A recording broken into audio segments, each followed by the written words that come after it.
多几多是何事？纷纷扰扰是是非。多几多是何事？纷纷扰扰是是非。英雄无末路，神剑斩万难，洒热血少年郎，公子美名光。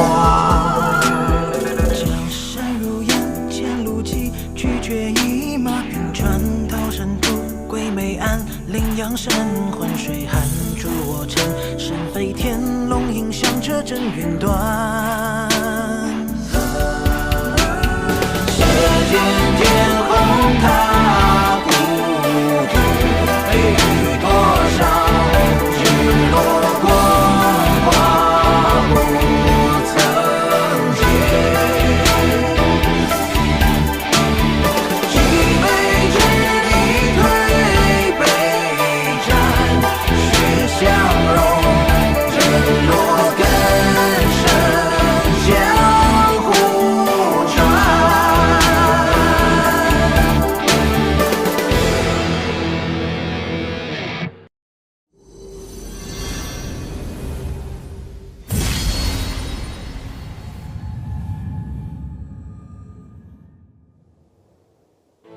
剑域大陆，整个世界都弥漫着剑气能量，是修炼剑道的宝地。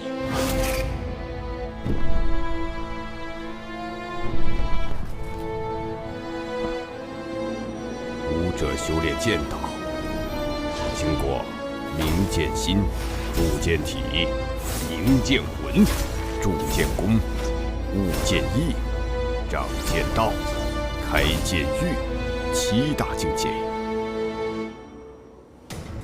可飞升永生。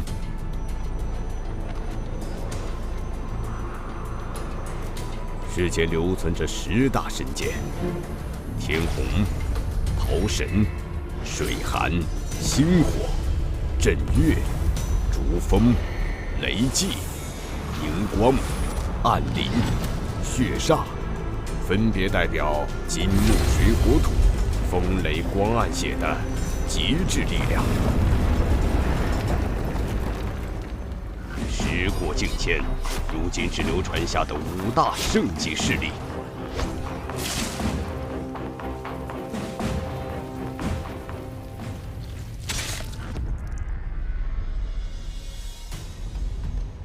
中域剑宗、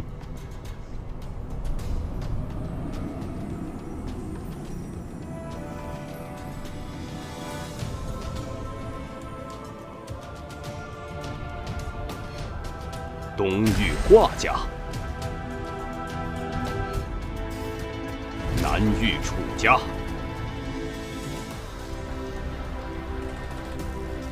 北域骆家。吕家坐拥神剑天虹，称雄西域。而今，西域吕家家主吕神通突破剑道境，成为剑域大陆屈指可数的剑圣强者。清溪，你还好吗？转眼间18载，我们的孩子也快成年了吧？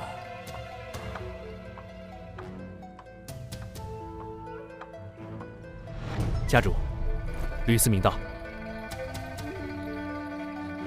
思明，我有一个任务交给你，请家主吩咐。你替我前往北域寒山城方家一趟，找一个叫方清溪的女子，把她和她的孩子请至玄天城。你没猜错，方清溪是我的女人，她的孩子是我的血脉，把他们安全地带回来，不得有误。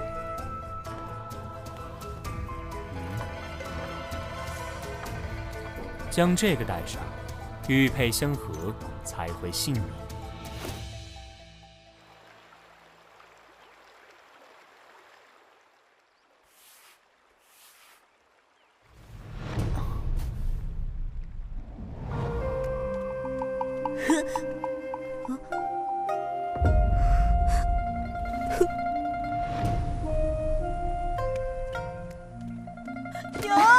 为什么我姓吕而不姓方？小杨，小杨！我就这么昏睡了过去，没想到这一睡，就睡了许久。实在不行，我亲自去魔物森林为杨儿寻药。可爹你是方家家主，这一走，家主就比得上我孙儿的命吗？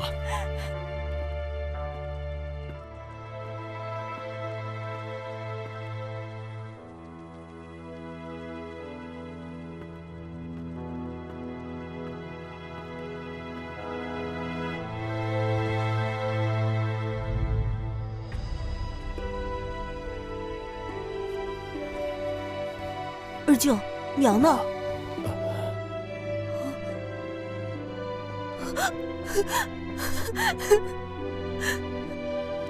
在外公寻药的日子里，方清红夺取了家主之任。为了打压本家，方清红不仅驱逐了娘的牌位，还要置我于死地。二舅为了保住我的性命，自愿退出家族，而我则被贬为奴仆，成了方里处的马奴。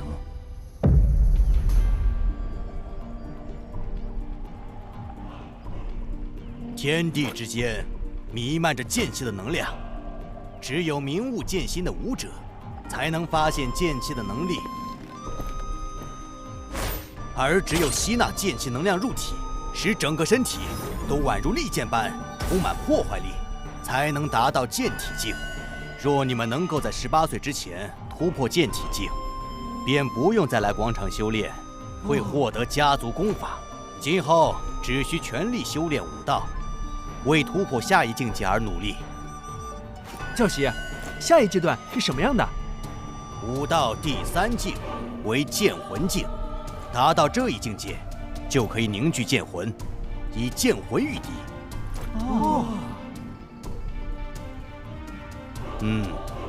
我还没有踏入此境界，但我们方家的长老都是剑魂境的强者，你们是家族未来的栋梁，我希望你们将来都能成为剑魂境的强者，成为家族长老。剑魂境吗？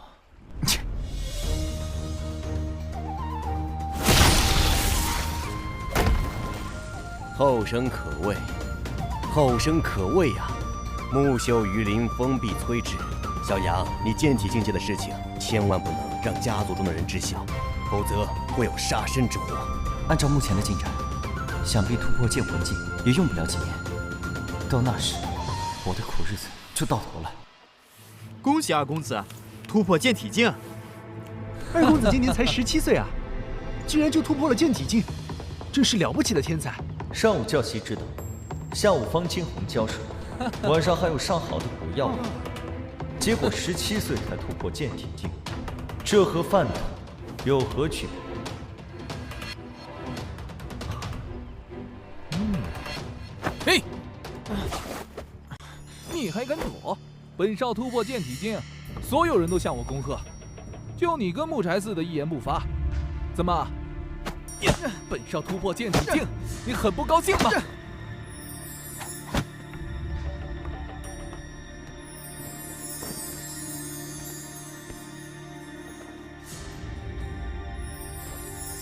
恭喜二公子突破剑体境，现在二公子想去哪里？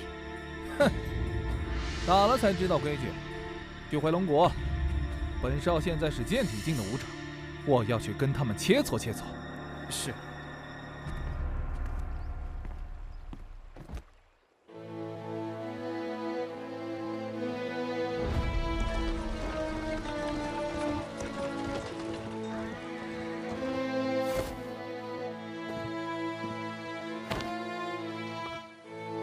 绿芽，二公子突破了剑体境，以后你就更惨喽！哈哈，剑体境强化身体，力量可比剑心境强大的多。绿芽，哪一天二公子下手重了，有你好受的。燕却不知鸿鹄之志，他们不知奋起改变自己命运，只会嘲讽他人，这才是真正的可悲。哈哈哈哈哈！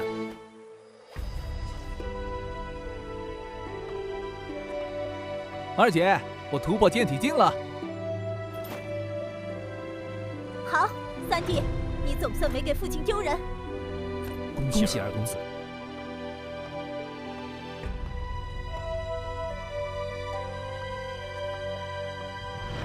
方力贤，你那是什么眼神？现在我也是剑体境，你这是瞧不起我吗？你是方家的二公子，谁敢瞧不起你？17岁突破剑体境，很了不起。哼，你不过是比我早1个月突破剑体境而已，有什么可傲气的？只是比你早1个月而已吗？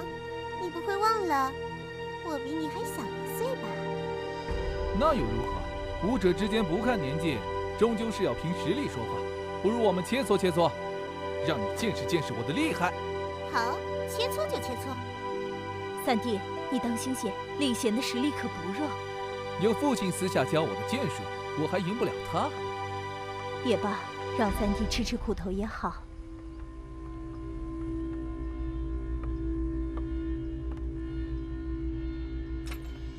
呀！哎！呀！嘿！呀！哈！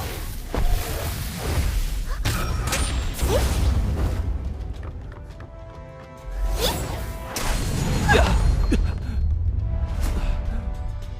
冲浪剑法！呀！呀！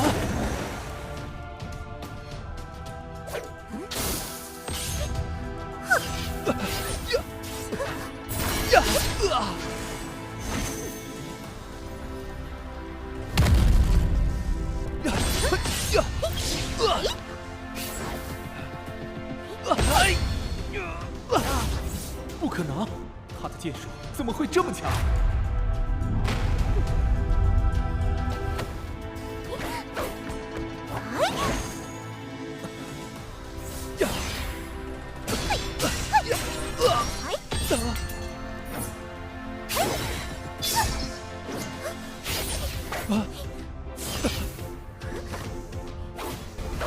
方力初，你要学的还多着呢，以后继续努力，好好做人。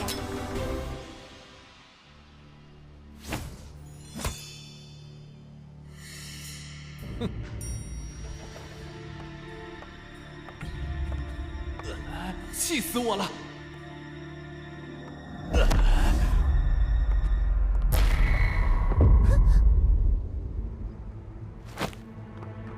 方力初，你要做什么？哼，方力贤，我承认我现在是打不过你，但我可以打得过吕阳。现在我就去揍他，让他好好感受剑体境的实力。你敢？哼，我自己的马奴，我想怎么打就怎么打，他的生死也都无所谓。方力雪，你还不管管你弟弟？我三弟的马奴，自然是他想教训就教训。三弟，消消气就好，下手别太重了，闹出人命可不好。哼，知道了，二姐，我不打死他，哼，顶多废了他。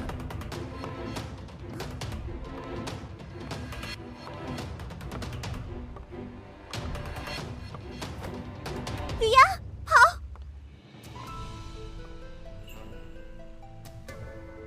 逃！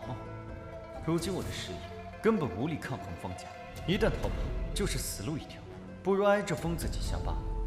反正我以剑体之境，还是扛得住的。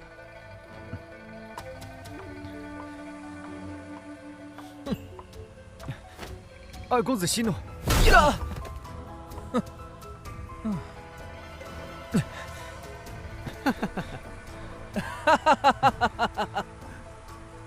看好了，这就是你小瞧我的代价。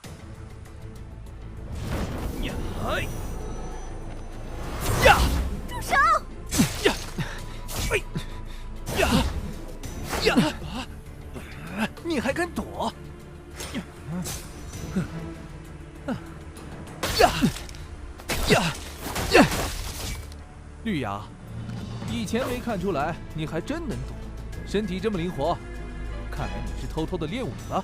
怎么，想反抗啊？哼，你就是个有娘生没爹养的野种，在方家，你反抗得了吗？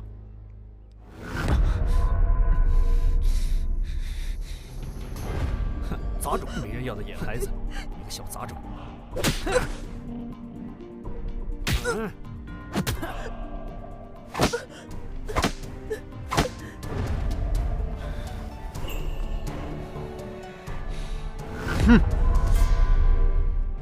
方礼初，你要知道，就算是兔子被逼急了，也是会咬人的。何况我还不是一只兔子。哟吼！你在我方家白吃白喝了这么多年，现在终于要咬人了。你不是兔子，那就是只白眼狼喽！大家看见没有？就是只白眼狼，还是一只野种白眼狼。李显，这事你管不了。吕阳，我倒要看看，你这只白眼狼究竟有什么能耐。冲浪剑法！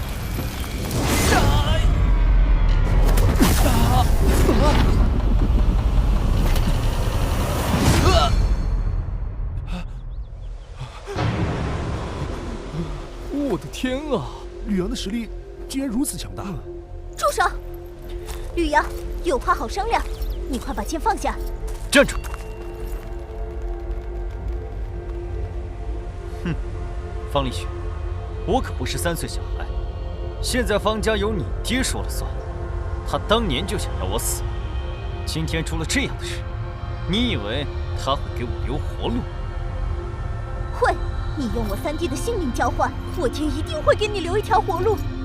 会，我爹很疼我，我们一命换一命，你放了我，我爹绝不会为难你。哼，少骗我！就算方清红亲口答应，你觉得我会信吗？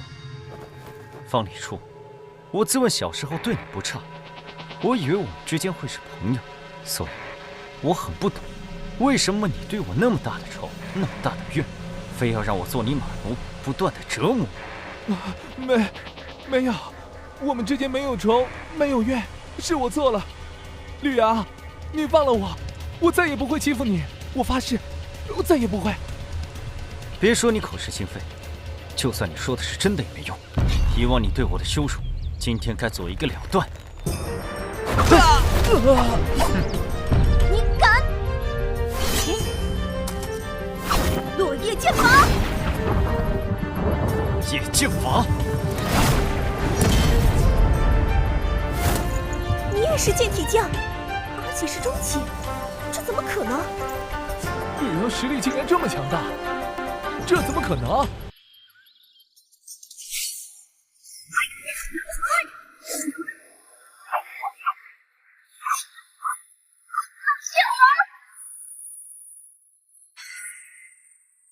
寒龙剑法！嘿！怎么可能？都愣着干什么？快陪我拿下吕阳！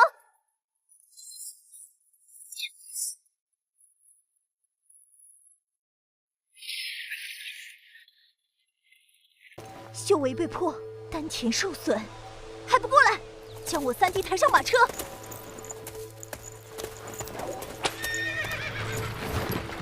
速回家族，必须把这事马上告诉父亲。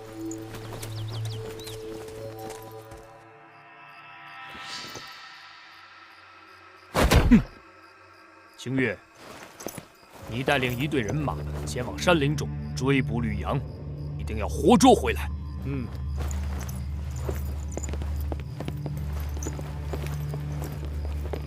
我现在亲自前往沧浪宫一趟，请沧浪宫的1道宗师出手救治李初，帮他恢复修为。李雪，好好照顾你弟弟。是。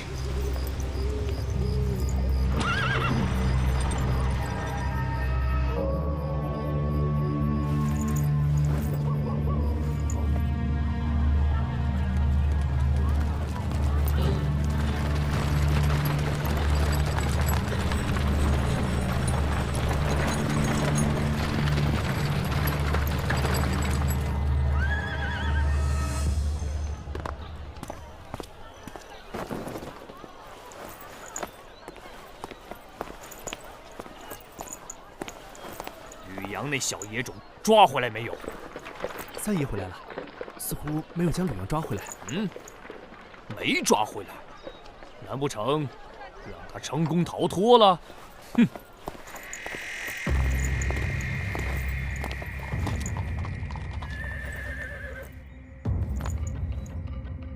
二哥，我没能将吕阳抓回来。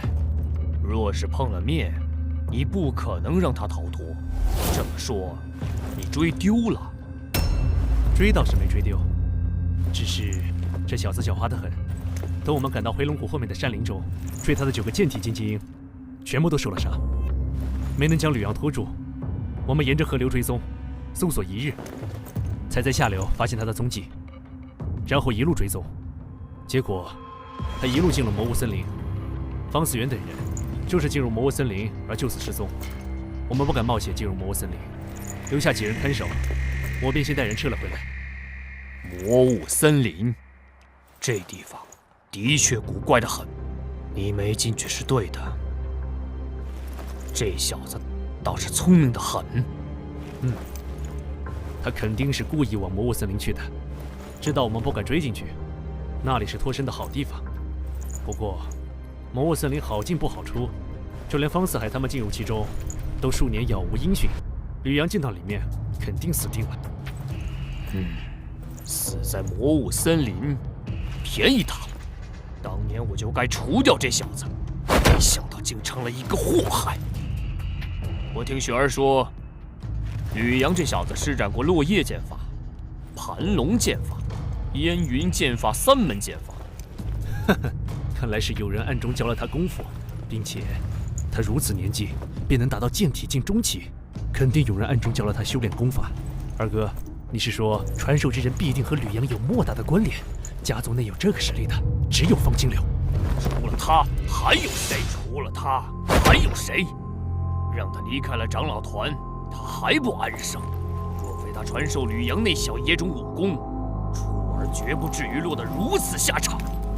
方清流，方清流就算退出了长老团，但受方思源的影响，他在家族中的人脉还大得很，可以抓住这个机会，彻底打倒他。你说的对，就算我当了数年家主，可还有很多人认方清流为方家正统。吕阳那小畜生逃了，这笔账自然要算到方清流头上。走，我们去擒拿方清流。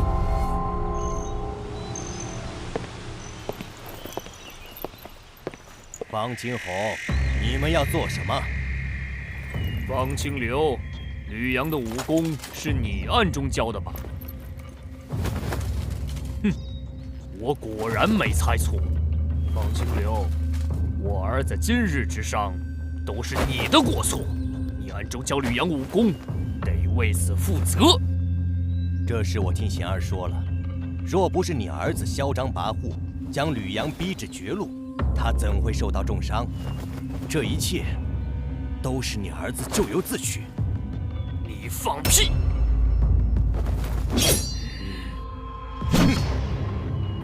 斩！不自量力，去将他拿下！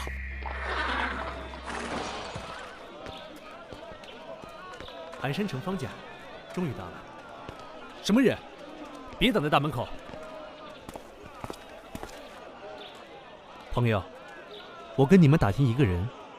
说，你们寒山城方家是不是有个叫方清溪的女子？她已经死了很多年了，你确定是找她？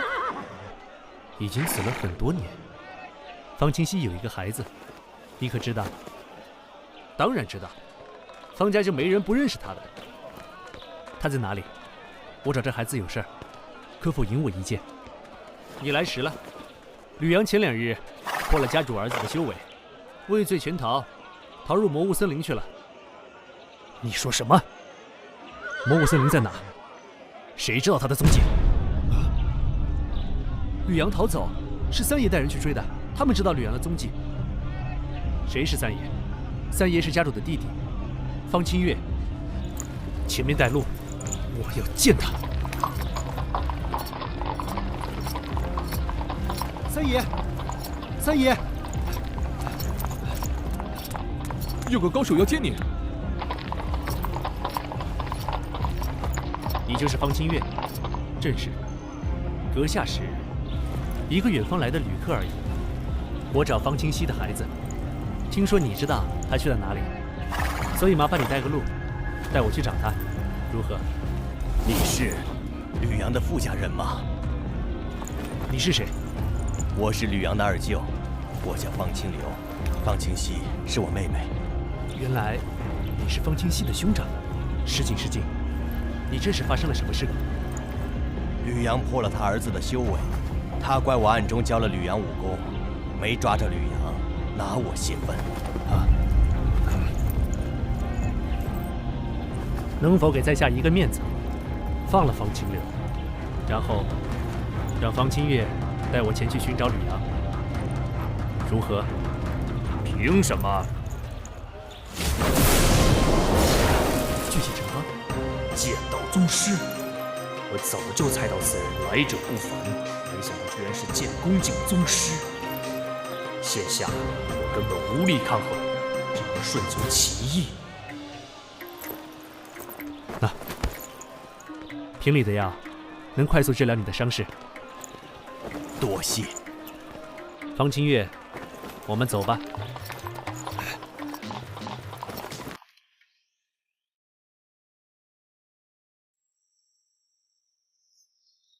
前方是魔雾森林，吕阳就是从这里进入的其中。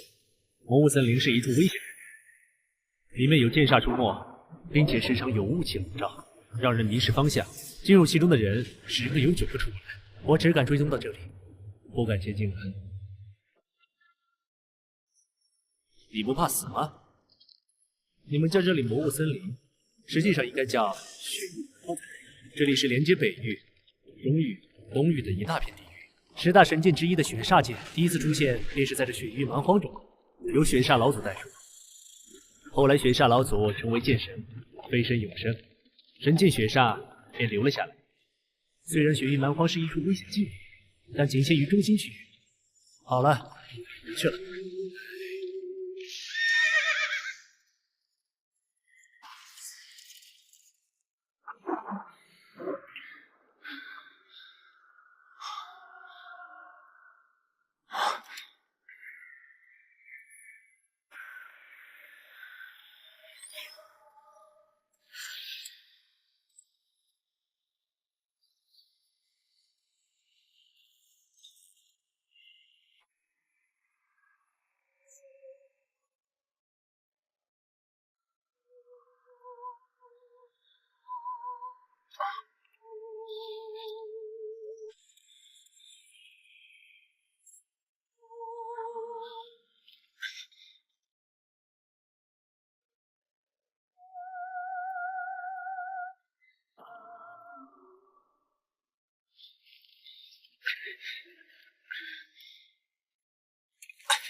按理说，兽煞都是煞气的傀儡，只会靠本能行动，为什么会逃跑？难道是感受到恐惧？难道是怕我？我有什么好怕的？不对劲，据方清月所说，吕阳也就是剑体境中期的修为，但眼下这些人煞都是剑宫级别的，越往前遇到的煞力越强。但种种迹象表明，吕阳还在前面，这太不可思议了。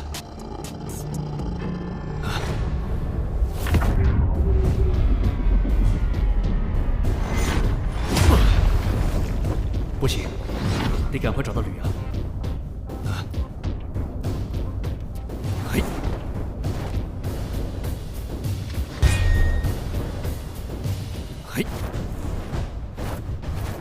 这是走出魔物森林了？怎么感觉前方古怪的很？那是能够在天空中飞行，是剑王境高手吗？剑王可都是传说中的存在。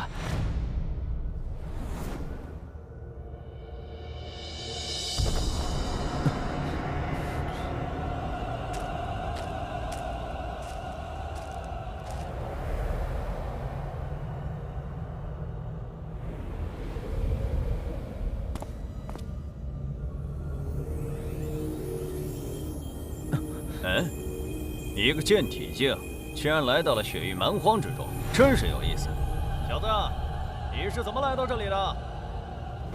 在下吕阳，因被人追杀逃入魔物森林，逃亡至此。请问阁下，一直向前能够离开这里吗？一直向前，小子，你知不知道，你已经踏入了血域蛮荒，接近中心区域，越往前行，便越靠近血域蛮荒中心。就算是剑圣强者来了，也难做到横穿血域蛮荒。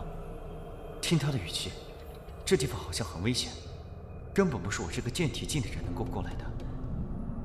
那我想要离开这里，应该怎么走？既然你能来到这里，一定很特殊。不知你的血液味道如何，合不合血煞剑的胃口？血煞剑，10大神剑。哼！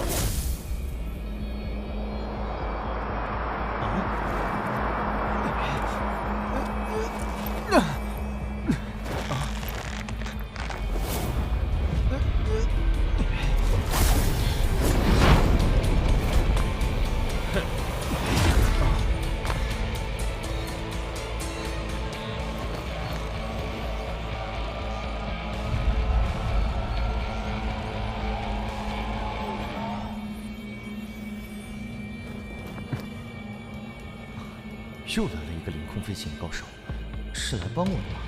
不知道能不能打过血域青年。剑无双，血域蛮荒你也敢来，真是好大的胆子！追杀你是我的使命，厉旭河，无论你在天涯还是海角，本公子都将找到你，除掉你，还天下一片太平。剑无双，你连你真正的使命都不知道。真是悲哀，真是悲哀！我的使命就是守护剑域大陆，让你这个血煞剑的传人死无葬身之地。哼！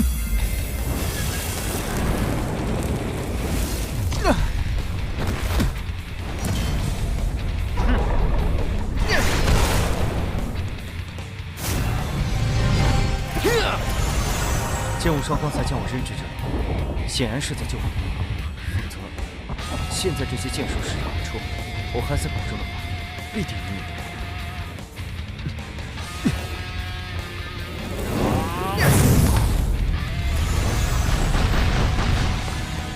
你也接我一击！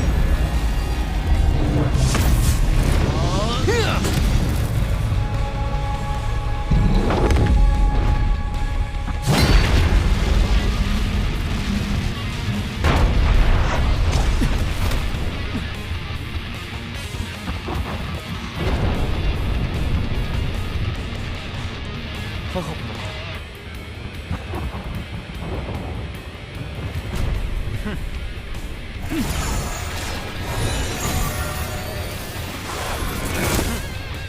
哎，呀！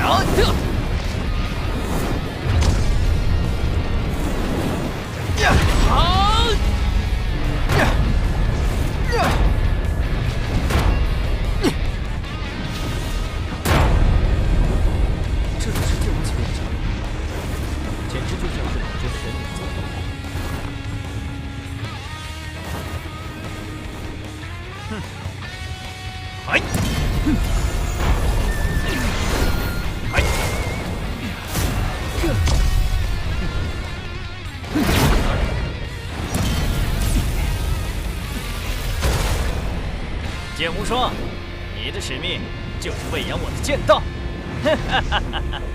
我让你再成长成长，终有一日我的血煞剑会痛饮你的鲜血。懦夫！你若真有种，现在就别逃，再与本公子大战300回合。这才是真正的剑道强者，我与之相比，简直就像是蝼蚁。我若成剑王，定要教训教训厉雪和这个混蛋。你是吕阳吗？他是谁？怎么会认识我？你竟然深入了雪域蛮荒，这里危险，快走！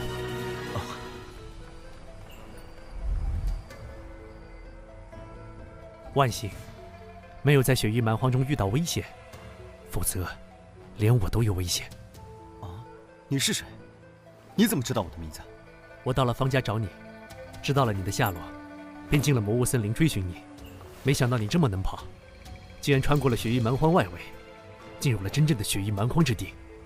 这个你可认识？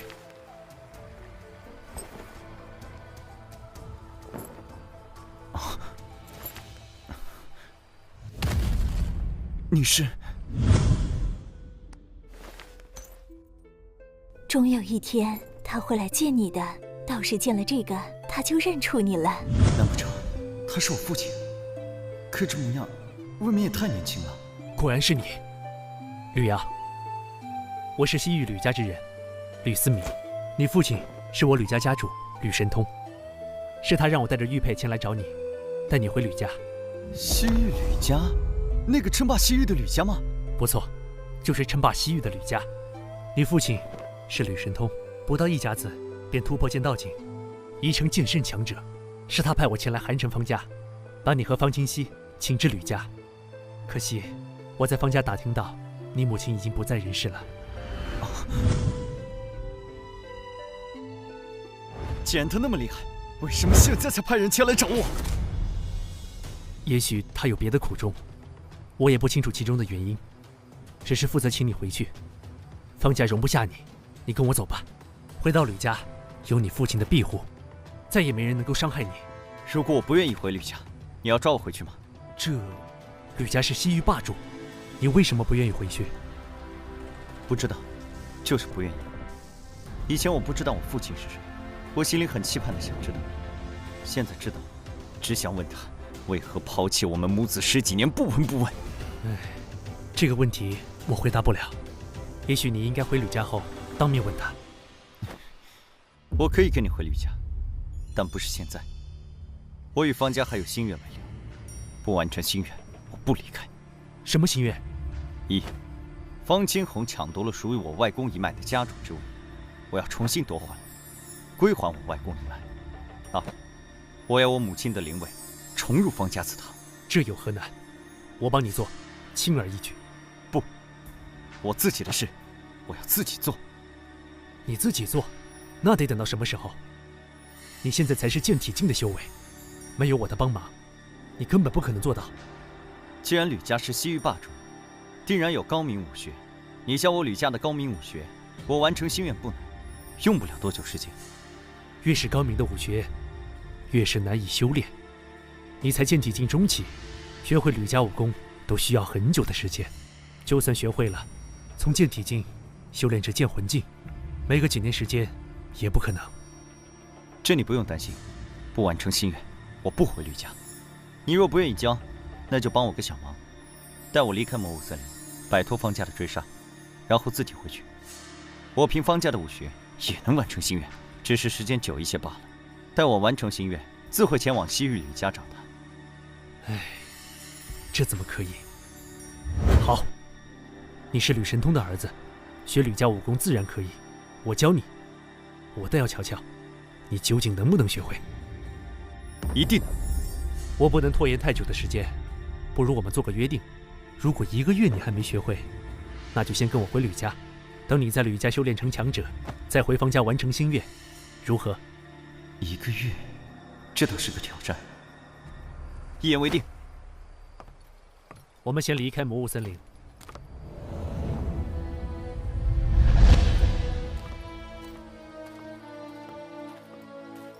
魔物森林中有众多煞灵出没，你是怎么穿过魔物森林，到达雪域蛮荒深处的？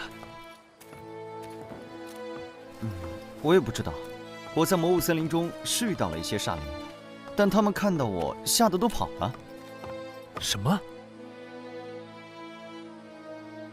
这怎么可能？我也不知道为什么。这可真是奇了怪了。煞灵竟然会被吓跑，简直闻所未闻。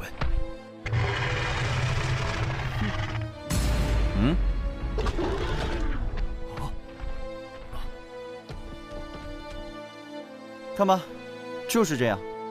真是匪夷所思。我在那片月光笼罩天空的荒芜之地中，遇到了2个剑王强者，他们在天空中飞行战斗，当真是厉害。剑王强者已经延年益寿，不是凡人之躯，当然厉害。我也是远远看到了他们打斗的场景，才快速追上了你。不知道是哪里的剑王，竟然来到雪域蛮荒中相斗。一个叫剑无双，一个叫厉血河，都很年轻。你说什么？剑无双，厉血河？这是神剑公子和血剑公子啊！剑域大陆年轻一辈最妖孽的天之骄子，你居然见证了他们2人的战斗。没想到那2个剑王来头竟然这么大，将来我也要像他们一样成为绝世强者。若非剑无双出手相救，刚才我已经死于厉血河手中。等我成为强者，我一定要找他算账。厉血河身怀神剑血煞，虽然年轻，却已经是剑王中的至强者，将来必成剑圣，甚至有望冲击传说中的剑神之境。想要找他算账可不容易。你不是说我父亲是西域吕家家主吗？吕家是西域霸主，有神剑天虹。我若学了吕家武功，凭神剑天虹，难道还对付不了厉血河？你可知道谁是当世第1强者？是剑宗宗主无剑老人。据说他已经到了无剑胜有剑的地步，所以世人尊称无剑老人。不错，是无剑老人。神剑公子剑无双便是他的弟子。剑宗与4大剑圣世家，没人是无剑老人的对手，但世间却有1人能与无剑老人抗衡。是谁？血煞剑上一任主人，血剑老人。血剑公子厉血河是他的弟子。血剑老人，没听说过。中域剑家曾是剑宗的顶级世家，实力之强，比起4大剑圣世家，一毫不逊色多少。族中的剑圣强者剑无异，是剑宗大长老。20多年前，血剑老人横空出世，灭了剑家，杀死了剑宗大长老。直到无剑老人赶到，与血剑老人大战一场，血剑老人正面对抗无剑老人，成功逃脱，名震天下。后来血剑老人销声匿迹。最近几年，他的弟子厉血河身怀神剑血煞现世，可与神剑公子剑无双争锋，其名才再度流传。寒山城乃偏僻之地，你没听说过倒也正常。血剑老人如此厉害，可见所学武道不比西域吕家逊色。你是说我即便学了吕家武学，获得神剑天虹，也很难对付厉血河？以后若是遇到厉血河，还是避远一点吧。他身怀血煞，杀心极重，落在他手里，很容易丢了性命。你也别不服气，整个剑域大陆英杰无数，但能与厉血河争锋者，仅剑无双1人。哪怕是另外几个天骄，比起厉血河都要逊色一筹。甚至是老辈剑王，能与厉血河相比者也不多，所以逼着厉血河才是正确的选择。何谓天骄？这是剑域大陆各大顶尖势力间一条不成文的规定，能在20岁前成为剑王者，可封天骄之名。剑无双、厉血河都是20岁前突破剑王，所以又称神剑公子、血剑公子。还有哪些天骄？东域华家、重剑公子华重，南域楚家、炎剑公子楚炎，还有我们西域吕家天剑公子吕天。吕天是你同父异母的兄长，不仅20岁前成为剑王，并且还获得了神剑天虹的认可，所以你想凭借神剑天虹对付血煞，这也行不通。同父异母的兄长，这么说来，吕神通和我母亲在一起之前，已经有了妻儿。是的，关于你母亲的事情，我一无所知。但家主不是滥情之人，想必之间有什么因果，只能等你到吕家之后，询问家主。我一定会问个清楚。吕天的母亲是什么来历？主母是南域楚家家主的女儿。之前家主没派人找你，也许是顾忌楚家吧。但现在家主已成献社，对楚家已经无需顾忌。也许吧。不管怎样，父亲抛弃我们母子这一点，我一辈子都不会原谅他。你刚才说的5大剑圣势力天骄中，唯独北域洛家没有。暂时没有，不过听说洛家有一位小公主，年仅17岁，便已经是剑宫境巅峰，20岁前成为剑意境剑王，应该没什么问题。到时候，天骄又要增添一人。叫什么名字？洛水寒。这些人我都记住了，将来我定要超越他们。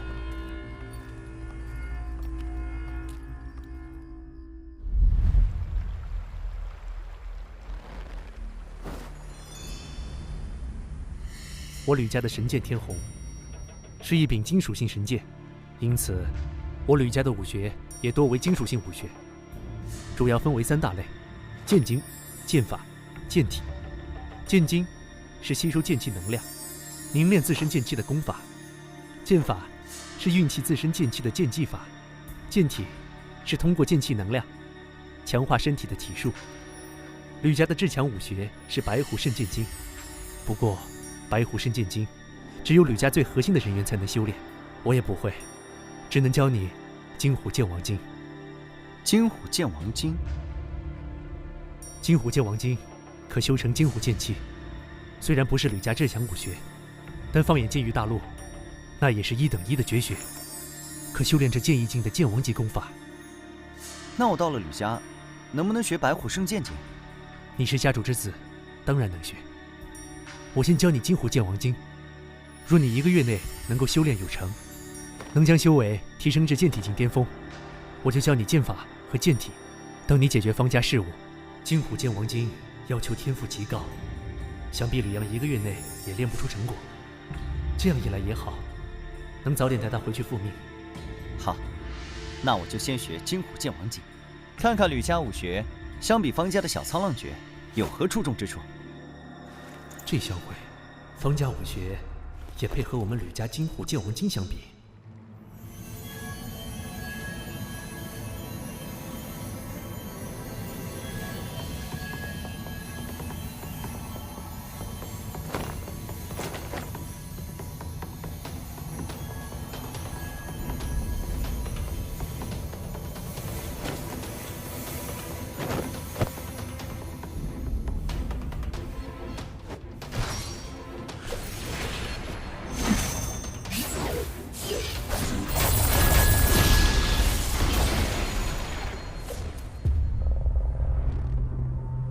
现在，该是教你运用剑气的剑法，以及强化身体的剑体之术。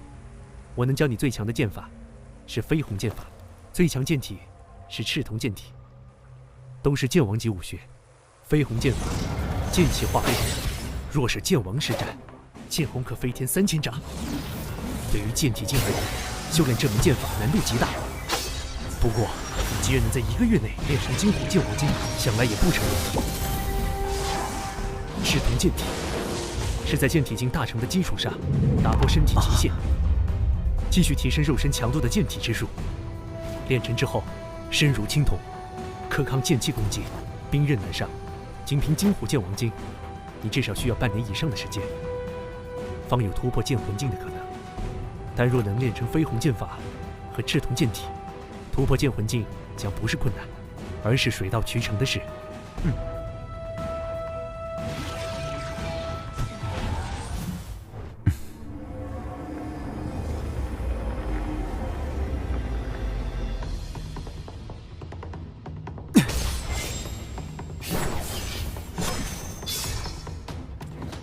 现在可以解决方家的事务了。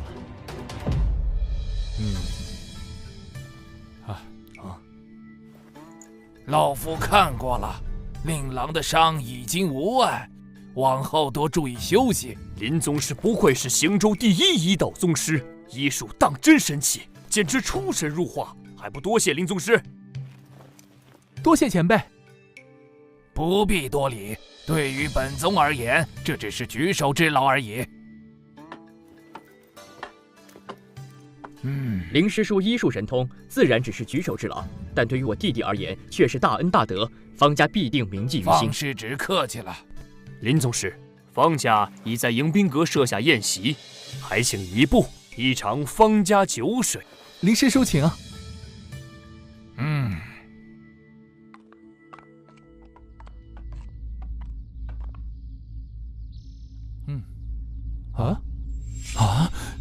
他竟然真的在魔物森林找回了吕阳！我的天，这怎么可能？魔物森林不是禁地吗？家主，不好了！家主，大事不好了！今天可是有贵客在场，谁这么不知好歹？方家这是发生什么大事了？哪能有什么大事？下人不懂事，让林宗师见笑了。方度，你知不知道今天是什么场合？慌慌张张的做什么？家主，那个宗师他又来了，并且还是带着吕阳一起来方家了。这怎么可能？魔物森林可是武者禁地，他怎么可能将吕阳救出来？都别慌，林师叔在此，谁敢在我方家放肆？哪怕是剑道宗师，在行州城也得看我沧浪宫的脸面。林师叔，我师父不在，还请为方家做主啊！方师侄请放心，本宗在此，绝不让他人放肆。多谢林师叔，还请林宗师压阵，我们去会一会那个宗师。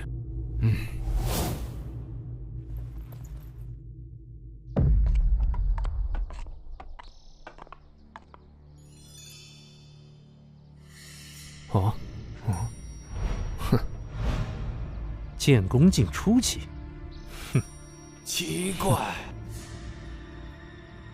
看不懂这位来客的修为，莫非他的境界还要在我之上？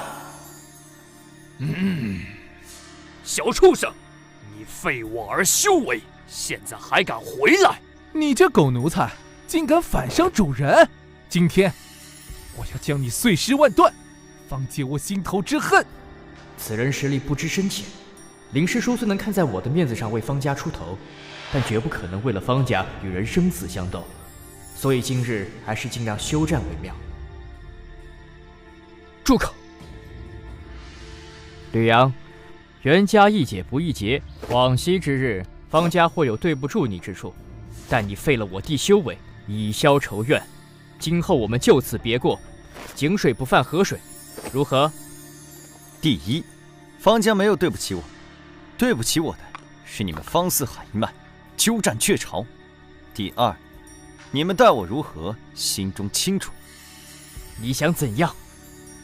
很简单，将方家家主之位归还我外公一脉，如此，我们恩怨两清。不可能！吕阳，你这是不知好歹！不要以为有宗师撑腰，就能在方家为所欲为。我乃沧浪宫弟子，哼！剑道宗师，我沧浪宫多的是。本宗林道平，沧浪宫剑道一道双宗师，在行州附近也算有些名声。阁下前来行州，应该知道本宗名号，能否给本宗一份薄面，让此子收手，就此离开，我们相安无事。吕阳的事，他自己的决定，我不管，也不插手。啊？此言当真？哼！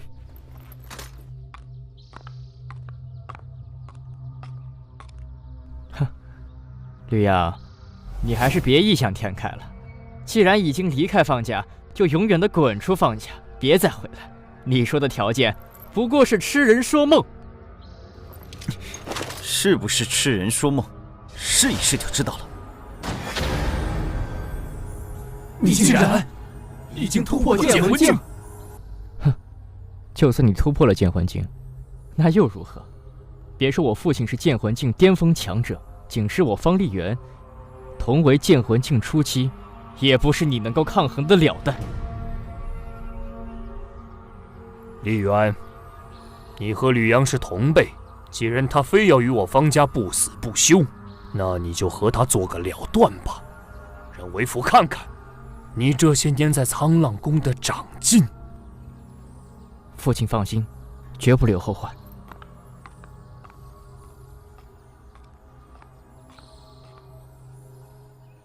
杀！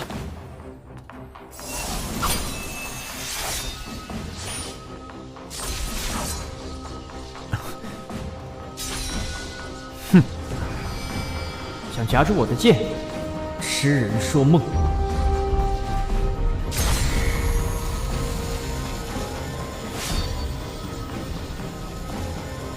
啊？你的剑太弱，不如你来接我一剑。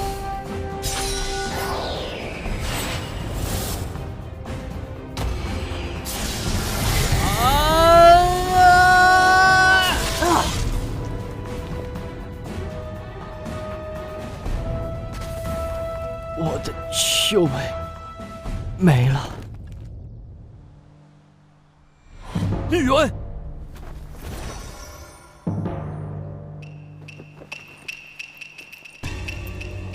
吕阳，老子要将你挫骨扬灰，碎尸万段！方清红，该轮到你了。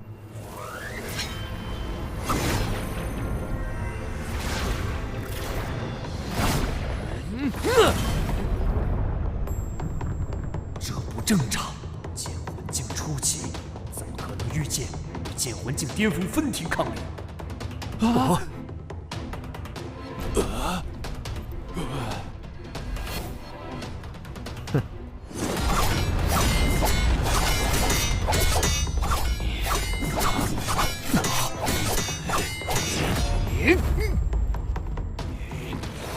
浪剑法！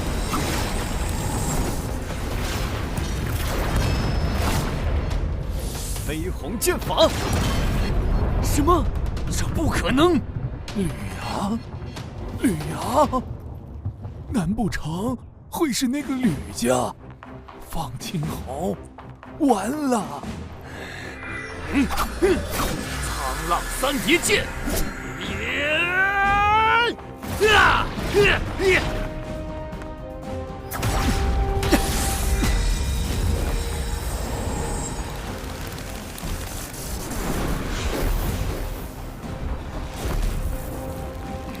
林宗师，对方宗师不动手，本宗岂能不讲规矩，以大欺小？方清红，你们方家之事，自行解决吧。林师叔，你答应帮我放下他。对方宗师不动，本宗不动，这是规矩。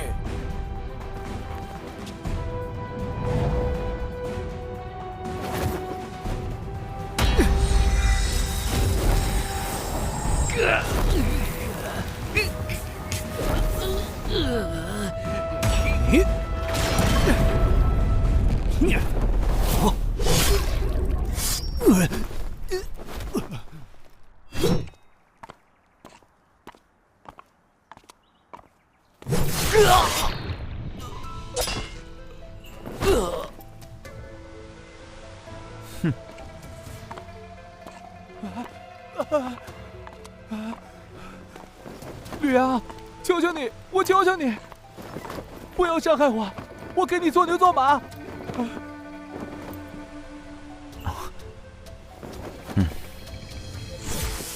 方礼初，往日恩怨，竟是一笔算清。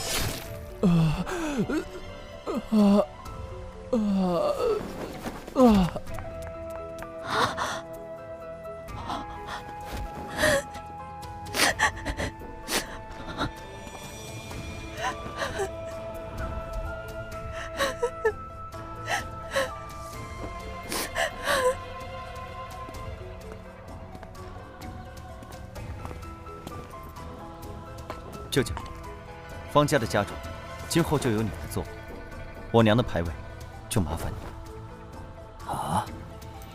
那你呢？此事说来话长。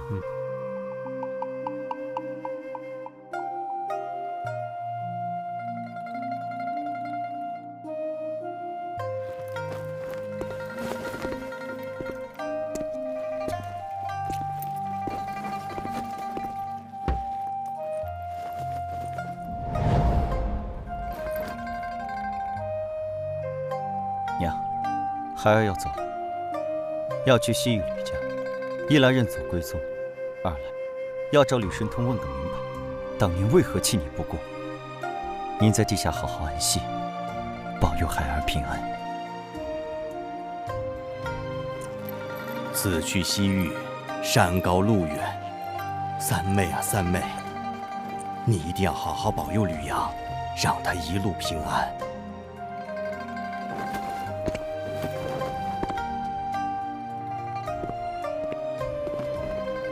二舅，到了西域吕家，好生修炼，希望不久之后，能在剑域的后辈天骄中听到你的名字。那是必然的。走吧，一路平安。吕阳，你要好好的。我走了，你们不必挂念。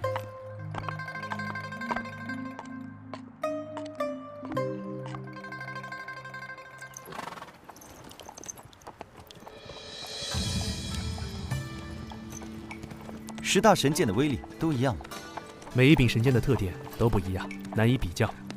10大神剑之间没有排名之分，只是什么？神剑的特点，有的平常，有的特殊，有的神剑很常见，有的则很少现世。所以，在武者心中，10大神剑自然有所差别。越是少见的神剑，越神秘，越难以防备。所以显得越厉害。10大神剑中，我只听说过其中8名。我们西域吕家的神剑是天虹，金属性；南域楚家的神剑是星炎，火属性；北域陆家的神剑是水寒，水属性；东域华家的神剑是巨月，土属性；中域剑宗的神剑是雷祭、烛风、明光，分别是雷属性、风属性、光属性。这7柄神剑与5大至强势力连在一起，最广为人知。血煞剑虽然很少现世，但因血煞老祖曾持此剑突遍天下，凶名赫赫，天下知道者也甚多。这8柄神剑之名流传的最广。那另外2柄神剑呢？另外2柄神剑，其一为桃神，木属性；其一为暗灵，暗属性，最为神秘。出现的年代非常古老，还在血煞剑之前，之后又从未现世，知道的人自然不多。这2柄神剑有何特点？这只在古籍上有记载。桃神剑可斩魂煞，暗灵剑有黑暗领域，具体如何，谁也没见识过。魂煞是什么？我只听过人煞和兽煞。魂是指灵魂，煞是指煞灵。武者生前达到了剑魂境，因为凝聚了剑魂，神魂十分强大，死后魂力不在，便会形成魂煞。正常情况下，失去了身体依托，魂力再强也会逐渐消散。但魂力未散时，与煞灵融合在一起。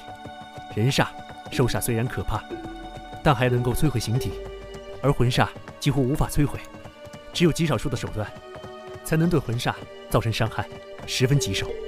那都有哪些手段能够对付魂煞？魂煞属阴，至刚至阳的攻击，比如极致的雷电、极致的火焰、极致的气血也可以，但至少要是剑王气血，才能伤害魂煞。除了这些之外，其他攻击对于魂煞的伤害都很小。这万一要是遇到了，那可怎么办？煞灵数量不多，天然生成的魂煞非常稀少，所以魂煞往往是有人故意炼制，炼制魂煞十分困难，也是剑域所有势力共同禁止的事，属于禁术。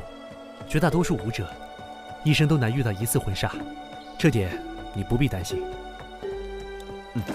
这。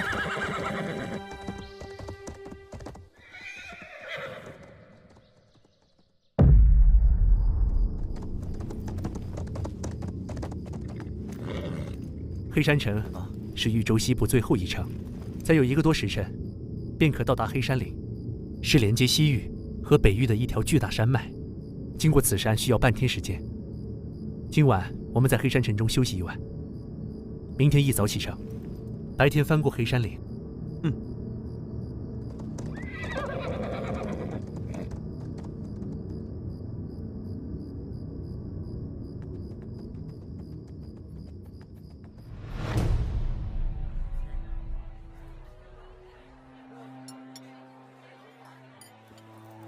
明天翻过了黑山岭，我们便转向西南，再有5、6天的功夫，便可到达西域玄天城。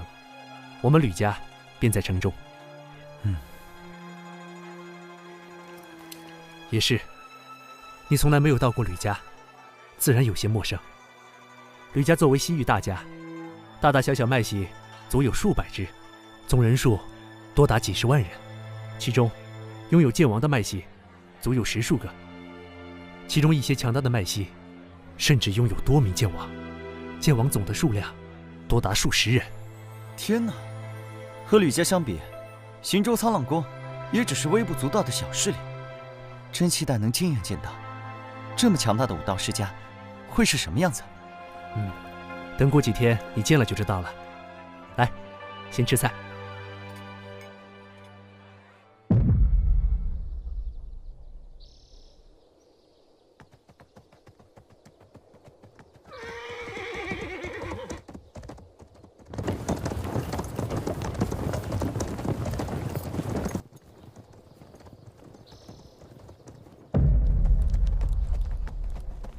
这是黑风道，多在山谷间穿行，期间只要翻过一条几百米高的黑风岭，大概3个时辰就可到达西域地界。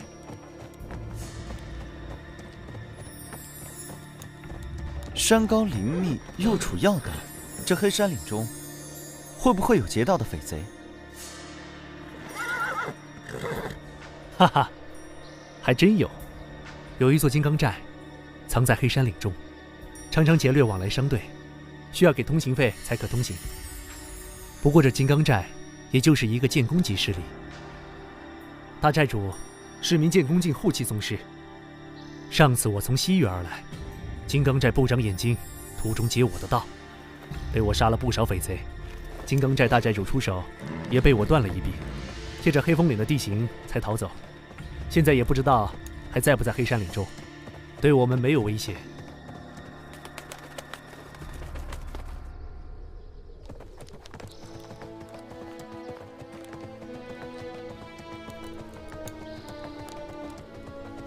这风声真难听，只是听着吓人而已。这里是黑山岭的岭峰最低处，是个天然的风口，风大风急，风声自然尖锐。前方坡度不小，我们还是下马吧，节省点马力，之后路还长。也好。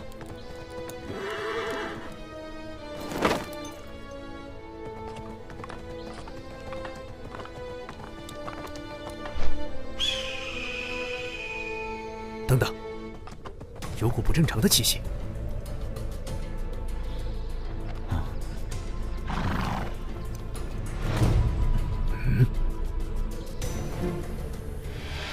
人煞？不是人煞，这里不是煞灵出没地，不会有这么多煞灵依附尸体，是尸魁。尸魁和人煞有什么区别？人煞是煞灵占据人的身躯，而尸魁是武者炼制，看上去相似，但形成却完全不同。人煞背后未必有操控者，尸魁背后必定有操控之人。是哪位朋友练的尸魁？我们乃西域吕家之人，还请让道。等的就是你们。阁下是谁？敢不敢出来打个照面？不急，你陪我这些宝贝们先玩玩。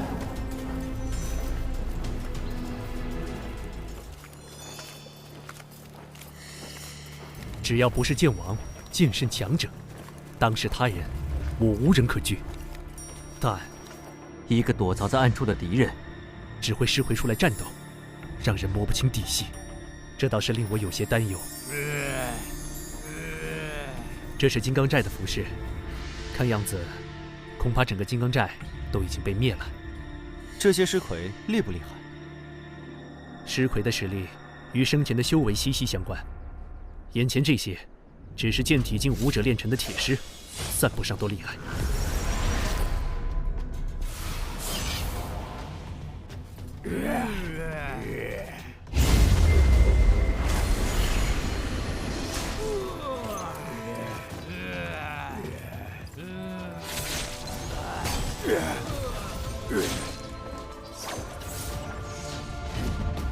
剑魂境武者多被炼成铜甲尸。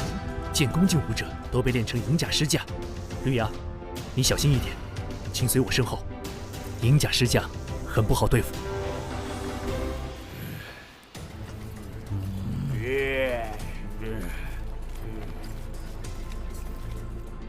前面这尸魁只有一只手臂，莫非是那金刚寨大寨主？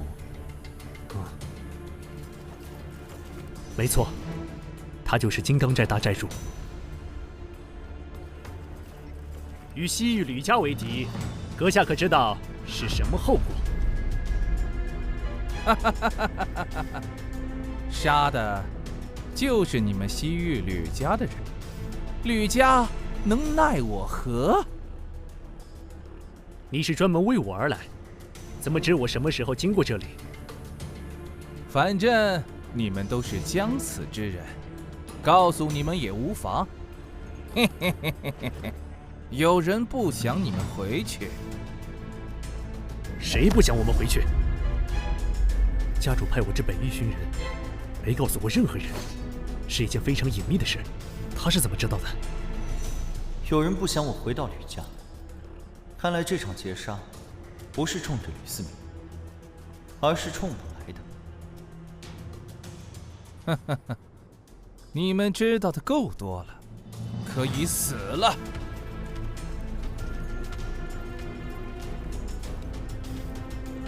就凭几具铜甲尸和一个银甲尸将，也敢在我面前猖狂？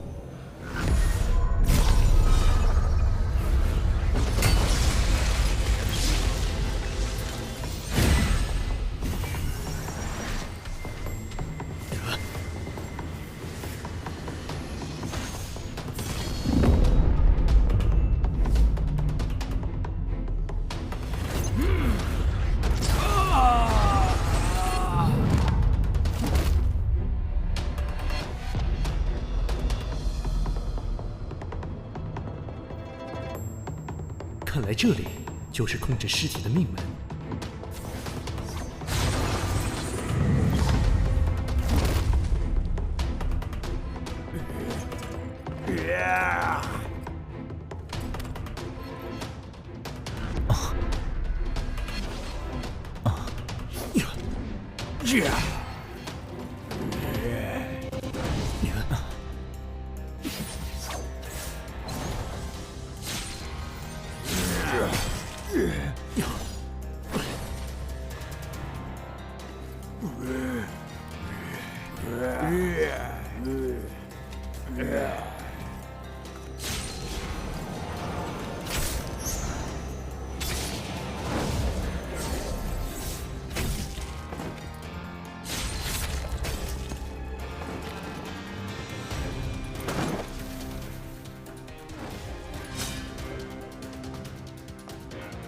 飞鸿剑法，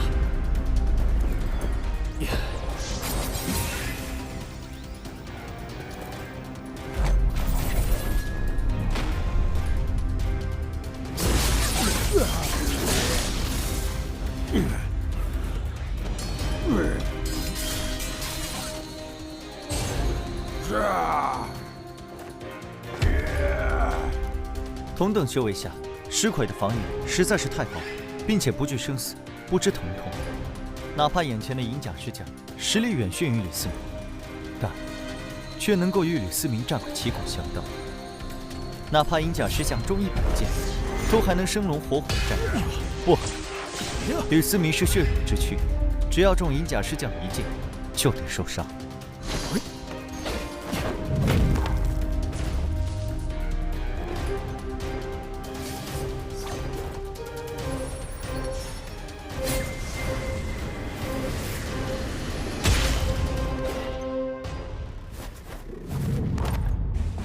这银甲尸将只是尸魁，最麻烦的是隐藏在树林里的家伙。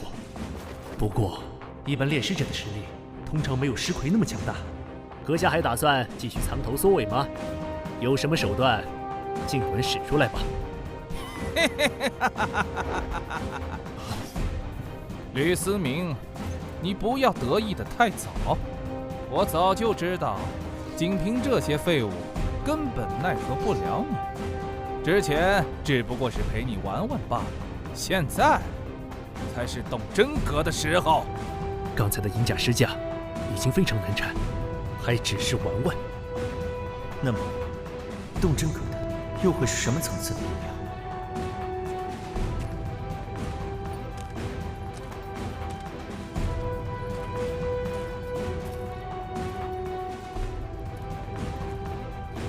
剑弓境，阁下也只是剑弓境巅峰的修为，不知所修是何等武学，凭什么截杀我吕思明？杀你？何须我亲自动手？本座自有宝贝，取你性命。金刚寨大寨主，啊，吕阳，快走，马上走，不要回头，离开黑山里，有多远跑多远，不要回头。这不像人，难道他是鬼煞？不错，就是鬼煞，你赶紧走。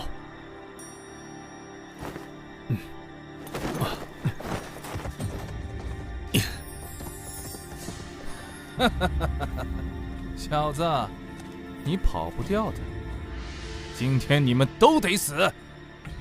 炼制鬼煞，乃世间禁术。你究竟是什么人？杀你的人。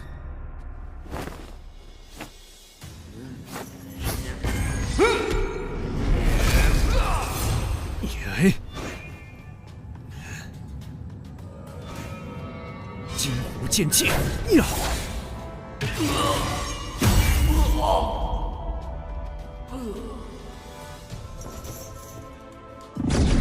要是让鬼煞进入体内，只怕我的神魂也要被毁。没办法了。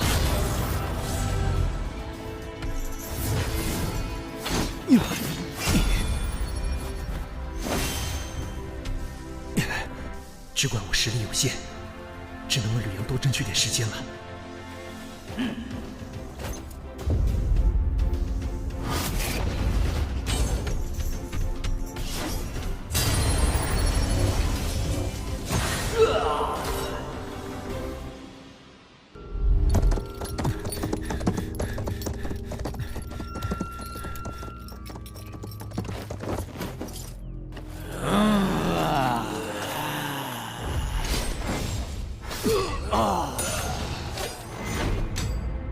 要想活命，只能杀出去。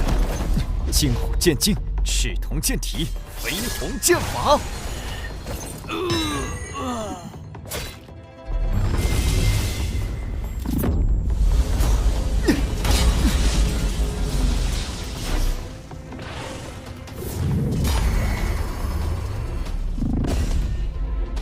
不能急躁，要冷静，一定有办法的。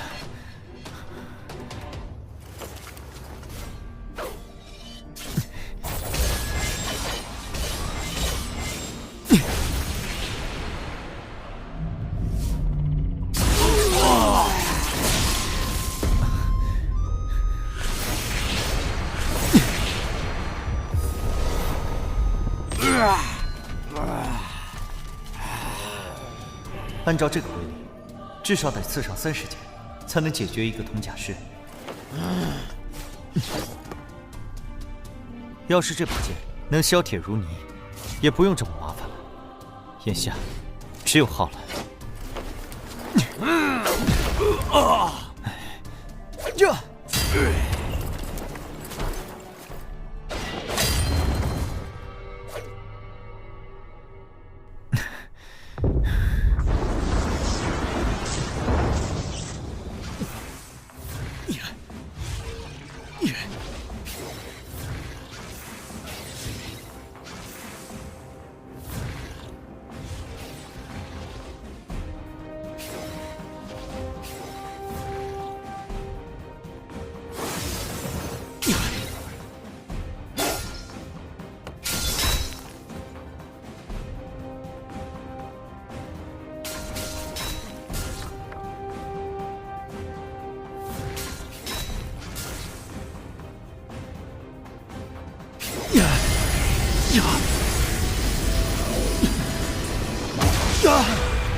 我受家主所托，岂能坐看绿阳身陨此处？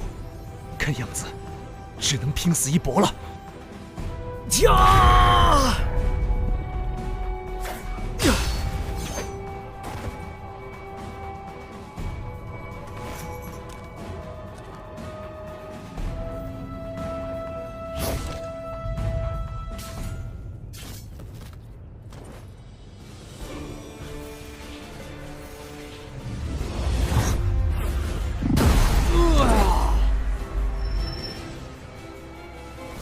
坚持不了多久，快走！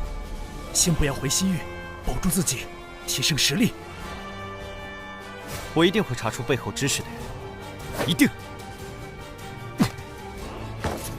只要有人能够逃出神田，我这条命也算值了。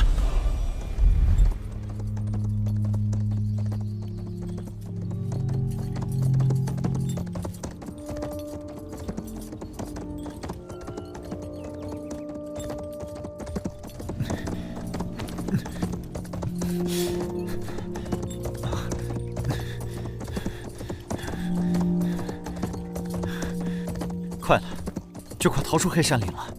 出了黑山岭，便不再是黑风道一条路。天高地阔任我去，对方想追到我就难了。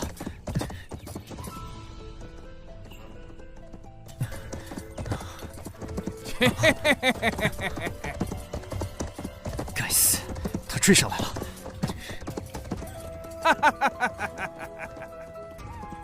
连吕大哥都不是对手，我该如何是好？你跑不掉了。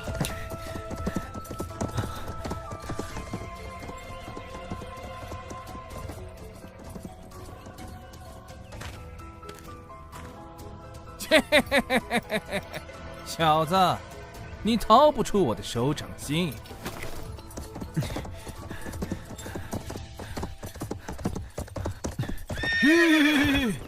实力相差太大，不管怎么想，都没有取胜的机会。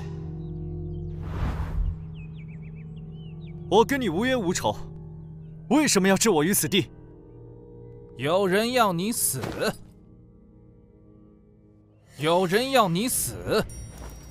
嘿嘿嘿嘿嘿嘿嘿，谁叫你是吕神通的儿子？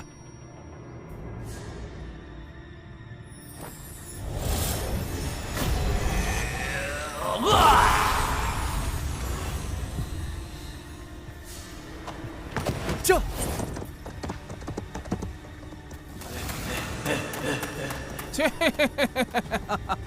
在这黑风岭中，你还能跑到哪里去？你这是无谓的挣扎。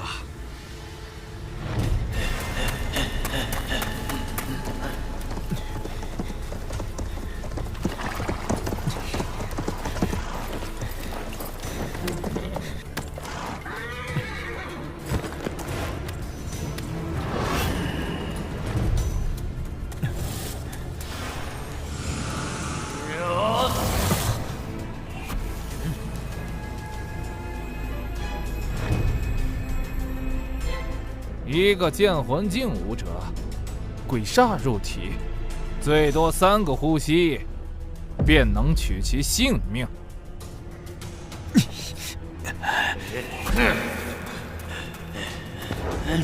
我就这么死了吗？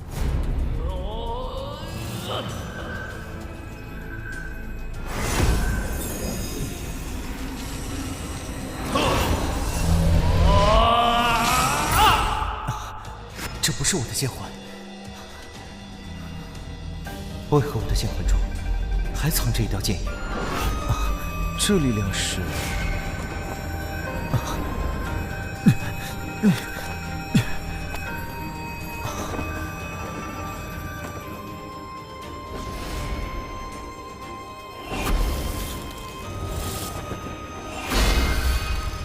能有如此力量的，这柄剑绝非凡品，斩杀鬼煞。难道这柄剑就是神剑桃神？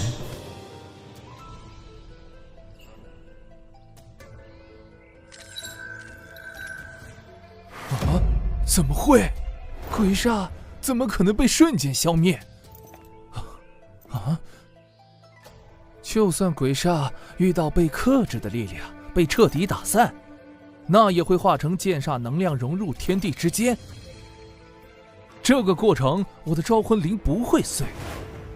可刚才，鬼煞突然消失，难道连化成剑煞能量融入天地之间的机会都没有？难道是桃神？不可能的！神剑的力量何等可怕！一个剑魂境武者，怎么可能拥有神剑？还是说，吕阳他身上拥有摧毁鬼煞的力量？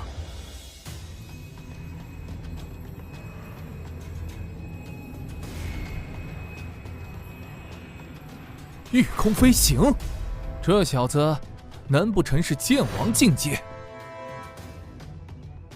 如果是剑王强者，那就说得通了。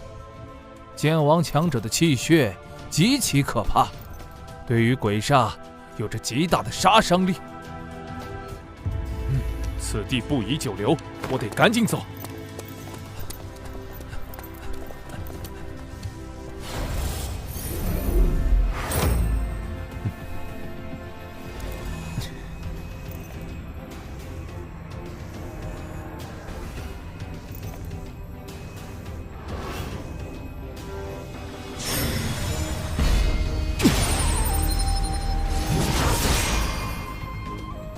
这就是神剑的力量吗？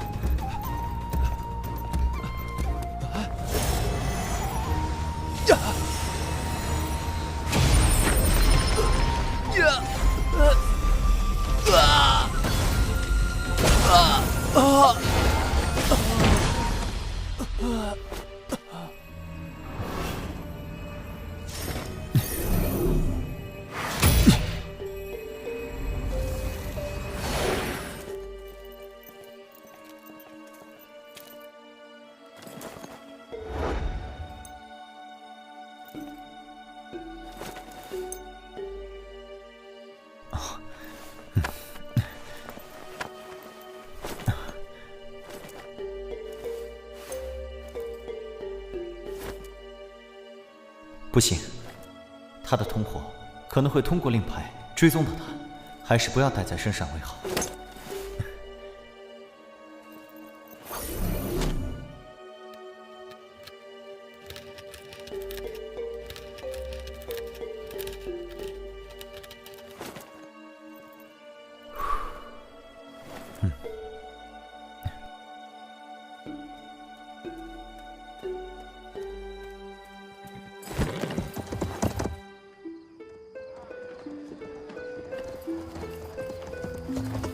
斗篷人拦路劫杀，定是有人指使。眼下西域是没法去了。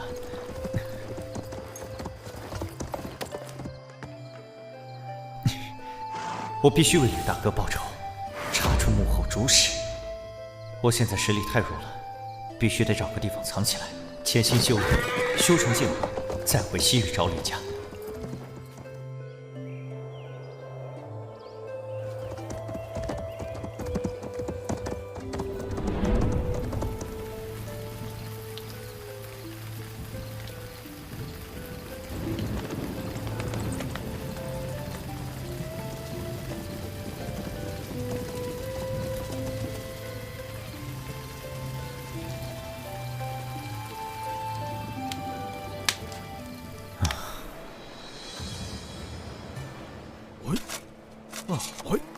灵气浓郁，宛如世外桃源。就这里了。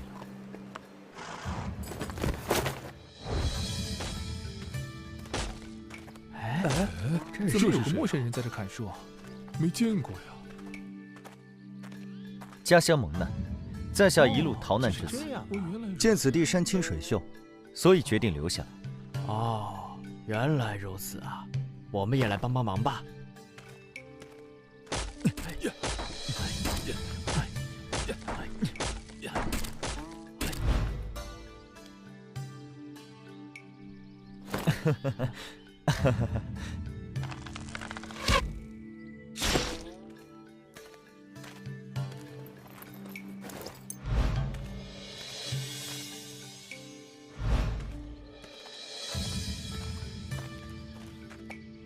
太客气了，来。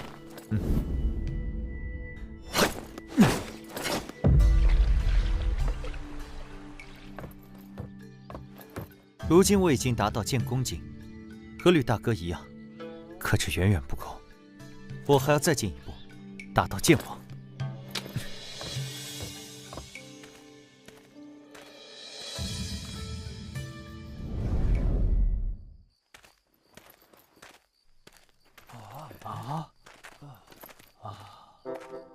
吕阳，你今年多大了？18岁，怎么了？18，和我女儿年纪相仿。吕阳，你觉得我家闺女咋样？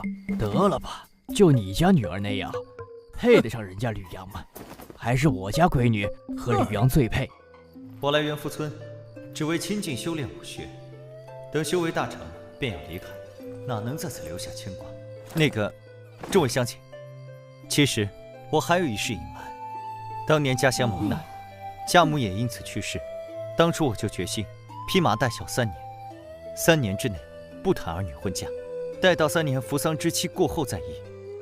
我就说嘛，吕阳这么好的人，连咱们村的姑娘瞧都不瞧一眼，是有原因的。这么看来，吕阳也是个大孝子嘛。咱们就尊重人家，之后再说吧。都散了，散了。既然说了3年，那我就得在3年内突破至剑王境界，要不然之后可就麻烦了。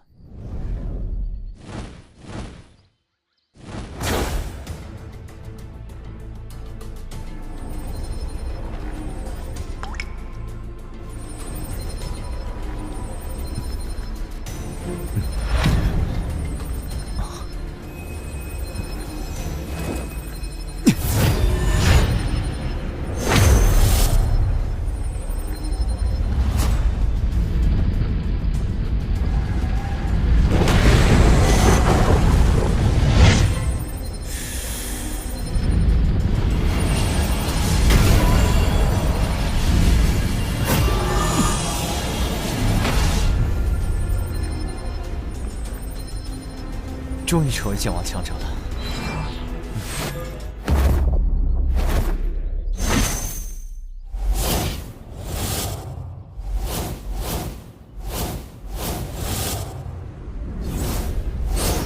哇！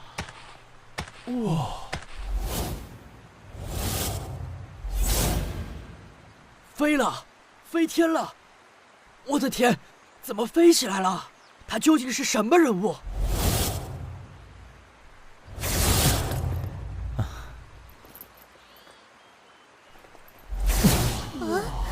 这也太厉害了！太厉害了！天哪！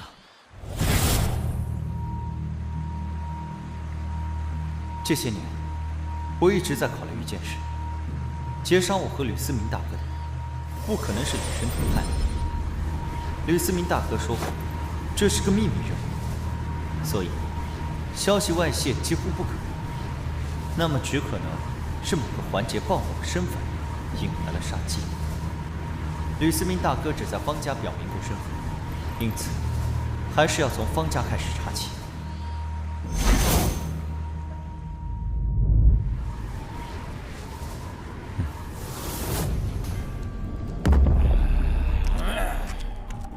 这里竟然也有一头鬼煞，是强吗？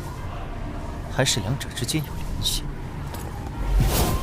本想出外历练一番，没想到居然遭到围攻，该死！要是我达到剑影境成为剑王，眼前这些家伙又怎么是我的对手？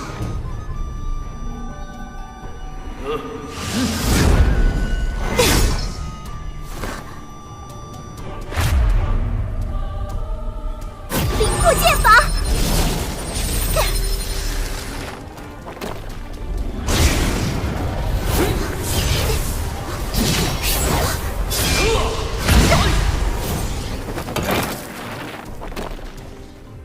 我若死，北域洛家哪怕是绝地3尺，也要找出你们！小姑娘，你别挣扎了，就是洛家有人让你死。你天赋如此优秀，未成剑王便行走天下，这可是杀你的难得良机，你就乖乖认命吧。喂，这么多人欺负一个小姑娘，你们还要不要脸？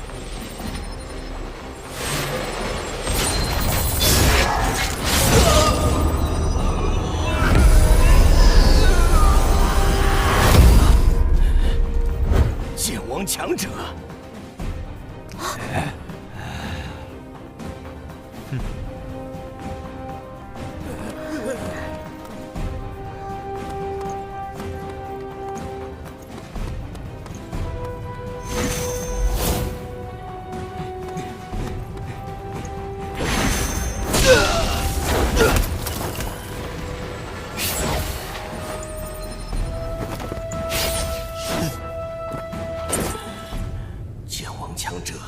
放在任何势力都是名声赫赫，绝非无名之辈。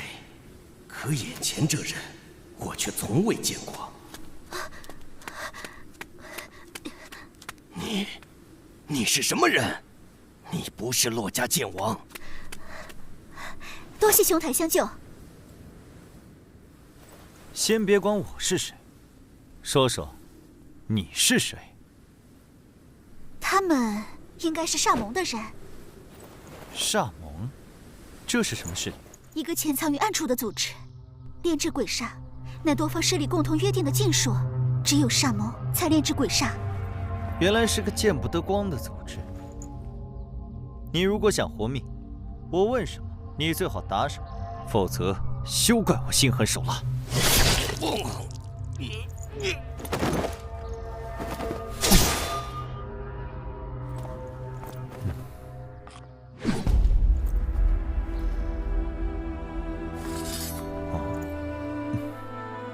果然是煞力啊！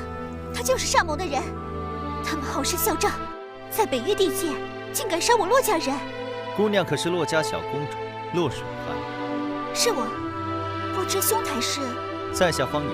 方家，不是剑圣世家。莫非兄台是剑宗的天才弟子？不是，我就是一个普通武道家族的子弟，只是偶得武道机缘，才修成剑王。敢问方兄，今年多少岁？还有半年就满20了。啊！我还以为除了剑宗与几大剑圣世家之外，天骄只有血剑公子厉血河一个。看来是我孤陋寡闻了。方兄天赋超绝，将来必定是剑域大陆的风云人物。洛姑娘也是当世天骄，方某早就听说过洛家小公主的大名，今日一见，深感荣幸。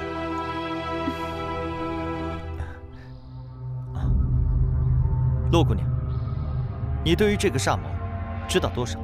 煞盟出现的年代已经古不可考。据说，一开始是因为各大势力禁止炼制鬼煞，将其列为禁术。一些暗中炼制鬼煞的人，受各大势力排斥、追杀，不得不抱团取暖，这就是煞盟的由来。但是，后来许多被通缉的大盗，甚至是各大势力受排斥的人物，都纷纷加入煞盟，使得煞盟越来越强大，逐渐发展成为了一个能与几大剑圣世家抗衡的庞大组织。煞盟的人想杀洛姑娘，说明他们还接杀人的任务。不只是杀人的任务，加入煞盟之人，都是世间恶人，可以说是无恶不作。以前，他们面对几大剑圣世家还比较收敛，现在越来越猖狂了。我怀疑，我们洛家有人与煞盟勾结，甚至暗中加入了煞盟，所以那人才会说是洛家有人让我死。不知道我被煞盟介绍，究竟是谁想要死？方兄在想什么？啊，没什么，只是突然想到些事情。我现在与煞盟该是结仇了吧？方兄是剑王强者，只要不是剑圣强者出手，煞盟也难以奈何得了你。不过，煞盟是有剑圣强者存在的。方兄如果想今后安全，可以随我一同去洛家。北域洛家欢迎天下英杰加入。到了北域洛家，纵然是煞盟剑圣，也不敢放肆。加入洛家，以方兄的天赋，能够修炼我洛家的剑圣级武学，将来成为剑圣强者，也不在话下。在外面，可是学不到剑圣级武学。我还有些事情要做，洛姑娘的邀请，我会考虑的。再过几个月，我洛家将举行世剑大会，整个剑域大陆的天下英杰都可参加。方兄如果有空，可以去参加。整个剑域大陆的天才人物汇聚，这是很难得的机会。何为世剑大会？这是我洛家每隔30年才举办一次的盛会。世剑大会考核的是武者的剑道天赋，谁最终能够获得神剑水寒的认可，谁便是世剑大会的魁首，将获得进入洛家宝地修炼一次的机会。方兄不是出自剑圣世家，仅是凭机缘获得武学传承，自学便能在20岁前突破剑影境界王。我觉得方兄夺得世剑大会魁首的机会很大。洛姑娘放心，世剑大会我一定去。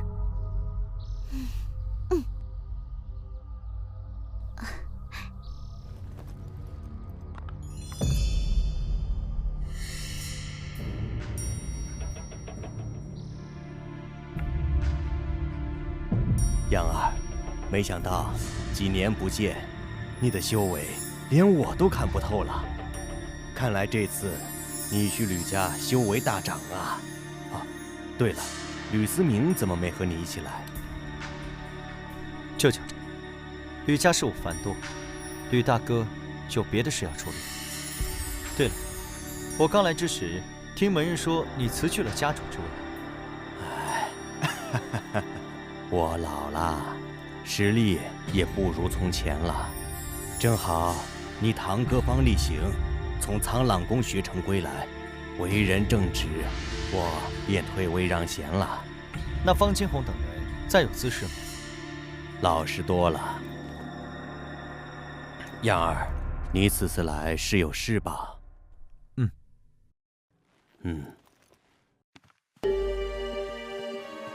有什么事你就开口，好歹这里也是你家。娟儿此次前来，就是要问一事：舅舅和妹妹可曾把吕大哥的身份告知其他人等？我和贤儿从未对外人透露过此事。方清红等人大战过后，就被支去家族偏远之地，想必也无法泄露。不过，要说还有知晓，那就只可能是他了。何人？苍浪宫林道平。那日决斗，你的招式他都看在眼里，一般人看不出，但苍浪宫的林道平不可能看不出你的招式出自西域吕家。你许久未曾回家，这次回来怎么说也得住一晚再走。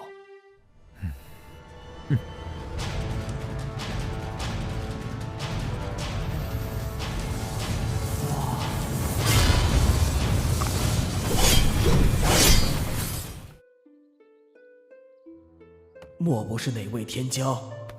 苍浪宫恭迎剑王强者大驾。林道平在哪？我找他有事。林师兄居于浪花谷，常年钻研草药。我现在就带剑王前去浪花谷。带路。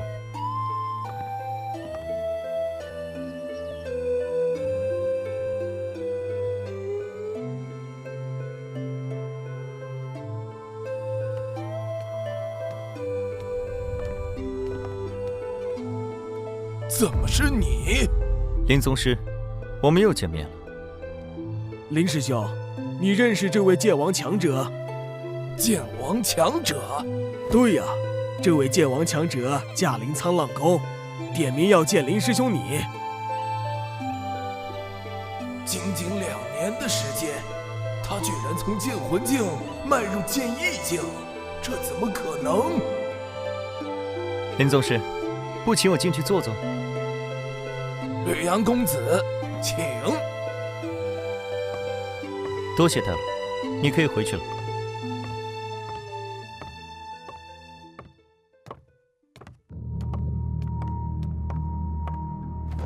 不知吕阳公子找林某何事？请坐。看到我，你很意外。是，没想到公子还会回来行州，也没想到公子还会前来找我林道平，更没想到短短2年，公子已经是剑域境的剑王强者，林某确实意外。明人不说暗话，2年前你没有帮助方丽媛，是从我的武功猜出了我的身份，所以选择了避让。现在，我郑重地问你，关于本王的身份，你都告诉过谁？除了我师兄彭旺，没向任何人提起过。你确定？确定。有什么问题吗？我有点事情要问问他。彭旺在哪？我师兄年岁已高，久不行走江湖，近几年一直隐居在飞浪峰，教弟子。方丽媛是我师兄的弟子，他武功被废，我怕我师兄动怒，对公子不利，这才向他告知了公子的身份。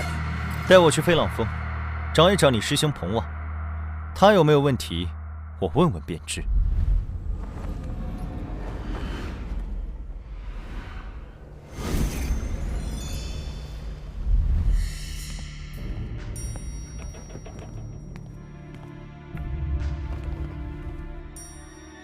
听说剑王强者，仅听呼吸便能辨别人的身份。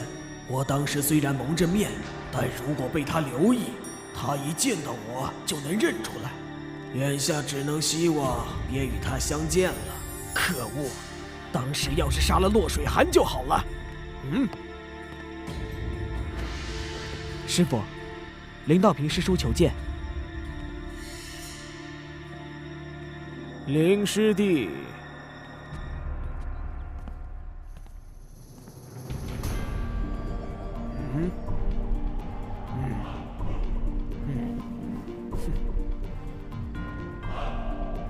看来这次算是来对了。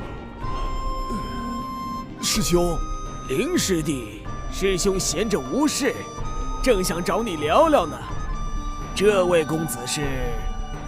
他就是我跟你说过的那位吕阳公子，2年前回了西域吕家，现在又来到行州了。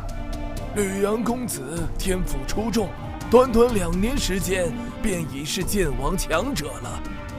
原来是吕公子，2年前林师弟就跟我说起过你，说你是天下少见的武道天才，当时我还半信半疑，没想到短短2年时间，吕公子已成剑王强者，当真是惊世骇俗，令彭某大开眼界。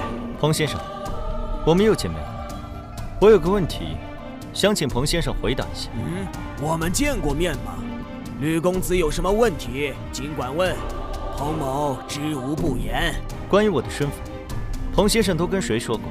林师弟告知吕公子的身份后，我就放弃了为方丽媛出头的念头，并且将方丽媛逐出了沧浪宫。天地可见，我没向任何人提起过。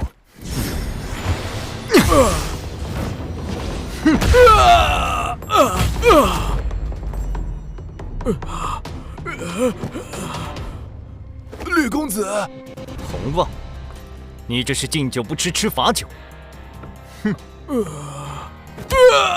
你是煞盟的人，你以为我不知道？煞盟？不，我不是，吕公子，我也没跟别人说过你的身份，真的没有。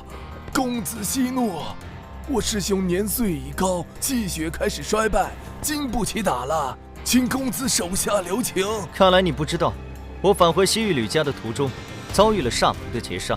吕思明为了救我，命丧黑风岭。有人向煞盟透露了我的身份，不是彭旺，难道是你不成？不，当然不是我。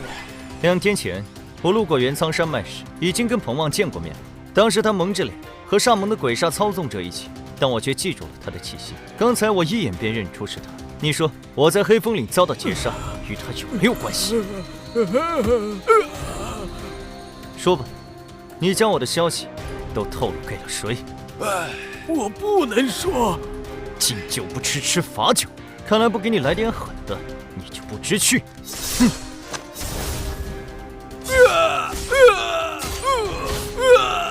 彭旺，你师弟是1道宗师，你现在开口让他救治，还有活命的希望；说不开口，就带着这个秘密去死吧。总之是煞盟的人害我，没有你，我一样能够把幕后黑手找出来。我说，说说吧，你把我的身份告诉了谁？别再给我耍花样，我不会给你第2次机会。飞燕庄庄主燕凤来。燕凤来是什么人？飞燕庄是云州一个剑王势力，飞燕庄主燕凤来是剑意境剑王。剑王？他什么年纪？具体修为？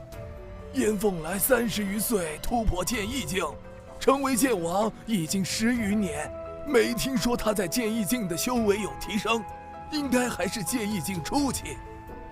吕公子，你若是要去飞燕庄，还请谨慎。燕凤来是最普通的剑王，对于李公子倒是威胁不大，但燕凤来的情夫向飞鹰却是凶名显赫，不是一般人物，遇到了得当心。向飞鹰又是哪方势力的剑王？向飞鹰是个独行客，不属于任何势力，在整个北域都有很大名声，是一名剑意境后期的剑王，速度无双。他常去飞燕庄，与燕凤来的关系人尽皆知。公子初成剑王，遇到向飞鹰，恐怕会有一定的危险。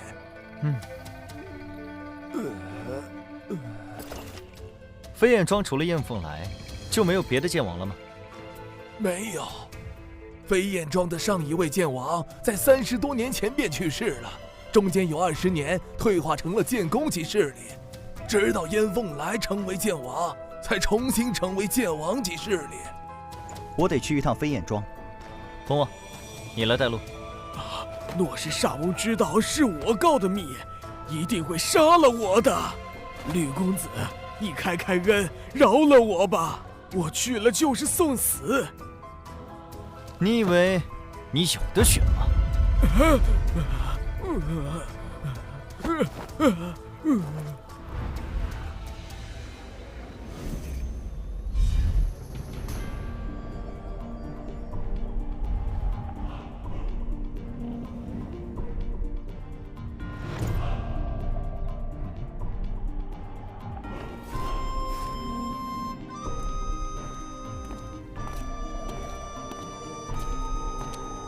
赤血阎罗，血剑公子。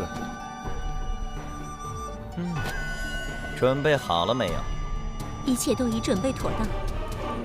公子，属下不仅找齐了所需的异兽之血，还意外获得了3株千年血玉枝，连同其他灵药都泡在血池中，祝公子一步登天。做得好，鹰王，办事有长进啊！哈哈，应该的，应该的。去血池。公子请。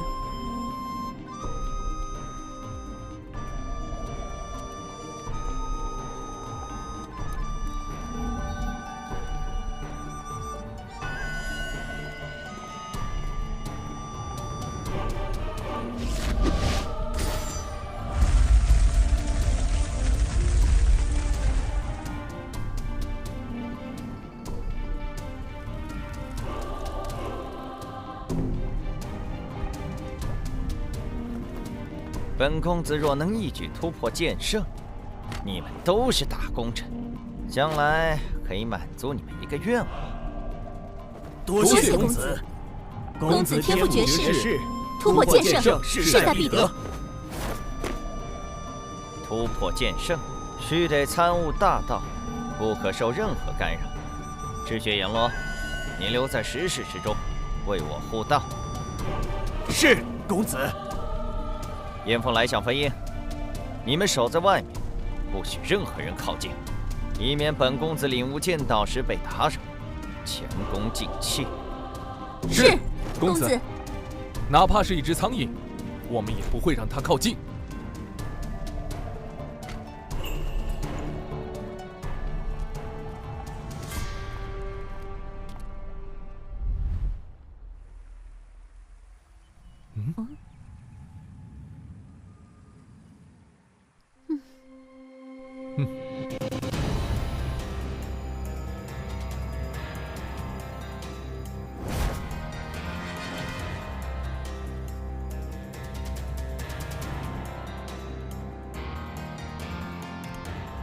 这位公子直奔我飞燕庄而来，有何贵干？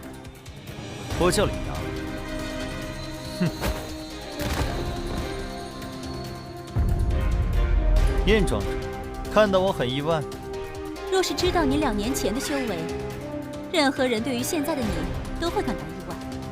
不知愿庄主能否跟我说说，2年前黑风岭的劫杀究竟是怎么回事？沙蒙为何要杀我？你是吕神通的儿子，自然会有人想要你死。别废话了，出招吧！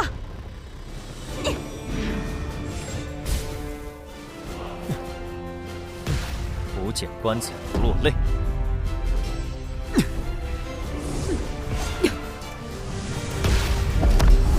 飞燕剑法。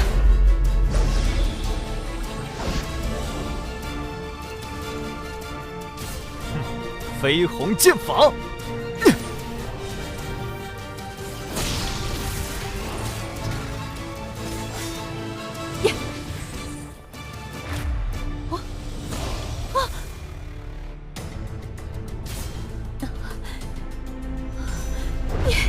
出城剑法竟有如此实力！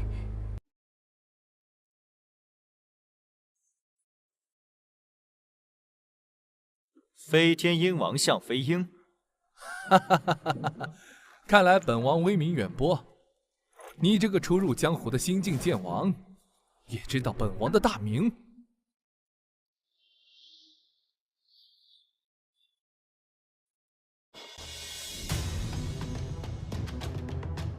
我听到的倒不是你的大名，只是听说飞天鹰王向飞鹰与燕凤来狼狈苟合。哼。你们的风流韵事的确是大名远播。小子，别以为成为剑王就可以嚣张狂妄。剑意境初期的剑王，本王又不是没杀过。2年前你就该死，侥幸逃过一劫。现在本王就送你下黄泉，看看谁还能救你。哈哈哈哈哈！本王的飞鹰13击，看看你小子能够接住几剑。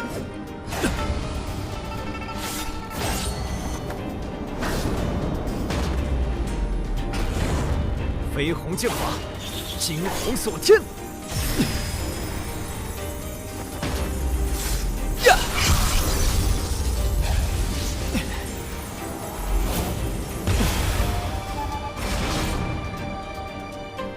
第2剑。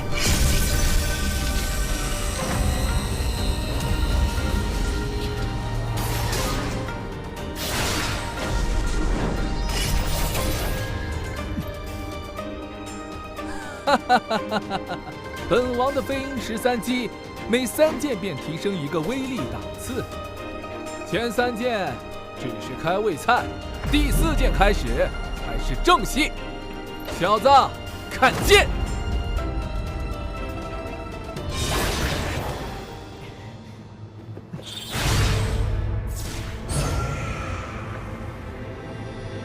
哈哈哈哈哈！看你能夺几剑！第5剑，第6剑。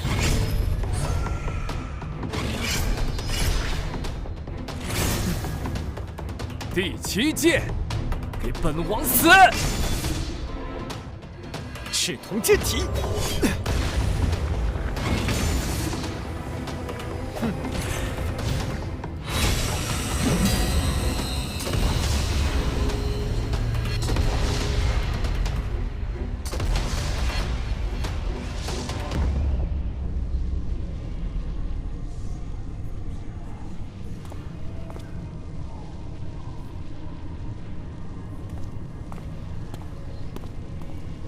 公子，我出去看看。不必，向飞鹰能解决。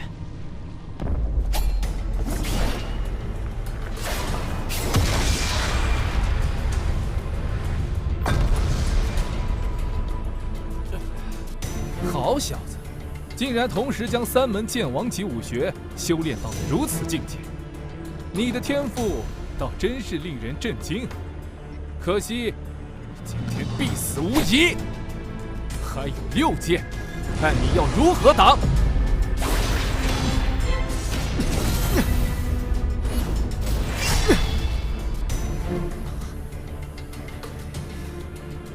小子，你离死不远了。哈哈哈哈哈哈！第12剑。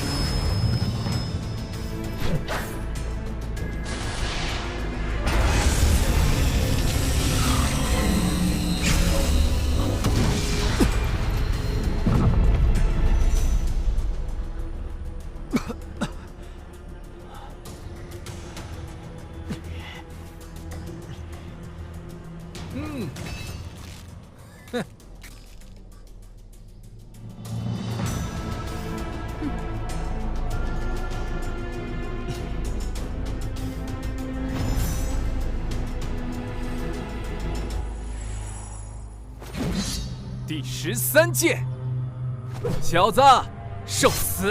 向飞鹰，看剑！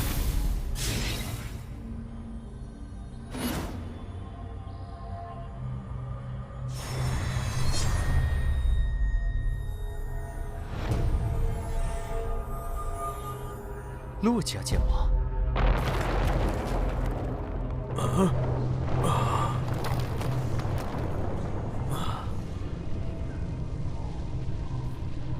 赤血阎罗，把他们全部都杀了。落月河，冷月仙子落叶河，还好有血剑公子和赤血阎罗在。只是向飞鹰若败，血剑公子突破剑道现世，必受到打扰，我们恐怕也免不了责罚。方兄，你也在此？是查少谋查到了飞燕庄吗？陆姑娘，我正是为上王。年纪轻轻，竟然是剑意境剑王。姑姑，他就是在元苍山脉救我的那名剑王方阳公子。原来是方阳公子，真是英雄出少年。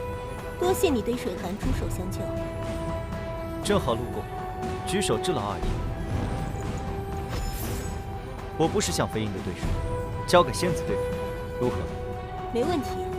向飞鹰徒有虚名，拜他不了。还请方公子看出燕凤来，别让他跑了。仙子放心，有我在，燕凤来跑不了。落月河，你也不怕风大闪掉了大牙？本王走到今天，什么样的对手没见过？哼！本王在北域叱咤风云之时，你还在你娘怀里吃奶呢，竟敢瞧不起本王！你找死！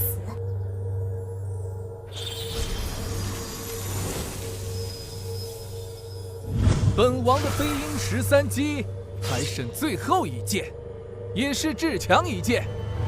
落月河，我倒要瞧瞧你能不能接本王这一剑！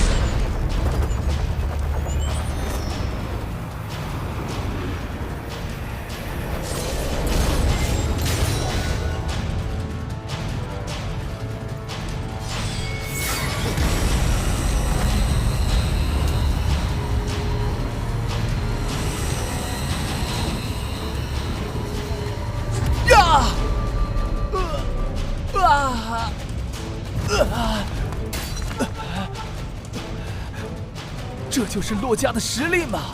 只一招就破了我的飞鹰13技。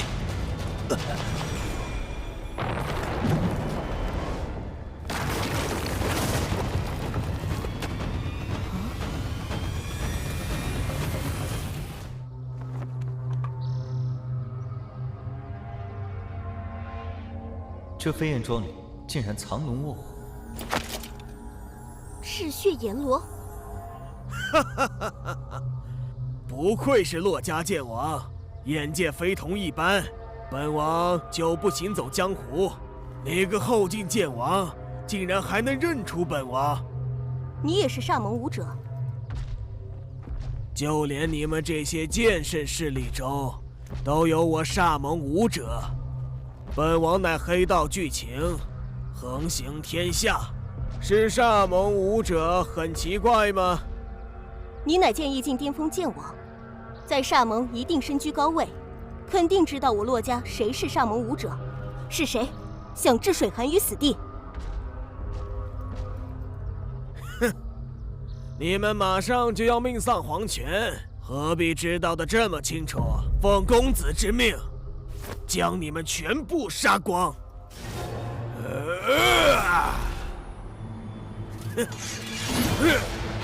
公子，这世上能命令赤血阎罗切除黑道，莫非血剑公子厉血河也在这里？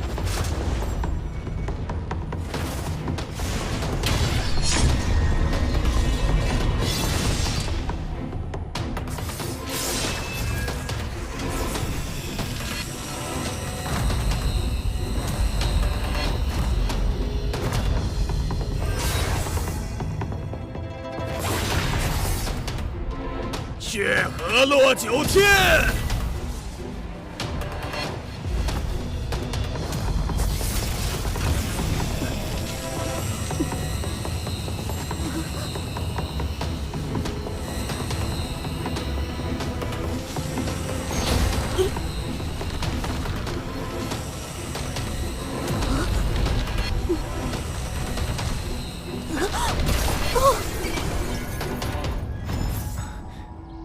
没办法了，只能用它了。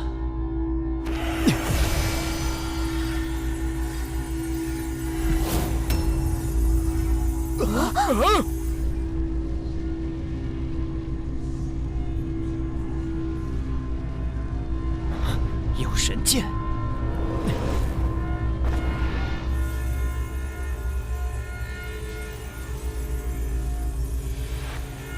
赤血阎罗是吧？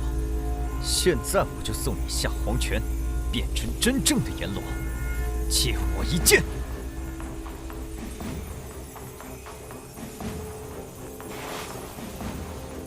哼！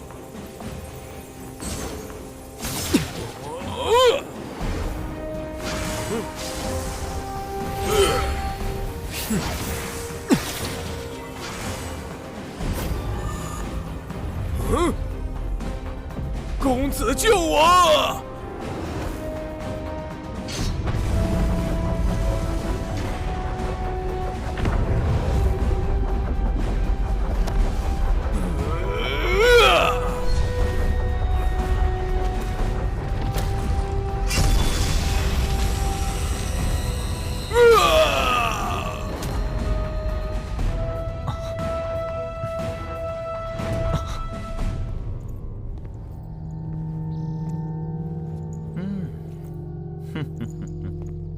血剑公子厉血河，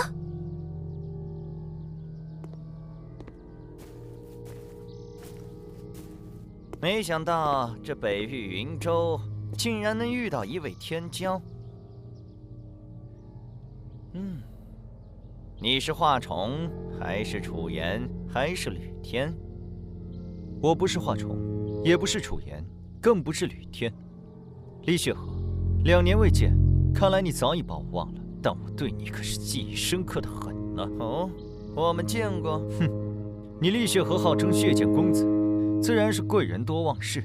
2年前在血雨蛮荒，阁下对我的好意，我可是一直都记在心里。竟然是你！你是那个剑体境小武者，短短2年时间，你竟然已经是剑一境剑王，并且身怀神剑。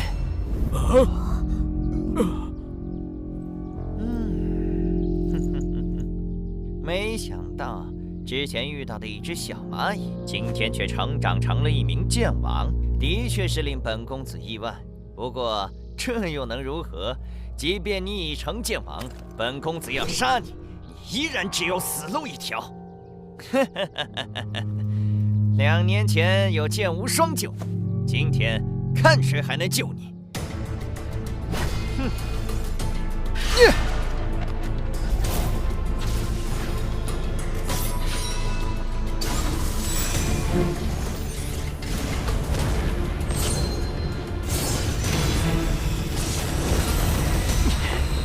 你手中神剑是桃神还是暗灵？桃神剑是也，我有神剑在手，李雪河也奈何不了我。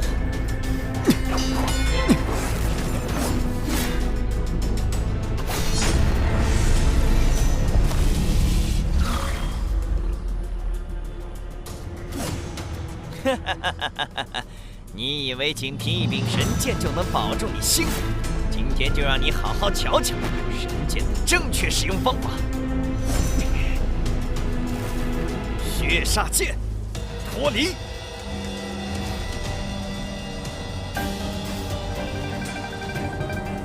这才是血煞剑的真正形态。小子，你要么与桃神剑脱离，让桃神剑现出真正形态，与之对决；要么就与桃神剑融为一体，在2柄神剑的交锋中活活震死。血煞剑，给我斩！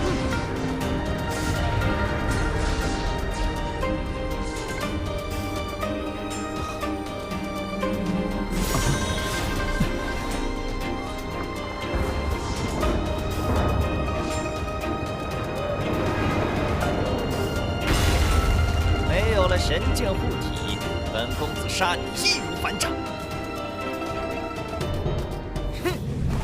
哼！绯红剑法，剑气火红，赤剑同体。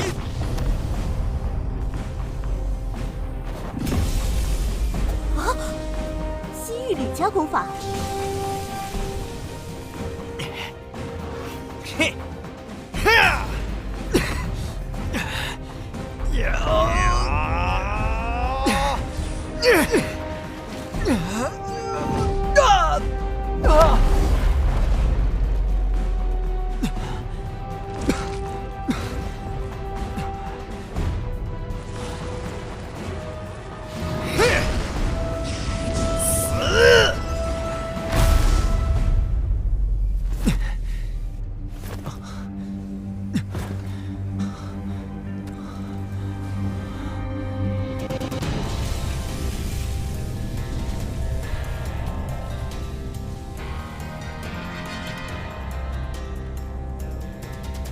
陆姑娘，危险！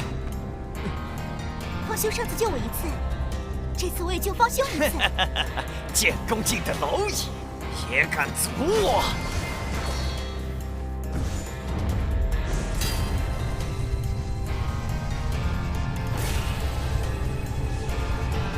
何方闲人，想杀我骆家后辈？这是剑圣烙印。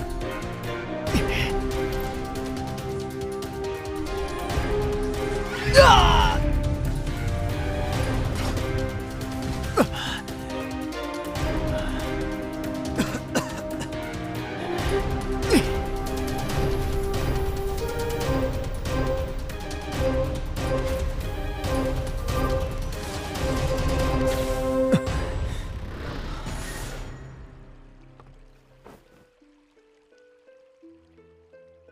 乐姑娘，这剑圣烙印是什么东西？是剑圣强者用自身剑道本源凝练出来的一道印记，里面有着剑圣强者的剑道力量。我身上的剑圣道印是我骆家剑圣骆宏远老祖所留。难怪李雪河连一个照面都挡不住，可惜没能将李雪河击杀。李雪河哪那么容易死？不说血剑老人，也可能在李雪河身上留下剑圣道印，仅是他拥有神剑血煞。在生死相关之际，神剑也会护住，借助神剑之力，足够他逃出升天。其实你也没那么容易死。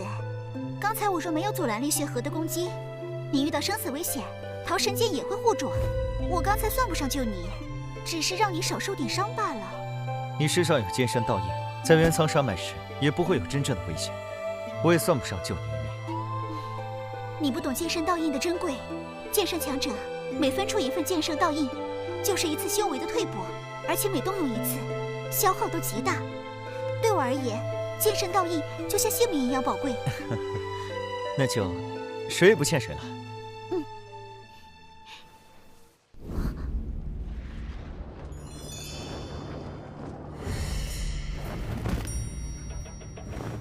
方公子，不知你与此人是何关系？没关系，只是通过他查到飞眼庄，然后让他带路来此而已。饶命啊！饶命！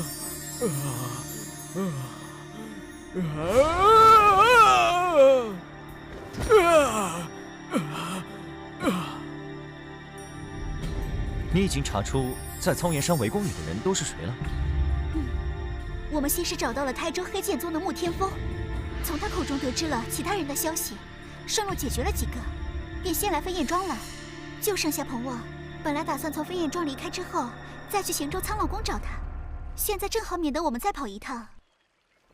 说吧，骆家是谁与煞盟有勾结？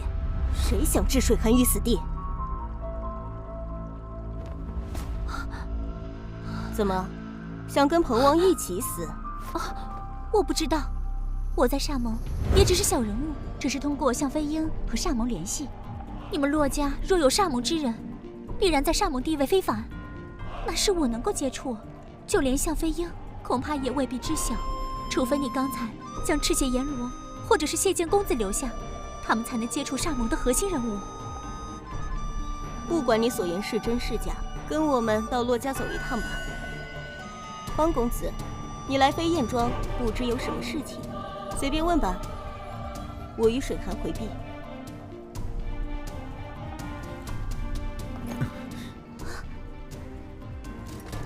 有什么好回避的？我和西域吕家有些关系，真名叫吕阳，问的问题跟你们问的差不多。杀你的命令来自西域吕家，我对吕家比骆家知道的还少。按你说来，厉血河和赤血阎罗他们知道。也许吧，我不确定。或许你可以想想，西域吕家有哪些人不愿意你回去？想你死的人，应该就在他们之间。就这样，这件事情总有一天我会查个水落石出。原来公子是西域吕家的天骄，难怪天赋如此惊人。吕家一门两天骄，真是难得一见的盛况。吕兄怎么万里迢迢来到北域来了？你是吕神通的私生子，一直在北域寒山城方家长大。2年前，吕家宗师前来寒山城接他，返回西域吕家的途中，遭到煞盟劫杀，吕家宗师身死，煞盟之人也命丧，他不知所踪，从此下落不明，直到现在才重出江湖。难怪，吕神通2年前曾至北域，大肆屠戮黑道势力，想必就是吕阳公子遇险之后，吕神通向煞门报复。细看起来，你和吕神通年轻时是有几分相像。吕前辈2年前突破剑道境，成就剑圣威名，可是当之无愧的第1人呢。原来你是剑圣之子，难怪剑道天赋如此惊人。我还未回西域吕家认祖归宗，我的身份还请2位不要外传。公子放心，我与水寒都非多舌之人。李阳，你跟我们回骆家吧。李阳，你跟我们回骆家吧。为啥？就算我和姑姑不说出你的身份，厉血河、赤血阎罗、向飞鹰都知道你的身份。若是想你死的人知道你还活着，必然会再度出手。你虽有神剑在身，但若是遇到厉血河这样的强者，还是会有危险。眼下骆家是你最好的去处，在北域骆家，哪怕是剑圣，都不敢放肆。你骆家也有剑圣，万一也对我的神剑有所企图，我岂不是羊入虎口？你不用担心我洛家剑圣会对你不利。整个剑域大陆，5大剑圣势力，我洛家是最不排外的。每隔30年，都会举办一次世剑大会。只要是愿意留在洛家的人才，即便是外姓，也会大力培养。并且，我洛家只有1位剑圣，年过900，寿元无多，没有突破剑神的希望，神剑对他并无帮助。我洛家自己有雷柄神剑水寒，不会贪图你手中的桃神。最后一点，世剑大会很快就要举行了，这是30年才有一次的机会，整个剑域大陆的少年天才大多都会参加。你可以在大会上见识到其他天骄。你天赋如此超绝，就不想跟其他天骄同台竞技吗？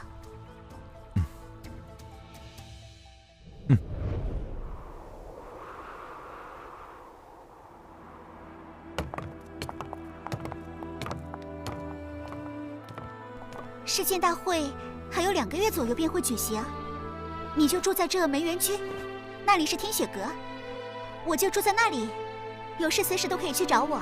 那就套上贵府一些时日了。没事，只要你愿意，住多久都可以的。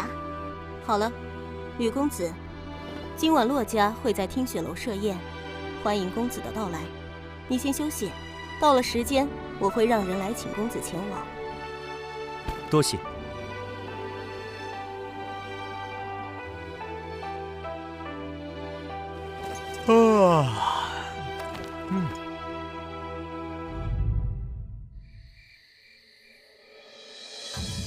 吕公子，该去赴宴了。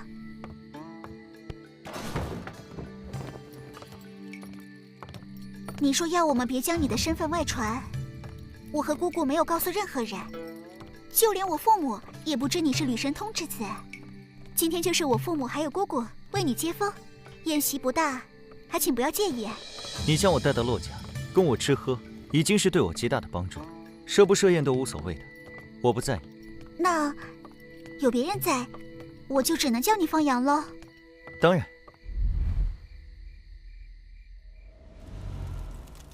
欢迎方阳来我们洛家做客。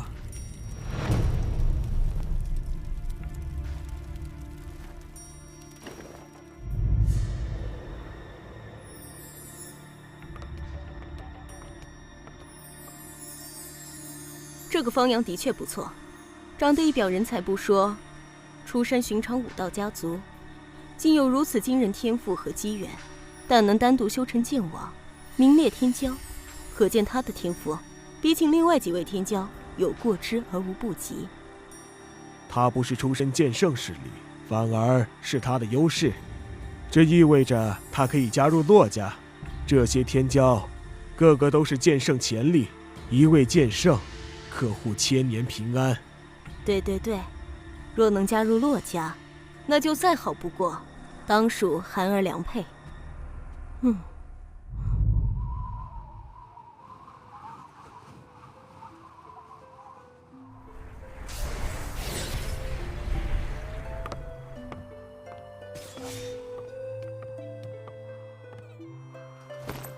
你的武功都是先于吕家大名鼎鼎的绝学，施展其中任何一门，都会被人认出来。这门星横九剑是流传于北域较广的一门剑王级剑法，不少大势力中都有。你可以学学，动手时用星横九剑，别人自然看不出你的来历。这正是我需要的东西，沈寒，太感谢你了。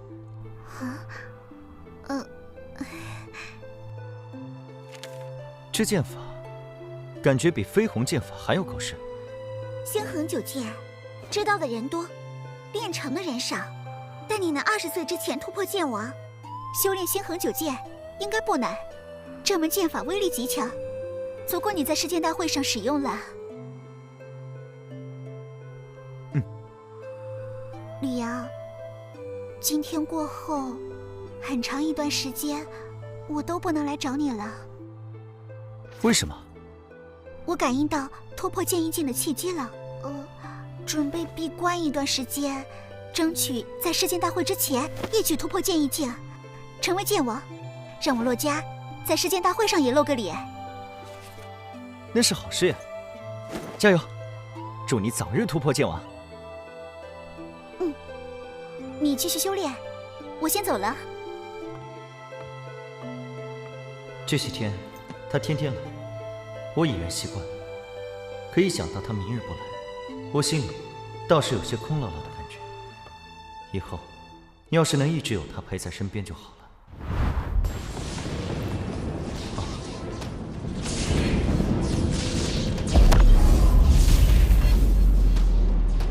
定是水寒突破剑王。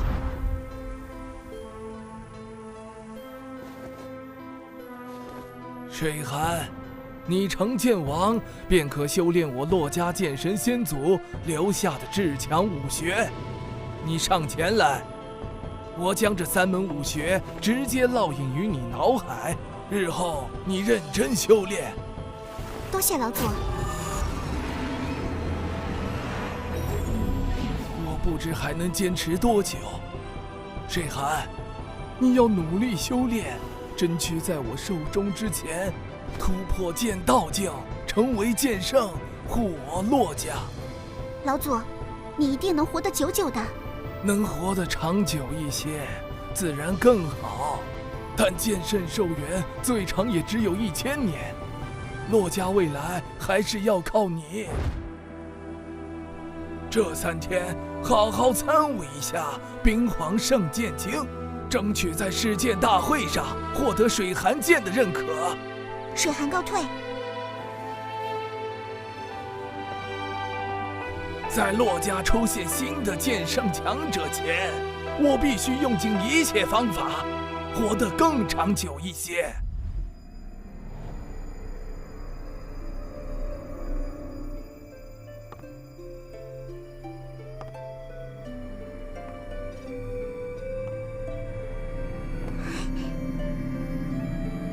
你来了。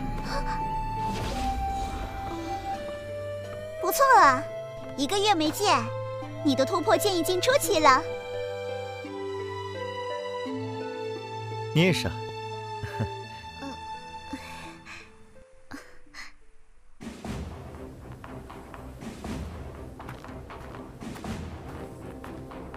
我猜，肯定是神剑公子，年仅18岁便突破剑王，短短10年不到，就已经修炼至巅峰剑王，有望30岁之前突破剑圣，当有剑神之姿。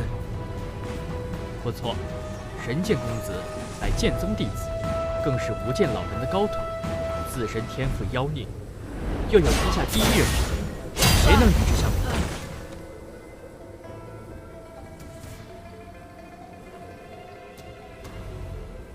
东域画家，剑圣强者华云海，重剑公子华重道。南域楚家，楚家家主楚剑雄，岩剑公子楚岩道。西域吕家，吕家家主吕神通，天剑公子吕天道。中域剑宗，剑宗副宗主白玉秋，神剑公子剑无双道。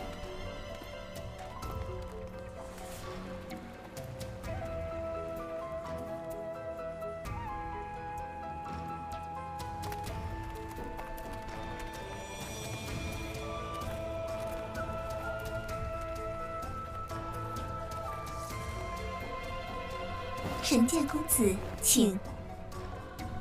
重剑公子，请。这天骄宴，宴请的是各方后辈天才。据我所知，洛家天骄只有洛水寒1人。那这一座位是北域洛家，欢迎各位天骄前来赴宴。哎，寒剑仙子旁边的男子是谁呀？竟然也透露着剑王气息。洛家有这么一位年轻剑王吗？若是天骄，早就名扬天下了。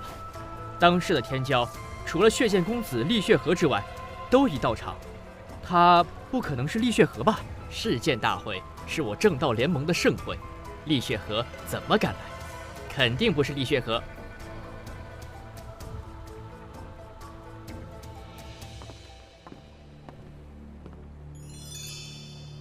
水寒见过神剑公子、重剑公子、炎剑公子、天剑公子。这位是方阳公子，我北域武者，年未满20，变成剑王。在下方阳，见过神剑公子、重剑公子、炎剑公子、天剑公子。寒剑仙子，我们见过吗？2年前，血域蛮荒中，我差点遭了厉血河的毒手，是神剑公子出手救了我，一直没机会当面感谢。今天，总算再见着神剑公子了，多谢。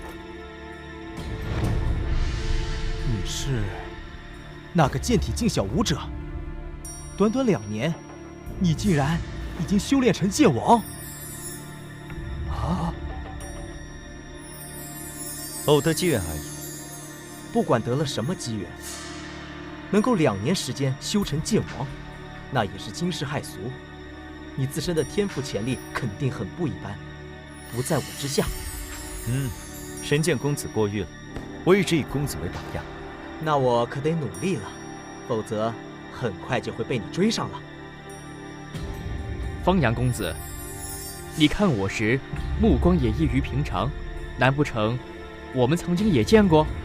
没有，我从未去过西域，只是久闻天剑公子的大名而已。啊？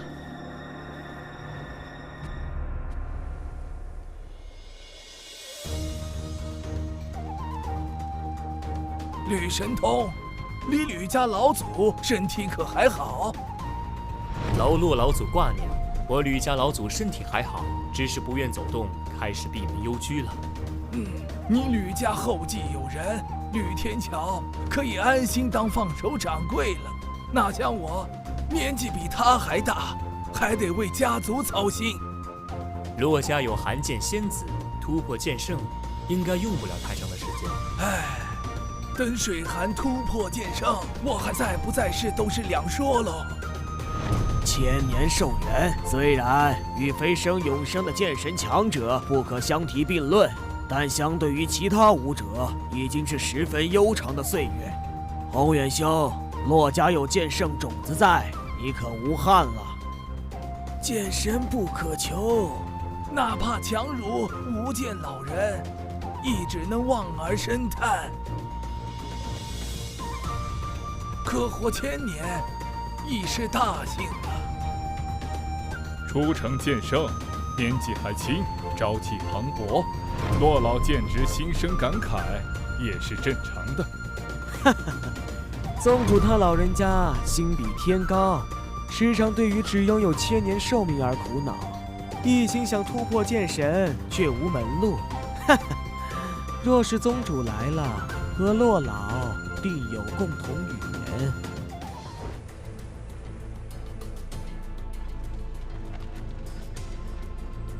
无剑老人若是生在现在这个剑道盛世，他的天赋不在剑无双之下，当剑神有望。是啊，像无剑老人25岁变成剑圣，仅100多岁就达到剑道近巅峰，距离剑神仅1步之遥。如此天赋，即使和现在这些孩子相比，也是不遑多让啊。可惜，数百年来，无剑老人一心修炼，却也始终未能突破，甚至为了寻求突破，行走天下，匡扶正道，虽获盛名于世，却未能寻得契机。宗主也自知突破无望，所以这些年来一直隐居宗内。不过，宗主他老人家发掘了无双这个天赋，不在他之下的后辈天骄悉心培养，对无双寄予厚望。只要无双将来如他所愿，想必也无遗憾。剑无双，的确精彩绝艳，世间罕见。剑无双天赋无双，宛如无间老人在世，哪怕在众多天骄中，也遥遥领先，独占鳌头。当世天骄，当属剑无双第一。或许无间老人期盼的剑神之位，当真要落在剑无双身上。哈哈哈哈！无双虽然优秀，但剑神之位还得看个人气运。当世天骄，每一位都有希望，只是无双也并非没有匹敌之人。血剑老人的弟子厉血河，天赋不在无双之下。若是厉血河以神剑血煞问鼎剑神，剑域大陆恐将血流成河，而正道联盟也将迎来巨大灾祸。近日煞盟频频活动，江湖很不太平，水寒在北域之中都遭到煞盟劫杀。还有这事，煞盟好大的狗胆！他们这是忘了无间老人杀得他们如同丧家之犬，东躲西藏的时候吗？水寒说，厉血河也和煞盟武者在一起。我担心的是，血剑老人恐怕也为煞盟站台，甚至就是煞盟之主。否则，煞盟怎会如此气焰嚣张？煞盟之事，还得我们五大势力联手，互相帮忙。一旦有所发现，就连根拔起。哼！剑宗有3柄神剑，我们4家也各有1柄神剑。血剑老人再强，也只能运用1柄血煞，看他能挡我们几柄神剑。诸位也不必担心血剑老人会出来闹事。宗主他老人家说了，只要他在世1天，血剑老人就得搀扶1天。只要血剑老人敢现身天下，宗主他老人家便会持剑下山，匡扶正道，斩妖诛魔。无间老人大义。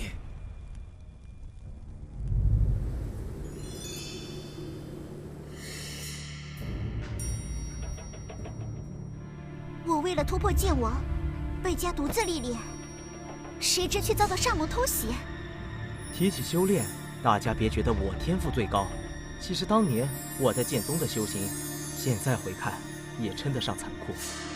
无双公子所言极是，我当年修炼也是，我跟无双一样，也在成为剑王之后游历四方，效仿无间老人前辈，匡扶正道，斩妖除魔。这些年来，也有几段颇为凶险的经历。听你们这么说，我倒是最为幸福的那一个了。我爹啊，总是害怕我出事，直到我成为剑王之后，获得了神剑天虹的认可，有了神剑护体，他才注重自己的修炼，一举突破了剑道境，成为剑圣。吕家主成就剑圣，名震天下，没想到还是一位慈父，令人钦佩，令人敬仰。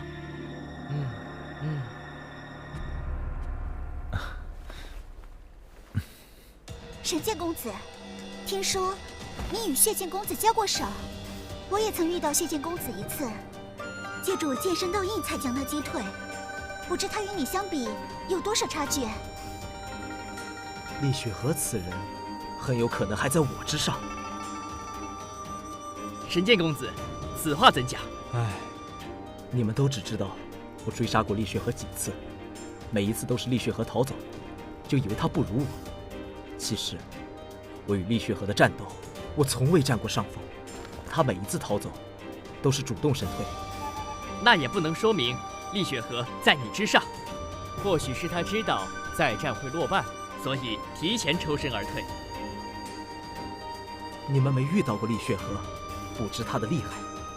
我与他交手数次，每一次都是全力以赴，他都从容而退，给我的感觉，他似乎未出全力。可惜我的修为还未到剑意境巅峰，否则真要找厉雪河过过招，看看他是否真如神剑公子所言。下次再遇到厉雪河，方颖啊！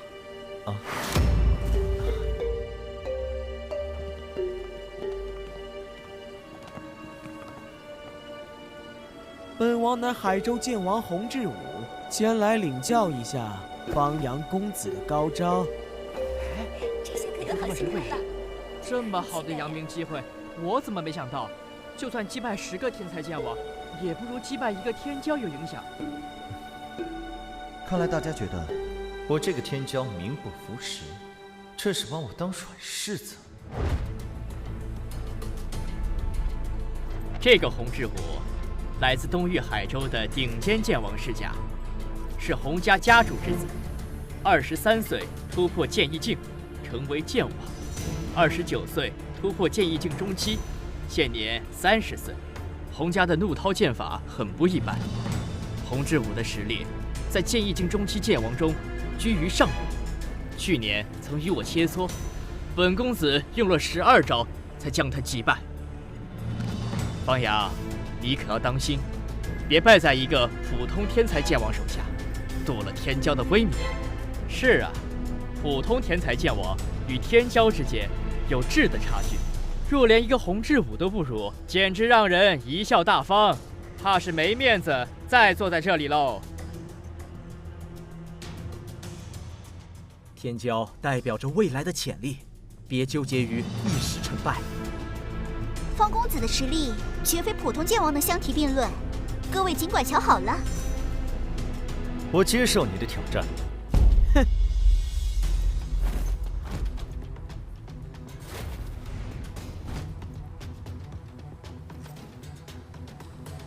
天才剑王挑战天骄，这是我第一次见到。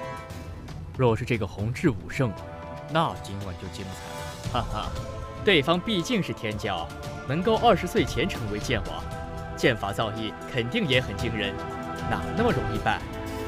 若是别的天骄，洪志武肯定没希望。但对手是这个方阳，那就不一定了。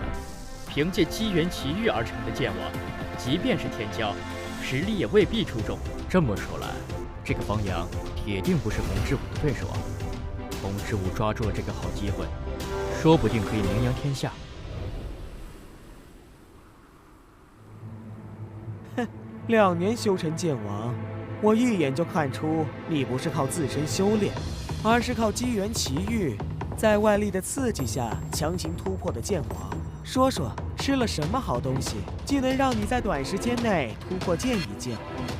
打就打喽，啰嗦什么？你这么着急落败，我成全你。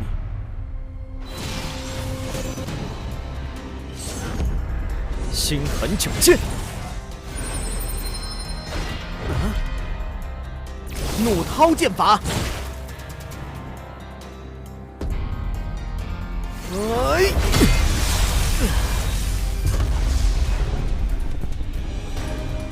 方公子胜了，洪志武远不是他的对手。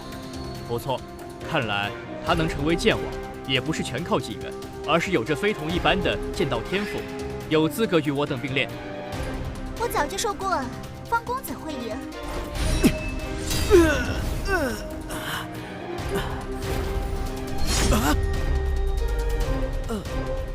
我输了。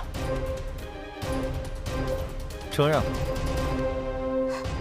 洪志武也敢挑战天骄？是啊，怎么样，自讨苦吃了吧？杨建公子，杨建公子，哇哇！李阳，用不了多久，你的杨建公子之名就要传遍整个剑域大陆了。这些都是虚名罢了，只有成为剑神，才算真正的天下第一。明天的世剑大会，获得水寒剑认可者，真有获得洛家剑圣级武学的机会。这个问题你问过好多遍了。只要能够获得水寒剑认可，便可进入洛家宝地修炼。洛家宝地中不仅有剑圣级武学，听说还有剑神先祖留下的奥秘。只要你运气好，连我洛家剑神先祖留下的好处都能获得。明天我定会全力以赴，看看能不能夺得世剑大会魁首。神剑塔考核的虽然是实力，但并非完全只凭实力高低而排名，关键还要看自身潜力天赋与水寒剑的亲和力。我觉得你的希望很大。这个要到时候才知道。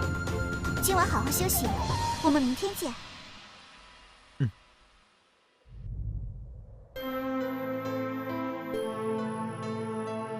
这就是我们的考核场所——神剑塔。稍后我们都要进入，只有完成考验，才能到上一层。时间越早者，排名越靠前。如果登上第9层，就有希望接触到神剑水寒，获得认可者都是魁首。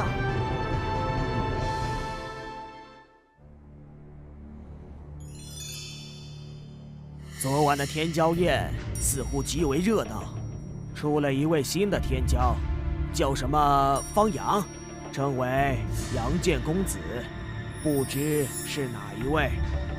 听说这个阳剑公子之前名不见经传，并非出自名门，竟能成为天骄，令人意外啊！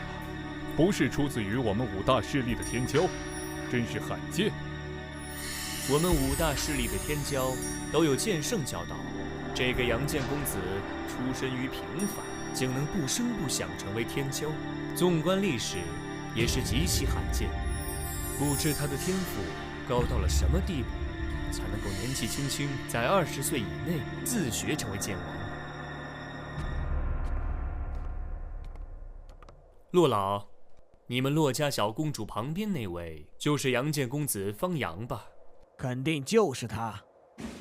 骆老，这个方阳与你骆家小公主走得很近，听说他还在骆家住过一段时间，骆家总该知道他的来历吧？听水寒说起过，他出身于北域一个普通武道家族，2年前遇到了机缘奇遇，自学成剑王，最近才出世行走江湖。哈哈哈！什么样的机缘能让他短短2年时间成为剑王？他说了吗？那就不知了，那是他的秘密，不好寻根问短。哼，我不信，一个出身普通的少年，一度默默无闻，会突然间因为机缘奇遇，短短2年时间便成为剑王。他昨晚曾与同境界剑王一战，剑法造诣很高，实力很强。也许他的机缘奇遇只是学到了剑王武学而已，并没有增长修为的奇遇，而是靠自身修炼突破剑王。因为学到剑王武学，2年时间自学修炼成剑王，这可能吗？这得多高的剑道天赋？理论上是可能的。剑域大陆如此广阔，武者数量何等浩瀚，在此剑道盛世，出现1-2个特别妖孽的天才，也不是不可能。反正我是不信他自学能成剑王，我觉得方阳背后定有剑圣教导。如果真有剑圣强者教导方阳，那会是谁呢？如果是我们5大势力的剑圣，不可能一点消息都没有。如果是煞蒙剑圣煞蒙剑圣，不可能。方阳曾在煞蒙武者手下救过水寒，并且还曾调查煞蒙，遇到过厉雪河，差点被厉雪河杀死，绝不会是煞蒙之人。也许是煞蒙演的一出苦肉计呢。我建议将他拿下，好好审问。这不好吧？没有丝毫证据，就凭心中猜测，便要审问一位天骄。他是什么人，日后自然知道。现在看着便好。试剑大会，于神剑塔中比试，谁闯塔的层楼越高，速度越快，成绩便越好。神剑塔会记录你们每一个人的成绩，最终会给出评判。前10名都将获得剑山参悟剑道的奖励，第1名更是可进入骆家剑神仙祖开辟的宝地修炼。真的吗？现在试剑大会开始，入神剑塔。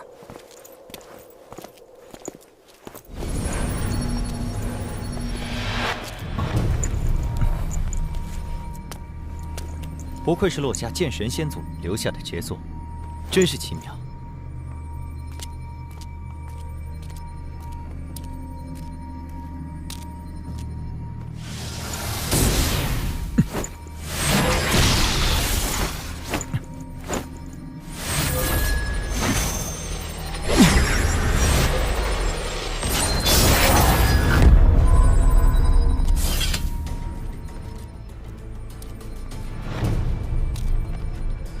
看来，这个令符是关键了。好快的速度，不亚于剑王。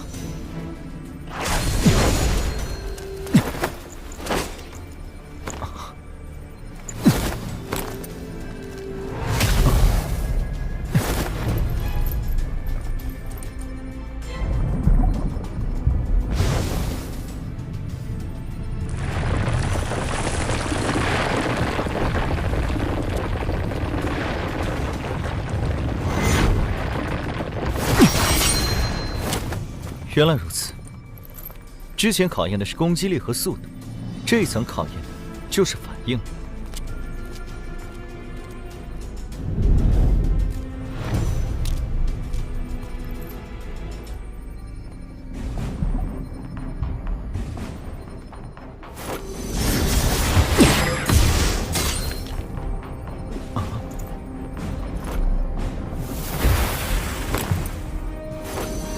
心痕九剑，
原来如此，这一层考核的是神魂强度和反应。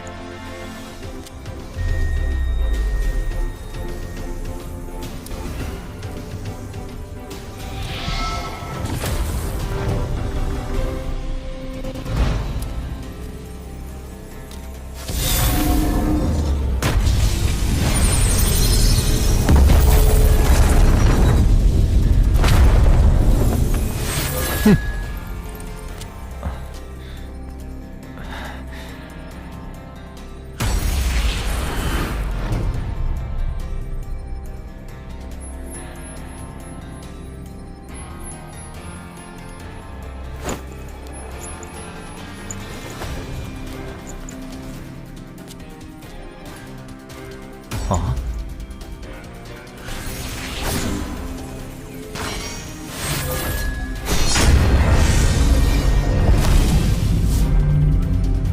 好强，看来只能巧取了。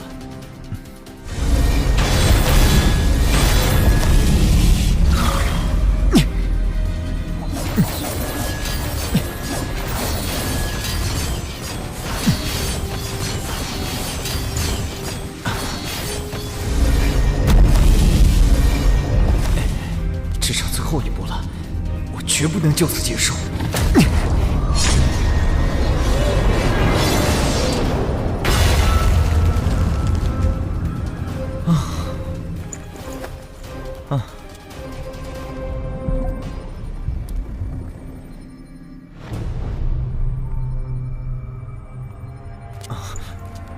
杨剑公子，没想到是你第二个来到这里。神剑公子，你好快的速度，到了多久？不到半刻钟。前6层考核的是实力，虽然修为不同，面临的考核强度不同，但你不会剑圣级武学，通过前6层的速度定不及我，慢个半刻钟左右很正常。这么说来，第7层至第9层的考验，你通过的时间似乎一点都不比我慢。或许你通过第7至第9层的时间比我还要更短。谁快谁慢不重要，重要的是谁能够获得神剑水寒的认可。每一次试剑大会，神剑水寒只会认可1人，要等神剑塔中前9层的人全部消失，水寒剑才会选择认可之人。虽然我身上已有神剑凝光，但也渴望能够获得神剑水寒的认可，这是我天赋潜力的肯定。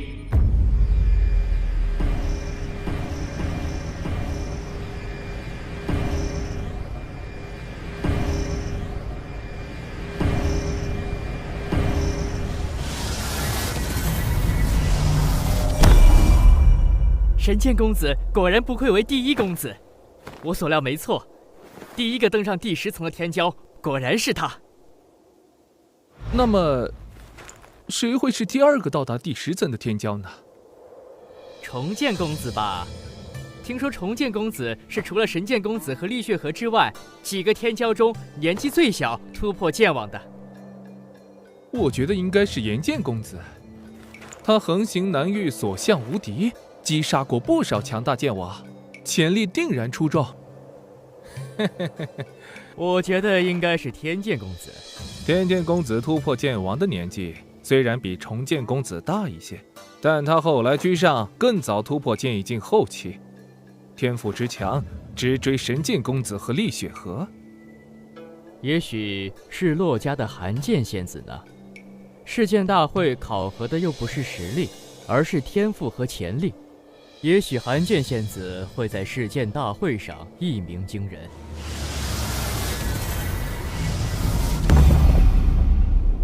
怎么会是杨剑公子？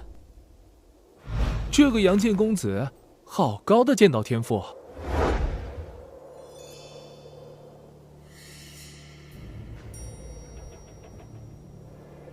不愧是2年时间便能成为剑王的天之骄子。这个杨剑公子的天赋的确非同一般，在天骄中也是冒尖的存在。可惜天儿还是稍逊一筹。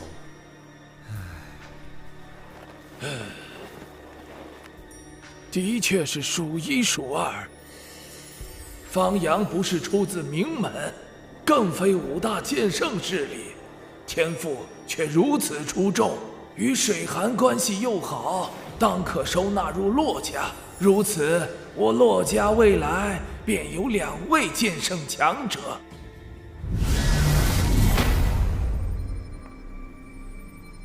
竟然是水寒仙子！好，太好了，太厉害了！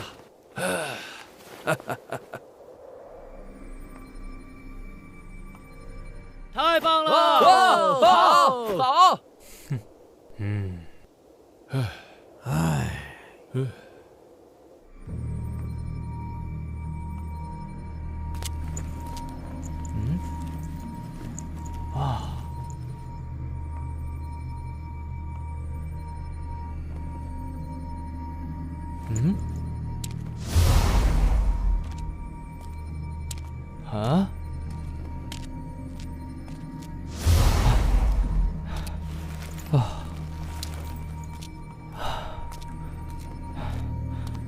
我竟然是最后一名。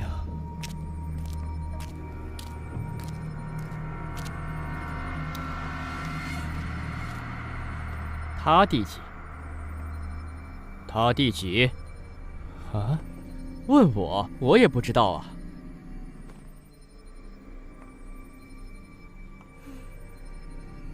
我到的时候，他们就已经在了。啊？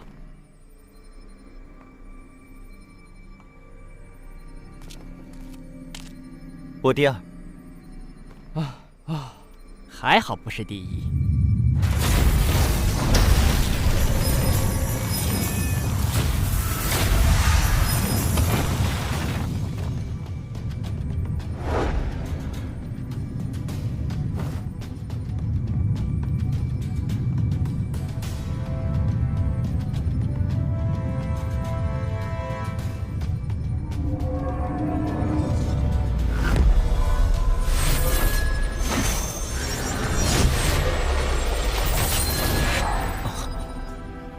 为什么会是他？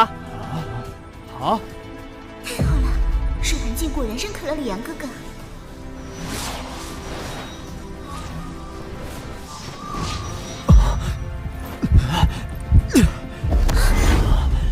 是不是体内已经有了一柄神剑，无法再容纳第二柄？还是说，我现在的修为不够，所以无法容纳第二柄？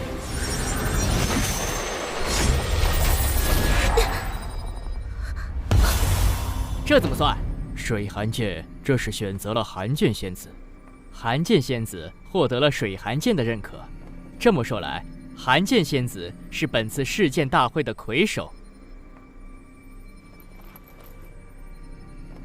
我认为是杨剑公子和寒剑仙子都获得了神剑水寒的认可，恭喜了，杨剑公子。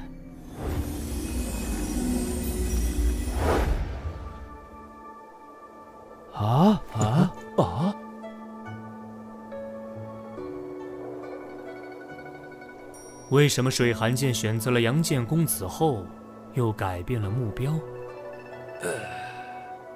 也许是水寒剑同时选中了他们两人吧，只是先进入杨剑公子身体而已。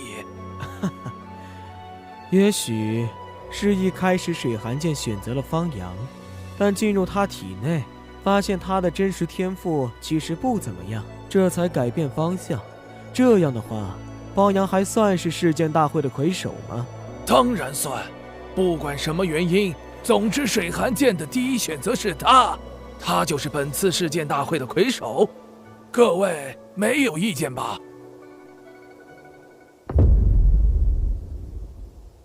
各位小友，前10名单已出，分别是方阳、洛水寒、剑无双、吕天、楚言、华虫、叶媚儿、战星河、君一寒、楚西西。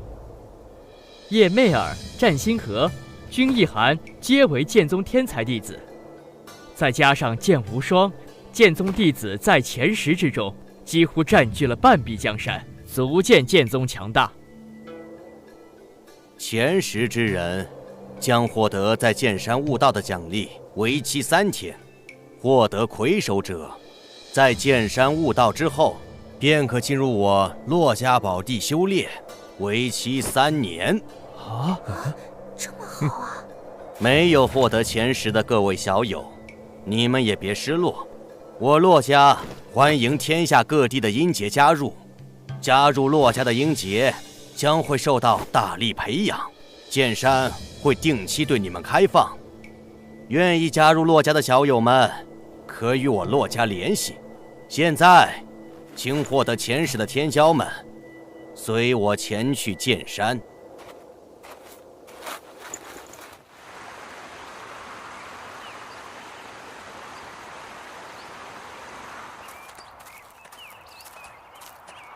此为剑山，剑气笼罩区域，除了剑圣强者，任何人都不能踏入。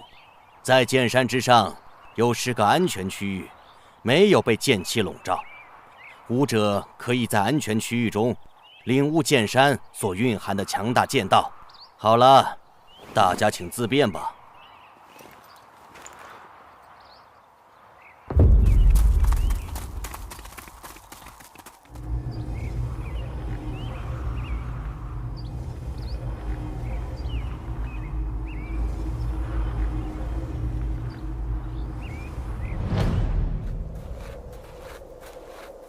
洛老，这几日承蒙洛家招待，多有烦扰之处。我儿幸得贵府剑山修炼之机会，不胜感激。他日欢迎洛家之人前去西域吕家做客。现在先走一步。这就是吕神通，西域吕家家主，我的父亲。路途遥远，一路走好。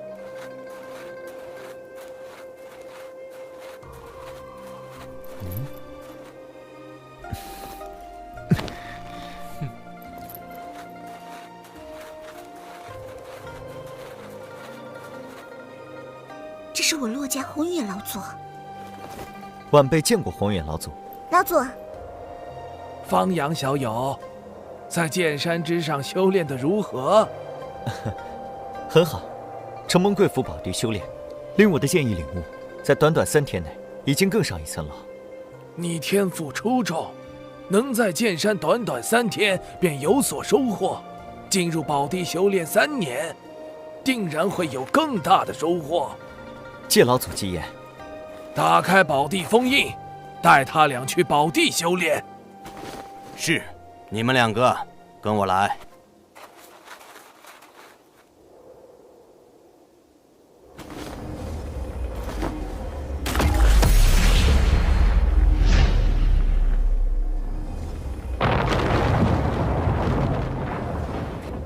修炼宝地可以进去了。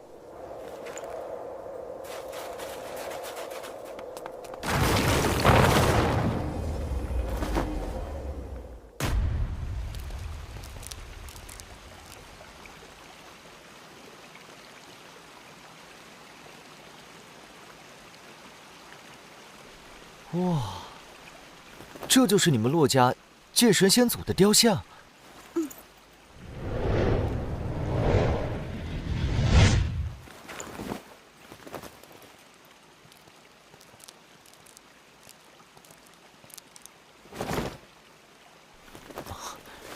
好浓郁的剑气能量。洛家宝地修炼1天，相当于外界修炼2天。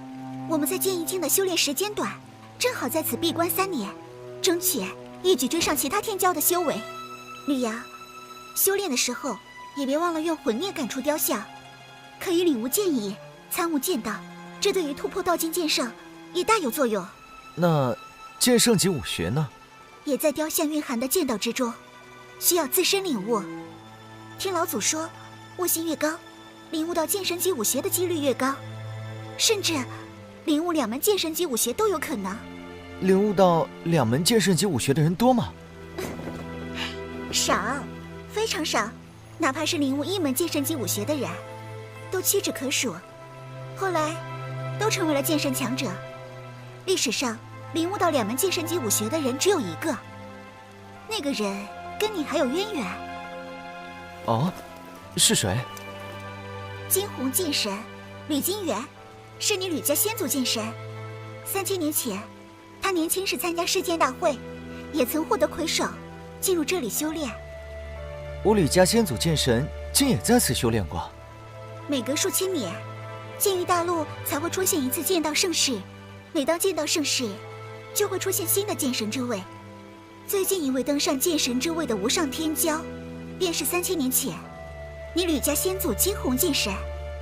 上一个登上剑神之位的，是我洛家先祖边黄剑神骆冰云，时间是6000年前。既然以剑神为目标，那就必须和先祖金鸿剑神一样，领悟2门剑神级武学。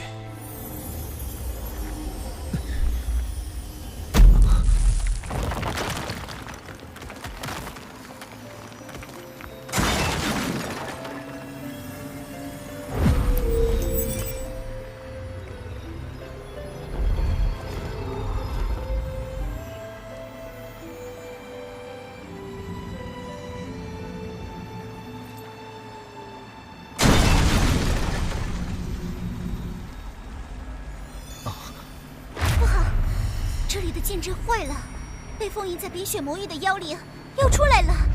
妖灵？妖灵是因为吸收剑气能量，开启了灵智的兽雷。这里寒冰属性的剑气能量充沛，曾是妖灵的乐园，被称作冰雪魔域。后来我洛家先祖剑神封印了这片区域，洛家宝地更是直接建在冰雪魔域之上，以他自身雕像为阵眼，镇压着冰雪魔域中的妖灵。洛家宝地之所以能够加快修炼速度，就是吸引了寒冰魔域中的剑气能量。难怪。是不是年代久远，所以阵法禁止自己破坏？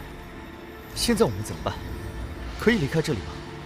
只要先知书用令符打开通道，我们就能离开这里。但是，冰雪魔域中妖灵众多，经过几千年的发展，肯定会有源源不断的妖灵诞生，恐怕连实力强大的圣级妖灵都有。等他们从冰雪魔域中冲出来，这对于整个冰雪城而言都是一场灾难。这样的事，我们管不了。你洛家乃圣级势力，肯定会有办法应对这样的情况。只有剑圣强者，才可能重新修补先祖剑神留下的封印。希望老祖能够早点发现这里的情况，快点过来。这里面的情况，外面的人会知道吗？平时宝地不会启用，没人关注。但我们修炼期间，会有专人一直关注这里的情况。刚才造成的动静如此之大，外面的人肯定知晓。那就好，也许我们不用离开，等红眼老祖前来，把这里的禁制修补好就行了。希望如此。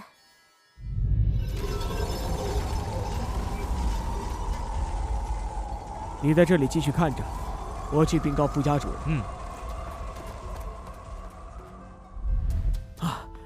让开！我有要事禀报副家主。宝地禁制被破，小姐有危险。这，副家主正在外出。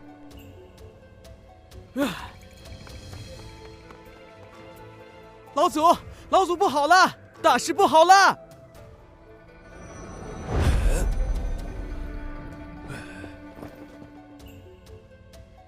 什么事慌慌张张？老祖，宝地禁制出现了破坏，冰雪魔域的封印被打开了2条通道，通到宝地空间了。什么？星之呢？有没有去打开通道，放水寒2人出来？副家主外出了，不在府中。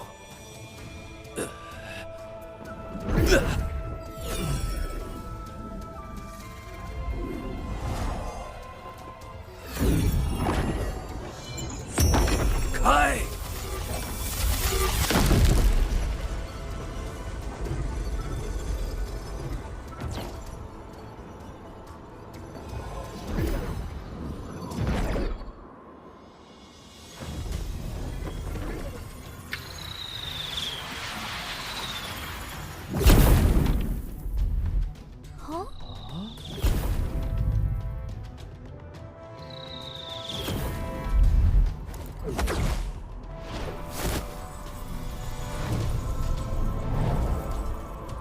是血间老人吗？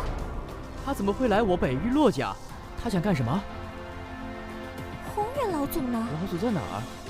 有剑圣前来，老祖怎么没有现身？就是。血剑老人来了，快去找红远老祖。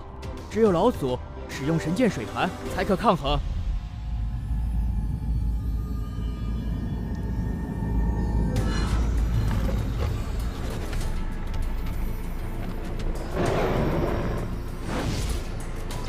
是冰雪魔狼剑王级。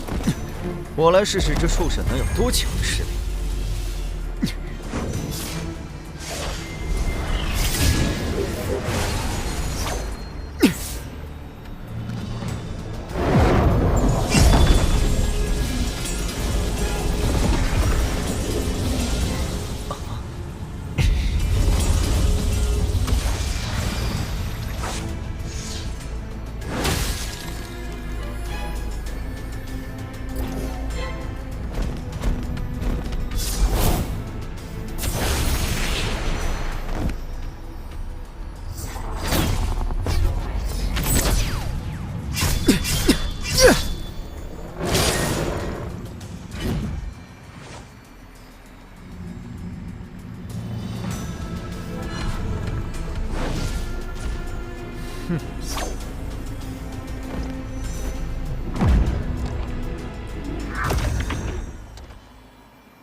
老祖，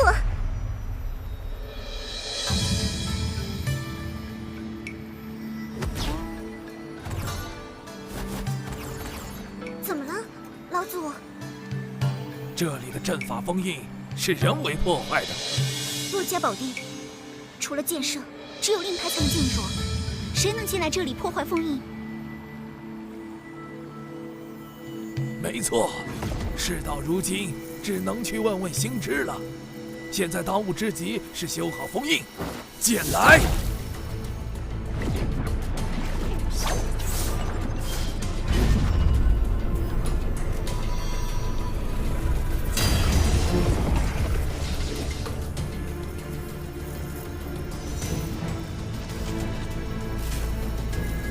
好，他们的目的是神剑。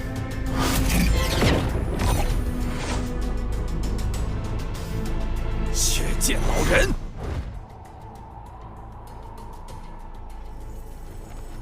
骆宏远，若是冰雪魔域的封印彻底开了，整个冰雪城都将被妖灵淹没，你们骆家会血流成河。不如你告诉本座，神剑水寒的操控之法，本座得了水寒剑就离开，让你放开手脚去修补冰雪魔域的封印，如何？想要我骆家神剑，做梦！本座要的东西，还从来没有失手过。骆宏远，失去神剑水寒，你北域骆家依旧是剑圣势力。若是冰雪魔域的封印彻底解开，那你北域骆家要被除名了。家破人亡，你们骆家也想不死后尘吗？哼！但在冰雪城的冰天雪地内，你也未必有胜算。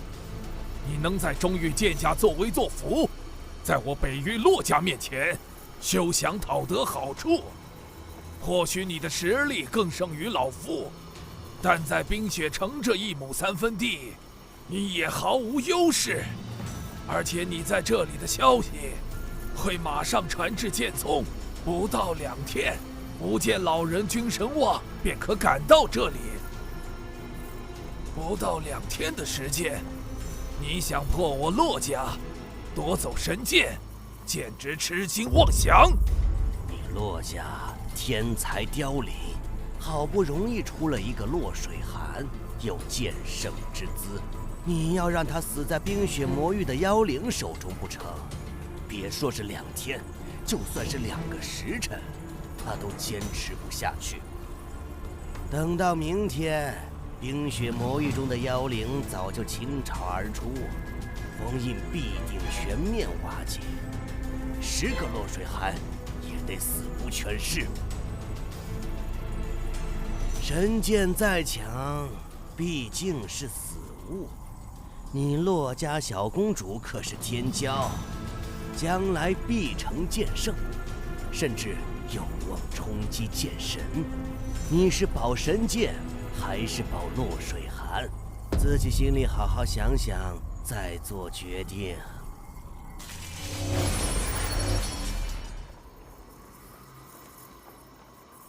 你仔细想想，一个未来的剑神有多重要？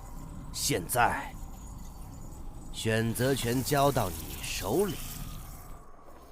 我的选择就是先杀了你。哼！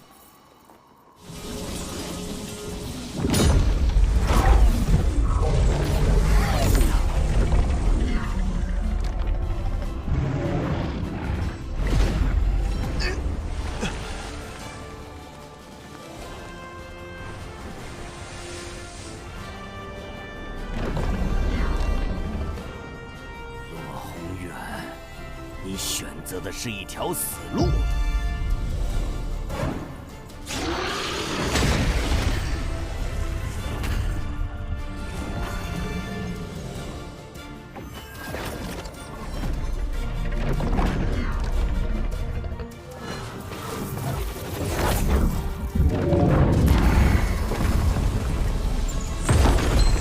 九龙冰级大阵，不过如此。若是冰皇剑神在世，本座自然远远不及。但仅凭他留下的一座阵法，还挡不住本座。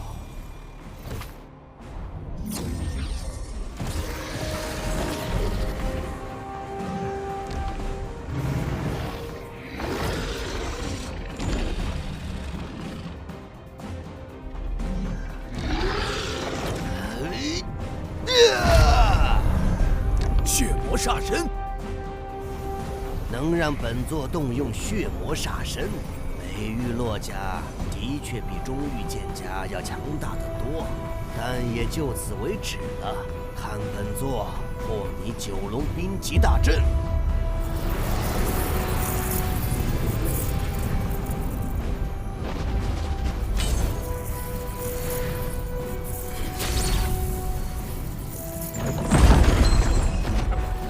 剑老人这门剑术当真可怕。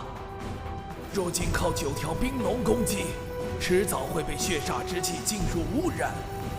若是被血剑老人操控了9条冰龙，那么……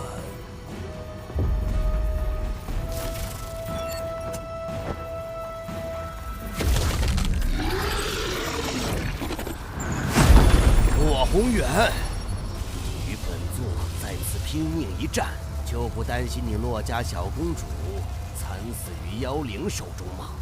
冰皇雕像有我先祖力量，只要还在，寒儿便不会有大危险。我必须尽快打退血剑老人。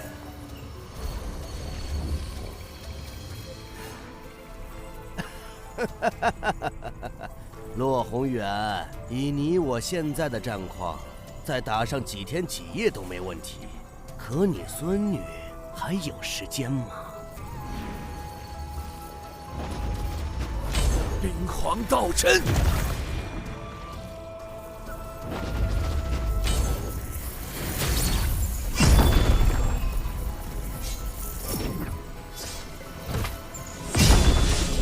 糟了！冰皇雕像已经受到攻击，宝地空间病人正在激动。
剑王，其中一个强大的不可思议，手中拿的好像是神剑，而且冰皇雕像也有着十分强大的力量，所以大家的连续攻击根本没有什么效果。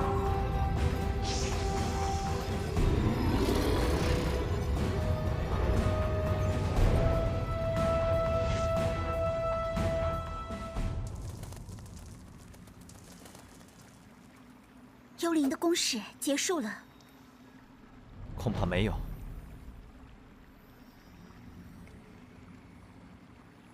那他们怎么都撤走了？暂时的撤退，恐怕是为了更强大的进攻。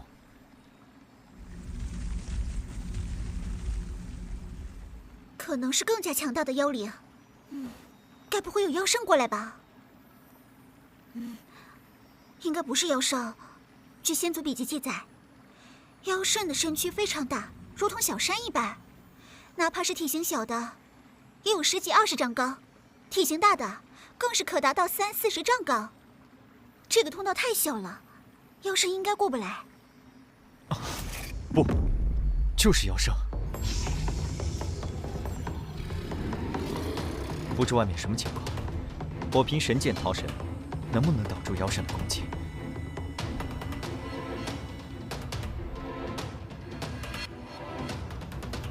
真是妖圣！老祖已经离开了好几个时辰都不见回来，难道我要和吕阳正面对抗妖圣？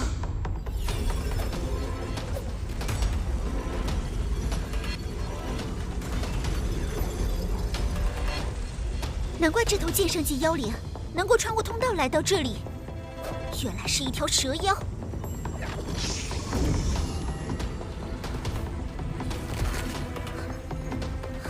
这是我的速度变慢了。你对着雕像下法，注意自保，我来对付他。你可千万当心！区区剑王也敢在本圣面前放肆！小子，你手中的剑不错，可是传说中的神剑。知道我手中的是神剑，还不快退下！以神剑之威，哪怕你是妖中之圣，也可斩之。神剑虽强，可你太弱，小子，凭你还差得远，并且你手中的神剑不是水寒剑，只要不是水寒剑造成的伤，在长生池中都可快速复原。你的神剑对本圣毫无威胁。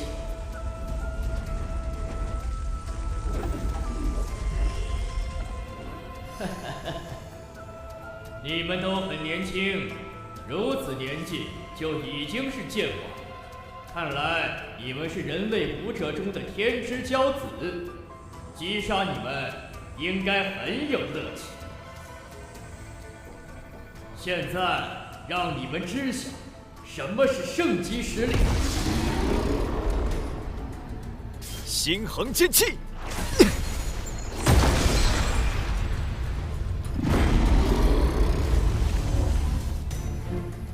有点意思啊！凭神剑之力，你的实力在剑王中已属顶尖，可惜在本圣面前，依然宛如蝼蚁。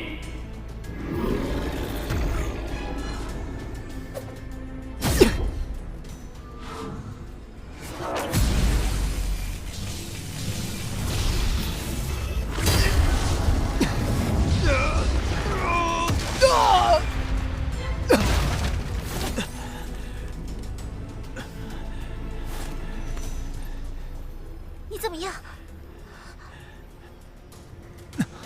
圣级的力量果然难以匹敌。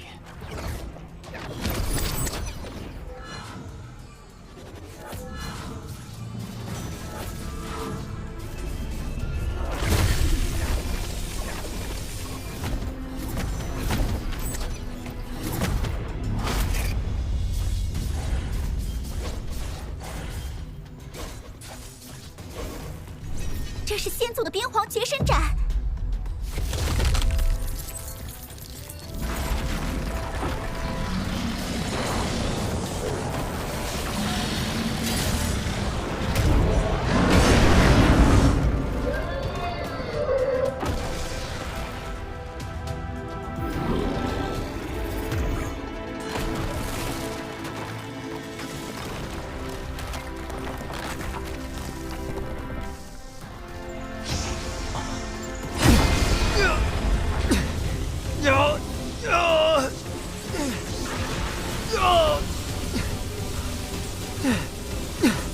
不好，我挡不住了！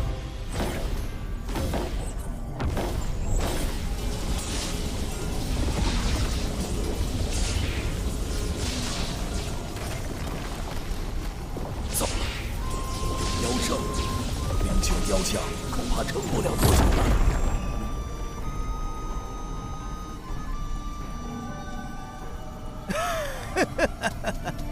看来冰雪魔域的封印就快破了，你洛家小公主将命丧妖灵之手。洛宏远，你给出水寒剑的操控之法，本座就让你去救她，如何？你休想！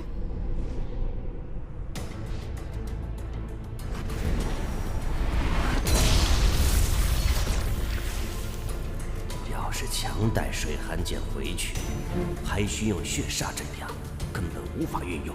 必须得让这个老家伙吐出水寒剑的引导之术才行。寒儿，方阳，一定要撑住啊！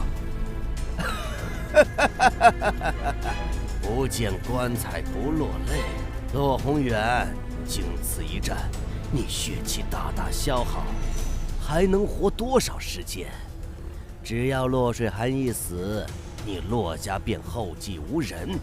等你死后，本座取你洛家神剑，如探囊取物。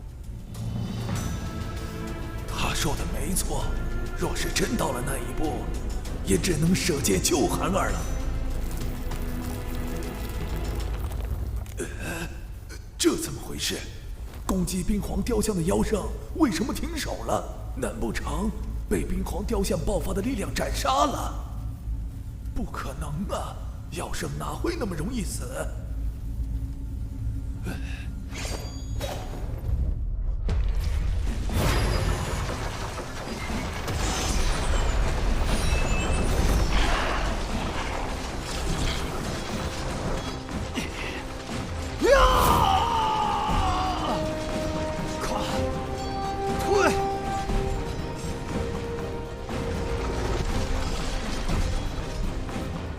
助你！水元术，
诗涵，你怎么了？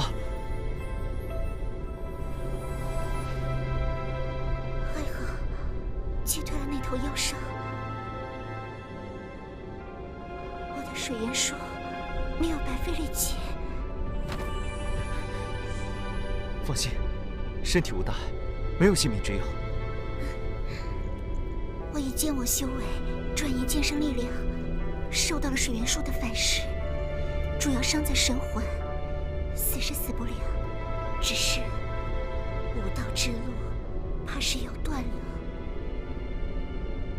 还好你的希望还在，你刚才被雕像中的力量附体，感受过一次冰皇剑神的剑道意志，在此修炼3年，便可获得冰皇剑神的全部武道传承。你吕家先祖曾在此参悟剑道，后称剑神。希望你将来也能登上剑神之位。诗涵，我会守护你一生一世，也会守护洛家一生一世。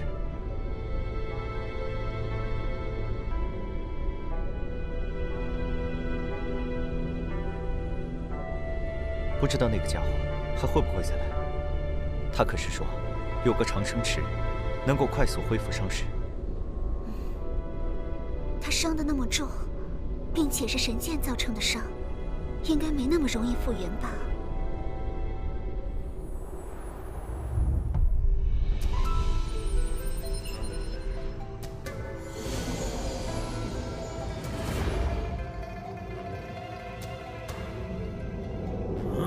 怎么回事？不是说那边就2个剑王和1个剑圣层次的雕像吗？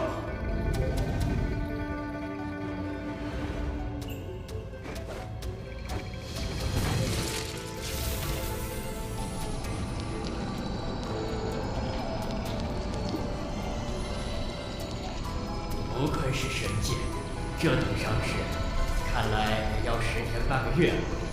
那个小子，我记住你了。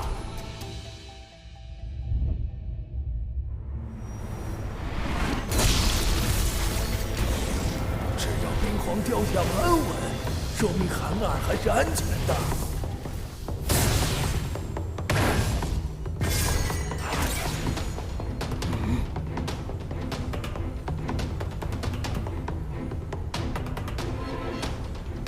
洛星之还不出来帮忙！可恶，居然暴露我的身份！你直接进入洛家宝地空间，把里面的封印彻底破了。洛星之，你敢！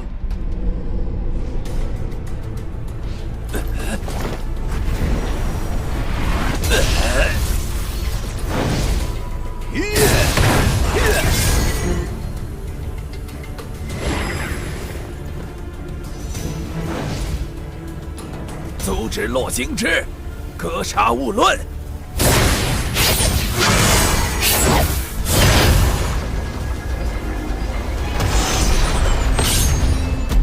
一直管理洛家是我的副家主洛星之，竟然是血剑老人的人。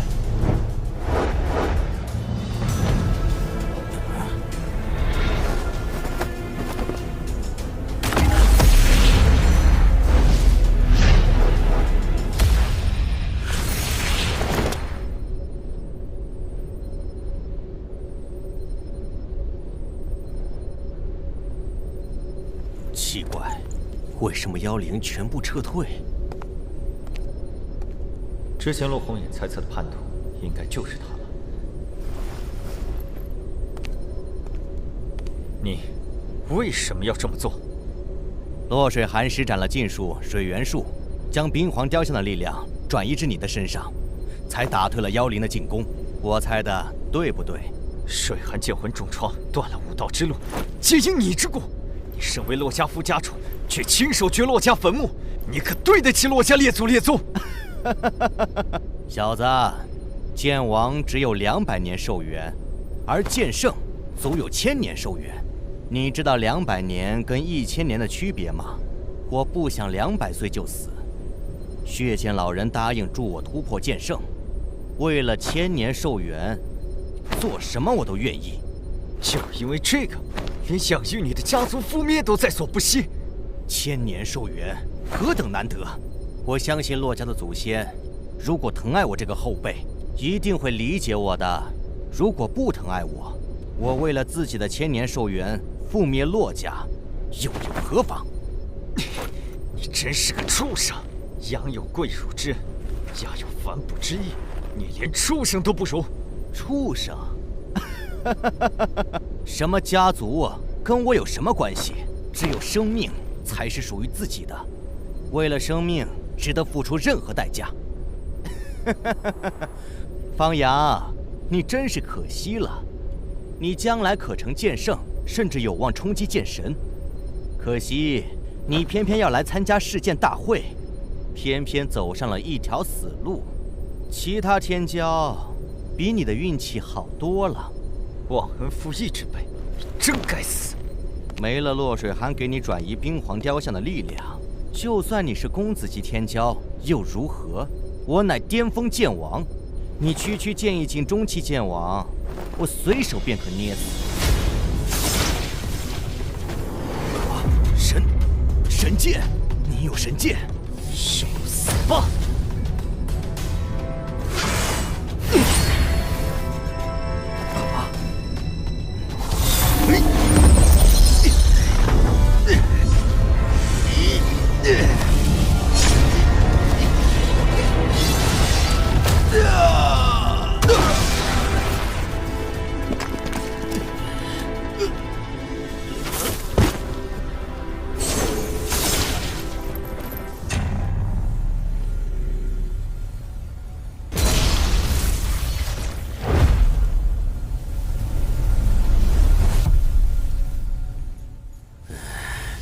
真是个废物！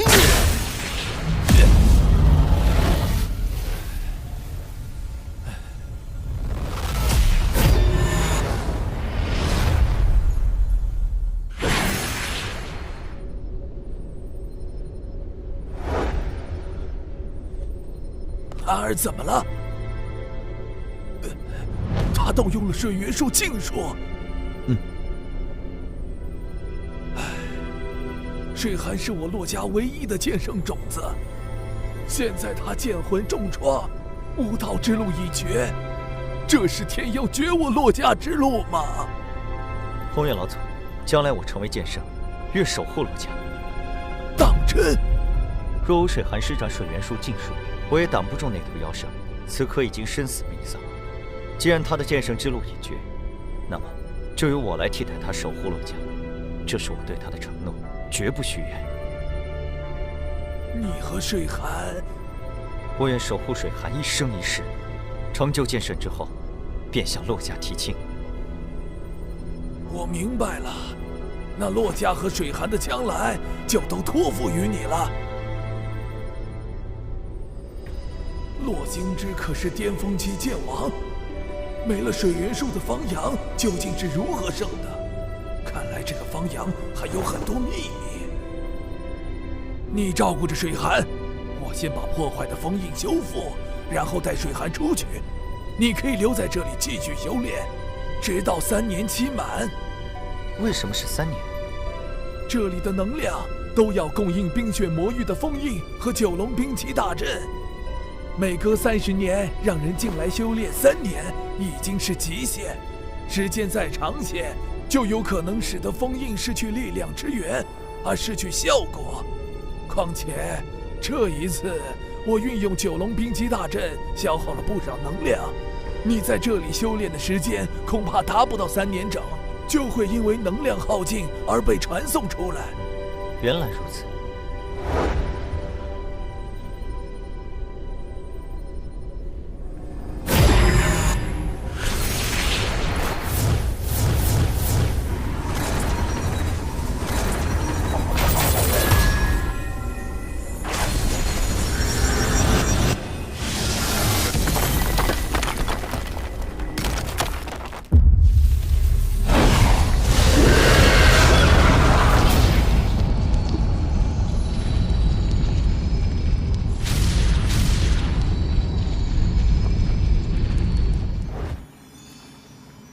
水寒的剑魂受到破坏非常严重，需要至价的养魂宝物才能治愈。洛家的养魂宝物只能令他的剑魂不再破坏，无法修复。把它交给我，我得带他去养魂，否则等剑魂彻底碎灭，他就再也无法苏醒了。什么养魂宝物能够治好水寒的剑魂？神剑暗灵，或者是神药九玄神魂花，这2样都是传说中的宝物，从没听说有人亲眼见过，几乎没什么希望。还好洛家有先祖留下的千年养魂木，以他的剑魂损坏程度能够保住。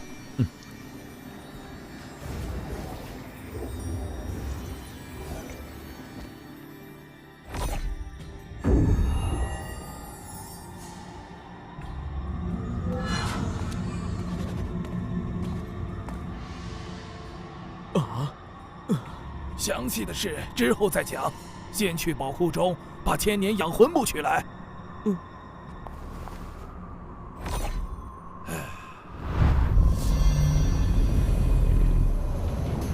这强大的气息，是剑宗宗主无剑老人吗？是剑宗宗主君望神来了。你们2个别只顾着伤心了，好好照看水寒。记得将千年养魂木给他服下。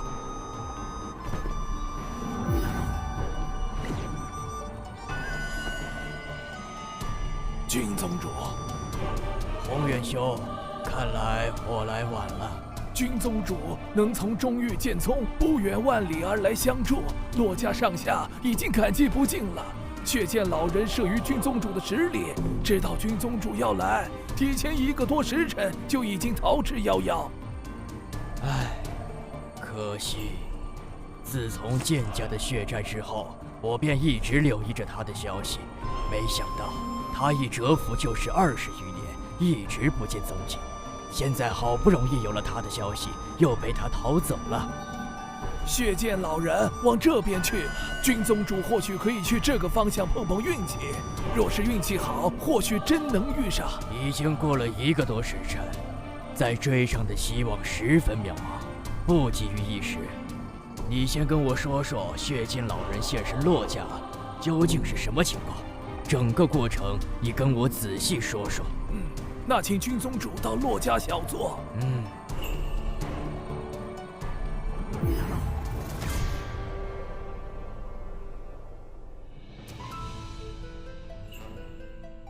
这么说来，血剑老人是为了洛家的水寒剑。君宗主可有什么发现？神剑之贵重，任谁都知道。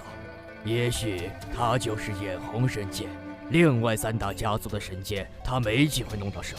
偏偏你洛家的冰雪城建立在冰雪魔域之上，借着30年一次的世剑大会，打开冰雪魔域的封印，才有机会在你保神剑还是保洛家剑圣天才的两难之间夺取水寒剑。说来奇怪，你洛家宝地中究竟发生了什么事？仅仅2个剑王天才，再加上1座冰皇雕像，便让洛兄之的破坏都失了效果，连他自身进入其中都命丧黄泉。也许杨剑公子身上有什么对付剑王的厉害手段吧，我也不太清楚。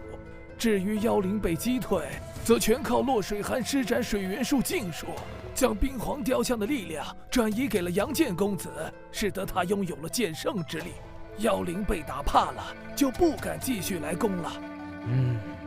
好了，我去血剑老人逃走的方向碰碰运气，若能找到他，这次一定不让他逃脱。我将他请来洛家，让他向宏远兄谢罪。我洛家虽然损失了1位天骄的未来，但与剑家家破人亡相比，却也算不了什么。君宗主若抓到血剑老人，无需让他来洛家谢罪，直接让他为剑家陪葬即可。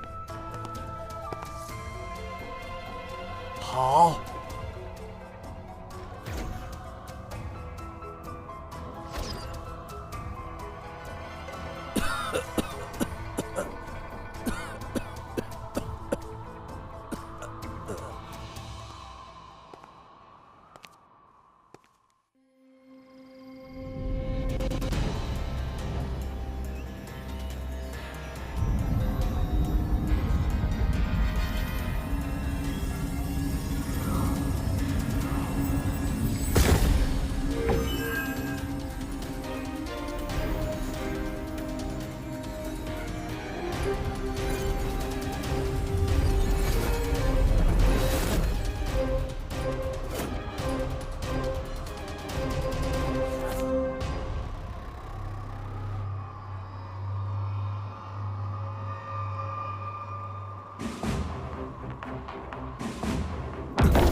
巅峰剑王了。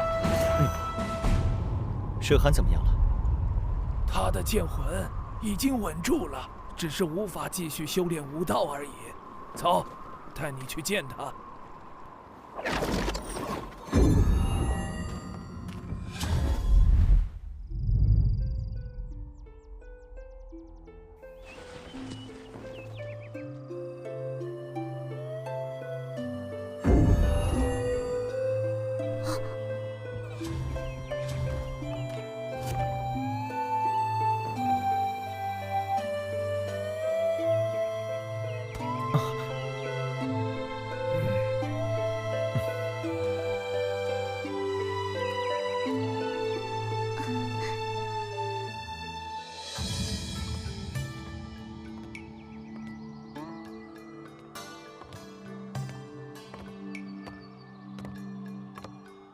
多亏有你。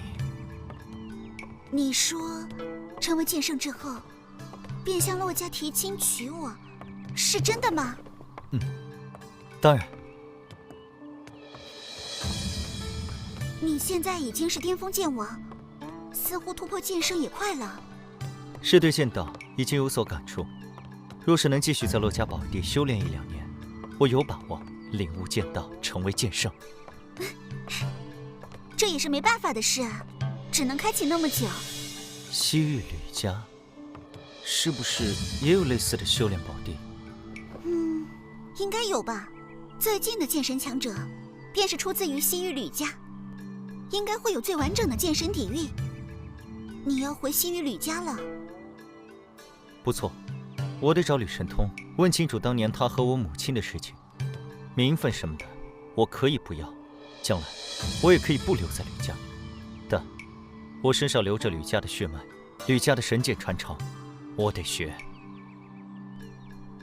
剑师领悟寒冰剑道，成就剑圣，这是冰皇剑神走过的道路。我要集冰皇剑神、惊鸿剑神2人的剑道优点，领悟出新的剑道，走一条新的剑道之路。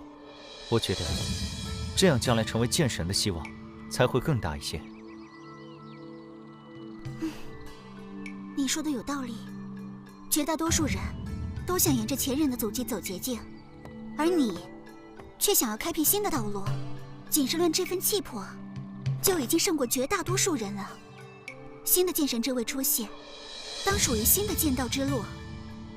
你什么时候去西域吕家？我刚刚出关，先在冰雪城住几天，陪陪你，过几天就出发。那你的身份什么时候告诉我父母和老祖？现在也没什么可隐瞒的了，只要我回西域吕家，身份就会天下皆知。现在就告诉他们。好。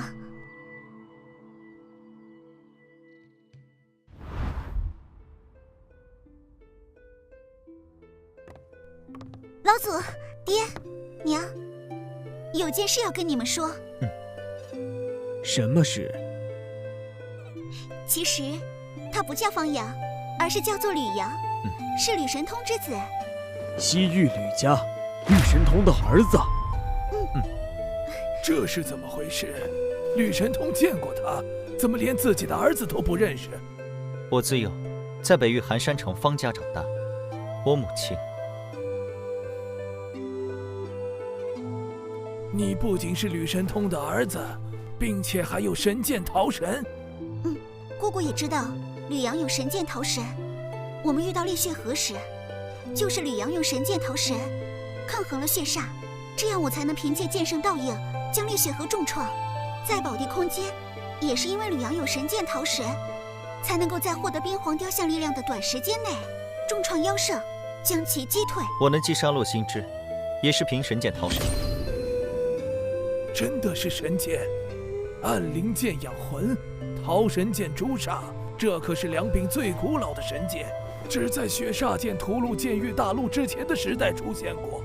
万万没想到，竟有现世之时，桃神剑怎么在你的身上？我也不知道，应该早早就已经在我体内。不知道吕神通知不知道原因？我去西域吕家后，得问问他。你什么时候去西域吕家？我已经跟水寒说好了，过几天就走。最好是快点走。为什么？血剑老人入侵洛家，目的就是为了神剑水寒，或许也会对你身上的神剑桃神感兴趣。既然厉雪河知道你身上有神剑桃神，很有可能会告诉血剑老人，为得桃神，血剑老人也许会在你前往西域吕家的途中截杀。你今天刚出关，见过你的人不多，你悄悄离开冰雪城，这才能路途平安。前辈所说在理，一切以安全为主。老祖说的对，你尽快秘密出城，才能一路通畅地回到西域吕家。没错，血剑老人已经在洛家策反了一个洛心之，洛家很可能还有暗中与煞盟勾结的人，所以吕阳不能在洛家久留。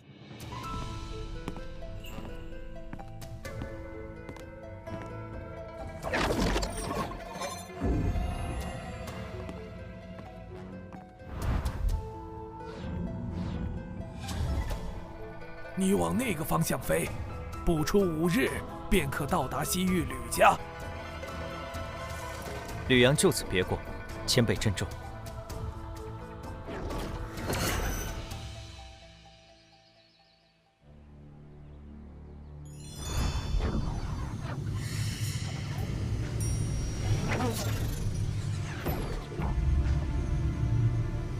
着实比方家气派多了，可惜母亲看不到了。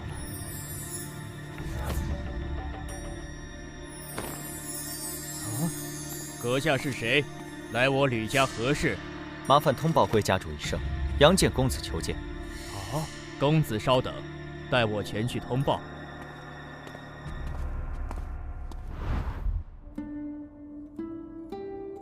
神通，天儿今年才26岁，就突破了剑意境巅峰，比你当年突破剑意境巅峰的年纪要早了好几年呢。将来天儿突破剑圣的年纪，肯定也要远小于你，应该用不了太长的时间。到时候，你们父子双剑圣，将是流传整个剑域大陆的佳话。不错，比起我当年，的确要出色很多。但是在天骄中，26岁成巅峰剑王，算不上多么出色。如剑无双、厉雪河都在24岁左右便成为巅峰剑王，你还要多多努力。父亲放心，我一定会追上剑无双、厉雪河的。将来的剑神之位，非我莫属。有自信是好事，但千万别骄傲自满。在成为剑圣之前，每天再多加2个时辰的修炼时间。每天再多加2个时辰修炼，那等于是全天闭关了。父亲，再怎么刻苦修炼，也该讲究劳逸结合吧？是啊，我相信天儿的天赋，只要他认真修炼，必不输给任何人。神通，你别将他逼得太狠。若你将来的目的只是剑圣，那么你想怎么轻松都行。如果你的目标是剑神之位，就必须得付出比别人更多的努力。逆水行舟，不进则退。天骄虽少，但也有7人，他们都刻苦修炼。你前进的慢了，就等于是后退。现在不是7个了，洛家的洛水寒剑魂受到重创，修炼之路已经断了。还有方阳那个小子，出身于微末，能学到什么厉害武功？将来顶天也就是成为剑圣，华重楚言也不如我。只要我努力超过剑无双和厉血河，剑神之位就是我的。让你好好修炼，不是让你骄傲自大，瞧不起他人。同为天骄，别人出身于微末，却能比你更早登上洛家神剑塔第10层，说明天赋比你只强不弱。你连正视别人都做不到，只知盲目自大，怎么可能在武道之路上比过别人？吕神通，你这是干什么呢？天儿怎么就骄傲自大了？天儿比你当年要优秀多了，他还要这么优秀？整个剑域大陆无数武者，天儿能在同代排名最顶尖，多少人渴求不到这么优秀的儿子。你都不如天儿，你还说他？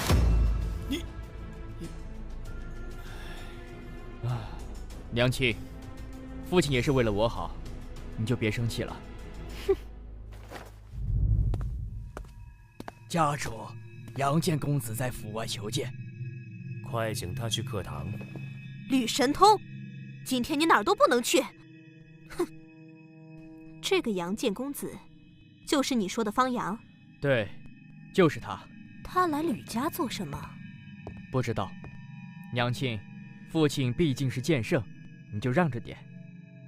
剑圣怎么了？我父亲楚剑雄是剑圣，儿子将来也是剑圣。他能将我怎么样？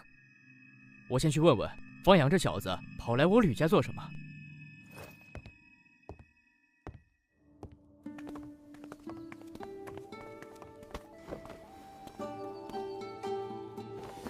方阳，你来我吕家做什么？找吕家主，问点旧事。你能有什么事问我父亲？先问我吧。你不知道，问也白问。你都没问，怎么知道我不知道？还请继续带路。不许走！方阳，不把话给我说清楚，休想向前一步！你们吕家是吕家主说了算，还是你说了算？就凭你，还没资格在我面前狂妄！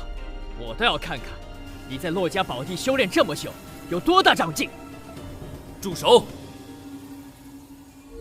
父亲，越来越放肆了，给我退下！是。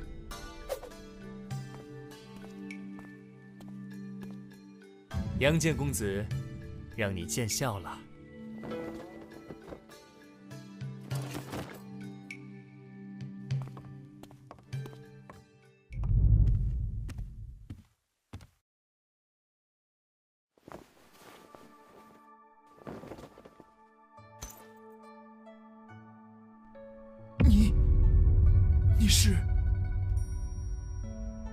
是我和清溪的儿子。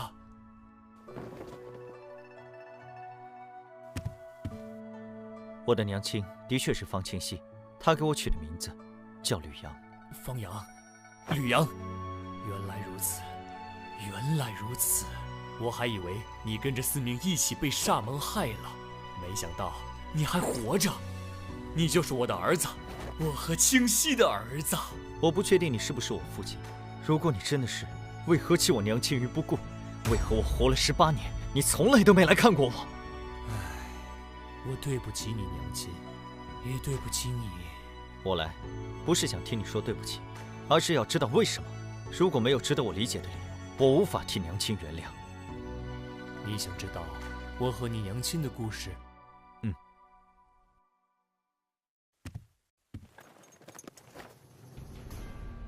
那得从我说起。我并不是吕家家主的唯一继承人。我同父异母的弟弟吕神池，天赋出众，比我更胜一筹。若不是我经历了一番机缘奇遇，吕神池应该会比我更早一步突破剑王。我成为剑王后，一次宴会上，我认识了来自南域楚家的楚红兰。楚红兰是楚家剑圣楚剑雄的女儿。我娘亲为了给我找个好靠山，好争夺家主之位时更有优势，便向西域楚家提亲，作为剑圣的女婿。再加上我机缘之下，比吕神池更早突破剑王，顺利地接任了吕家家主之位。我和楚红兰成了亲，很快我们也有了孩子，就是吕天。但我是凭机缘成为剑王，实际上并没有剑圣之资，资质相对于剑王也不算拔尖。楚红兰嫁过来，发现我并没有她想象中那么优秀，多有懊恼。我们二人多有争吵。说来，我能接任家主，跟楚剑雄这个剑圣岳父有不小的关系。楚红兰在剑圣父亲的庇护下长大，骄横惯了。说来惭愧，我纵为吕家家主，也管不住她。那段时间在家族中待着无趣，我便离开了家族，如少年时代般行走天下，探索险地，寻找机缘，想要找到突破剑圣的机遇。我的天赋不是很高，但运气却是不差，因为到处探索险地遗迹，还真的找到了一个年代极其古远的遗迹，从里面获得了关于神剑暗灵的一点消息。你见到了神剑暗灵，还是得到了？神剑可不是想获得就获得的，能获得神剑认可者，至少拥有剑圣之资。以我的天赋，并不能获得神剑的认可，否则，如果当年我能获得神剑天虹的认可，我必定能成为吕家家主，就不需要借助楚家的力量了。我连神剑暗灵见都没有见到，但是我的确从那里获得极大的好处，让我能够在短短20年之内突破剑圣，并且也因此遇到了一个令我一生都无法忘怀的人，那就是你娘亲方晴溪。我通过古遗迹中获得的关于神剑暗灵的消息，确定神剑暗灵有可能在北域行舟，于是我便赶去了北域行舟。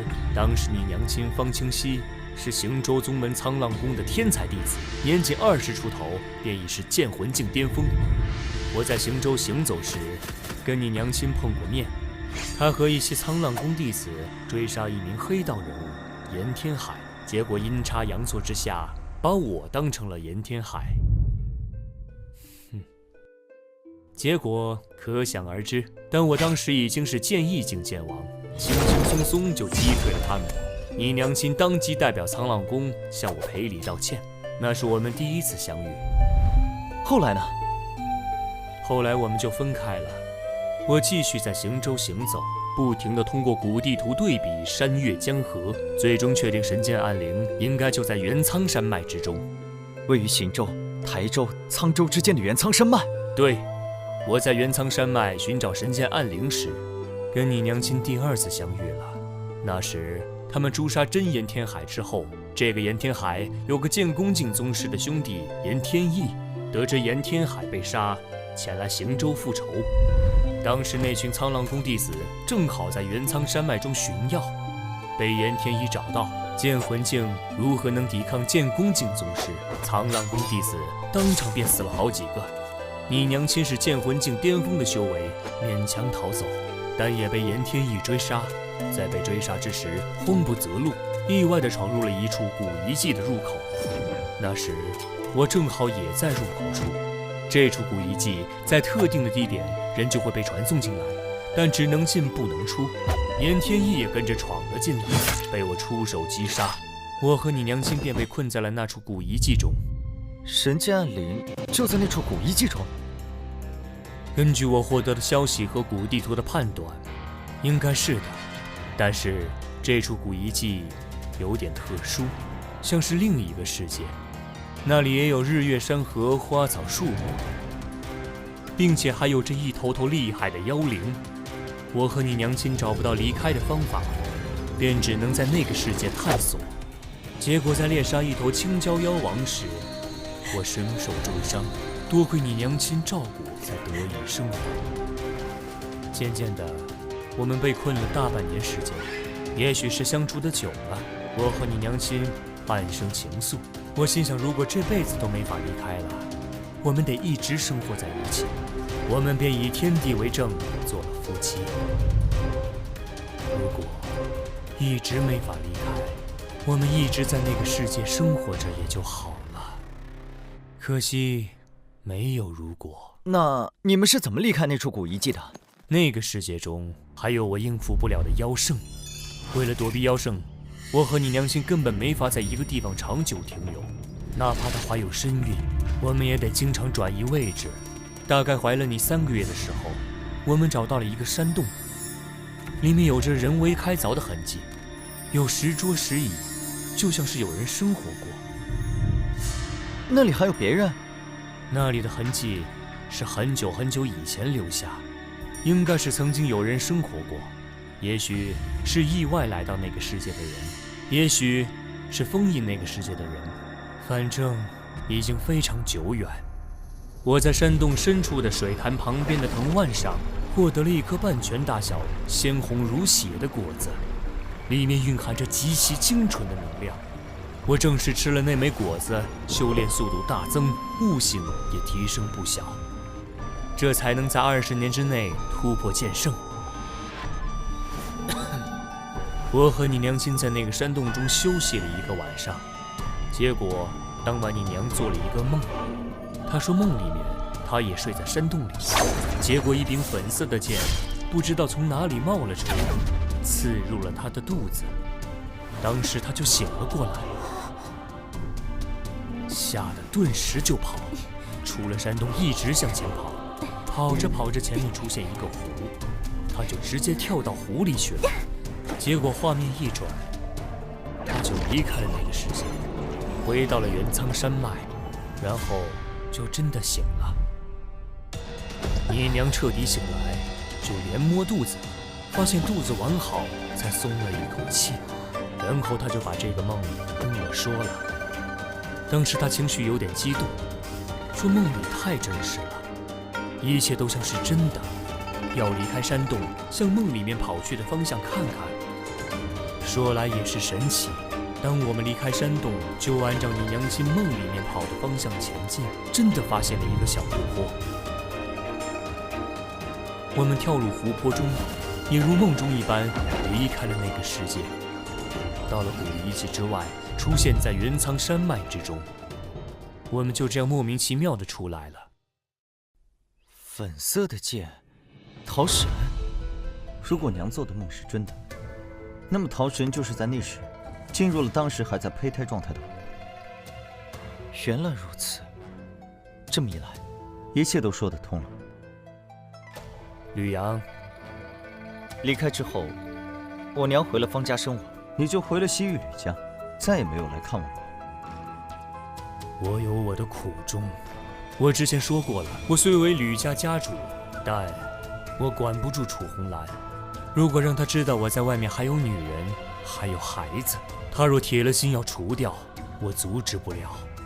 她的父亲是剑圣，以楚红兰的性子，怕是会诛杀你和你娘亲。我没有道理名分，吕家的剑圣老祖也不会站在我这边。只要你们身份暴露，就会死，所以我不能看望，甚至我都不能派人暗中保护。我不敢露出丝毫马脚，在我有能力保护你们之前，我们连一点牵连都不能有。难道他真的是为了保护我们母子？一个剑王根本没有面对剑圣的资格。想要光明正大的认你们母子，我必须成为剑圣，才有可能。所以，我回到西域吕家，一直勤修苦练，不成剑圣便不出关。论资质，在同代天才中，我排不进前5，但是5年前，我终于突破剑道境，成为同代第1位剑圣。这时，我才有保护你们母子的力量。但我突破剑圣，天下各大势力相继来贺，我没法第一时间前去方家接你们，只能暗中派吕思明前往。没想到，造化弄人，我万万没想到你娘早已离世，更没想到我们父子相见是如此多灾多难，以至于让思明也丢了性命。眼前这个男人，真心爱我娘不假。若是当初留在古一界，我们一家倒也能其乐融融。这不怪你，的确是造化弄人。孩儿吕阳，拜见父亲大人。我儿快起！以前为父力量不强，护不住你，现在为父为剑圣，定要让你认祖归宗，将你的身份宣告天下，谁也别想阻拦。我认祖归宗，你也要为我娘亲证明才是。那是当然，我已经很对不起你娘亲了，绝不能让她无名无分。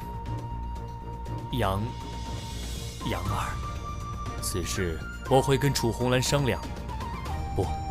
不是商量，是通告。为父作为剑圣，在吕家有了足够的话语权，不管他就同不同意，也阻止不了。只是站在他的立场，不高兴也是人之常情，他倒是肯定会给你脸色。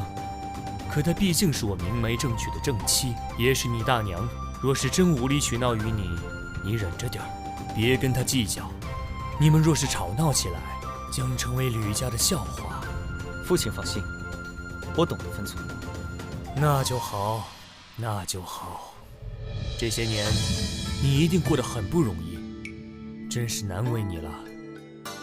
但是从现在开始，苦难的日子都过去了，我很快就会给你举行认祖归宗仪式。等你认祖归宗，你可以学习吕家任何剑圣武学，可以进入吕家各处宝地修炼。以你的天赋，好好修炼，将来必成剑圣，哪怕是剑神之位，也有不小的希望。实际上，我觉得剑神之位，希望最大的就是你。何以见得？以我之经历，武道修炼，天赋重要，气运也很重要。我虽然不是同代天赋最好的，但气运却佳。所以，我总能获得别人获得不了的好处，第一个登上了剑圣之位。你能够在短短2年修炼成剑王，可见你的天赋很高，并且大难不死。想必你成为剑王，也肯定经历了奇遇，气运也差不了。有天赋，有气运，自然希望更大一些。其实那2年，除了吕大哥教我吕家3门剑王级武学，我并没有获得其他奇遇，只是闭关修炼了2年而已。闭关修炼2年，你就一路修炼成了剑王。你的修炼天赋之高，比我意料中还要高得多。若真如此，就连众多天骄的天赋都要比你差一个档次。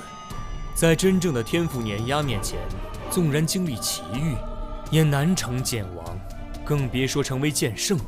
我能成为剑圣，奇遇是一个方面，我自身天赋也是一个方面。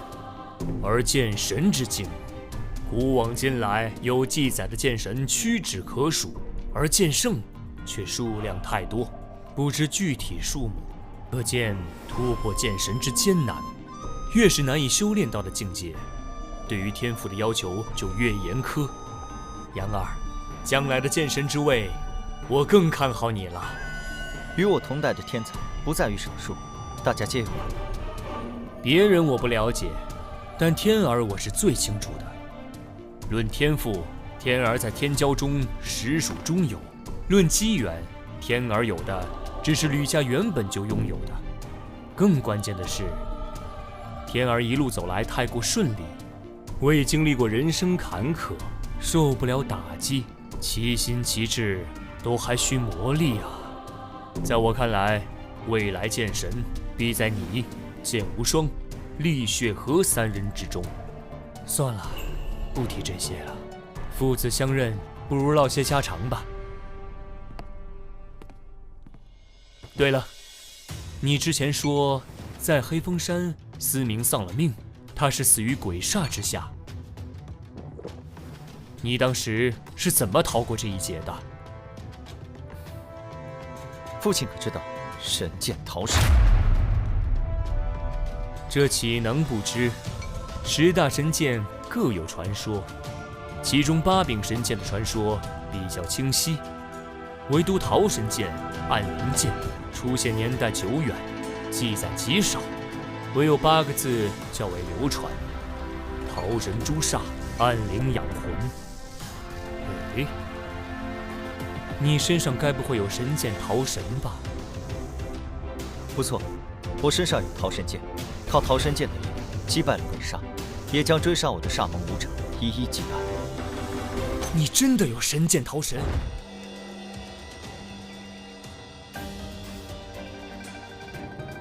这等只存在于传说中的古之神剑，竟然在这个时代现世了吗？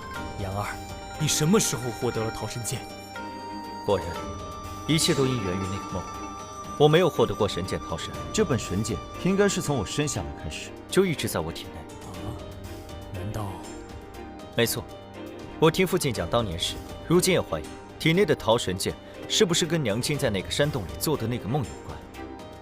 梦里面找到湖泊的路线是真的，通过湖泊离开古遗迹世界是真的。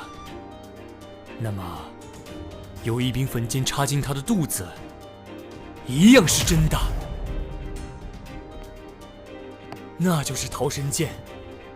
从那时起，桃神剑就一直在你的体内，伴随着你出生、成长。我也是这么想的。桃神剑居然如此有灵，你还在腹中就择你为主了吗？这究竟是好是坏？还有，你娘亲早逝，会不会跟桃神剑有关系？是，父亲说娘亲以前是沧浪宫的天才弟子，修为颇深，这都是桃神带来的。如果真是那样的话，岂不是这剑自己有意识？那究竟是我御剑，还是剑御我？父亲，你不是说那处古遗迹世界中应该有神剑暗灵吗？怎么神剑桃神也在其中？难不成那里拥有2柄神剑吗？根据我得到的古地图考证来看，神剑暗灵的确是在那处古遗迹世界中。如果桃神剑确实是从那里进入你娘亲的体内，那么你说的没有错，那里有2柄神剑。只是我和你娘亲还没找到暗灵剑，便离开那里了。父亲成为剑圣后，有了足够的实力，应该又去探索过吧？去过。你和思明出事后，我在北域找了你一圈，在行舟的时候便去了元苍山脉，但是当年那个入口我已经进不去了。我能感应出那里的天地空间与别处不同，应该入口禁制还在，但是不知道为什么我无法激发触发条件，进不去里面。难道是剑圣不可进？不一定。当年你娘亲是剑魂境，炎天意是剑宫境，我是剑王境，都能进。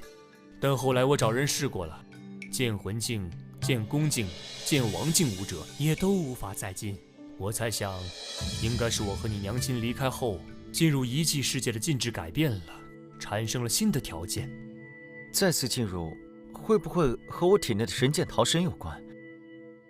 有可能，或许你将来可以去试试。遗迹世界中有妖圣，并且数量还不少。想要完整的探索遗迹世界，你现在的实力还不够，至少也要成为剑圣才行。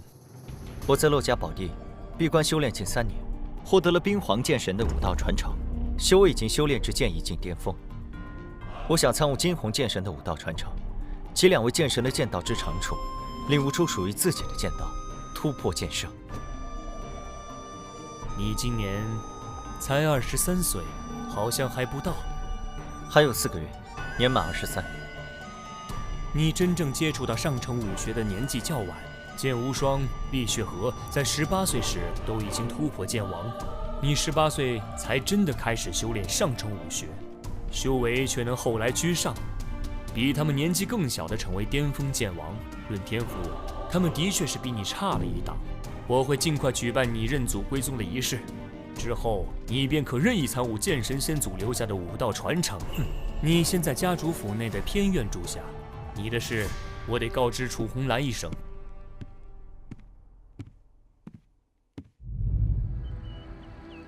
太过分了！这个吕神通现在胳膊肘都开始向外拐了。天儿，你不必忧心，你外公是剑圣，父亲是剑圣，你更是年少天骄，整个剑域大陆就属你的血脉最为优秀。那什么杨剑公子，区区一散修，无依无靠，就算机缘造化之下成为了天骄，与天儿你相比，那也是差了10万8千里，远远不及。我娘说的是，我2代剑圣之血，跟一个碰运气的小子动气完全犯不着，就是不知道他找父亲会有什么事。我会跟你父亲问个清楚。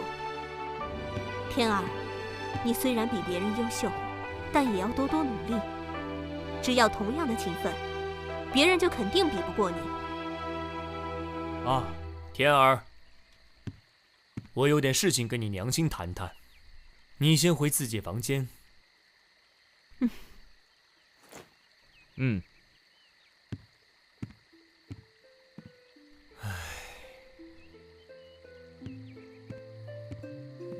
红兰，天儿是我的孩子，我没理由看轻他。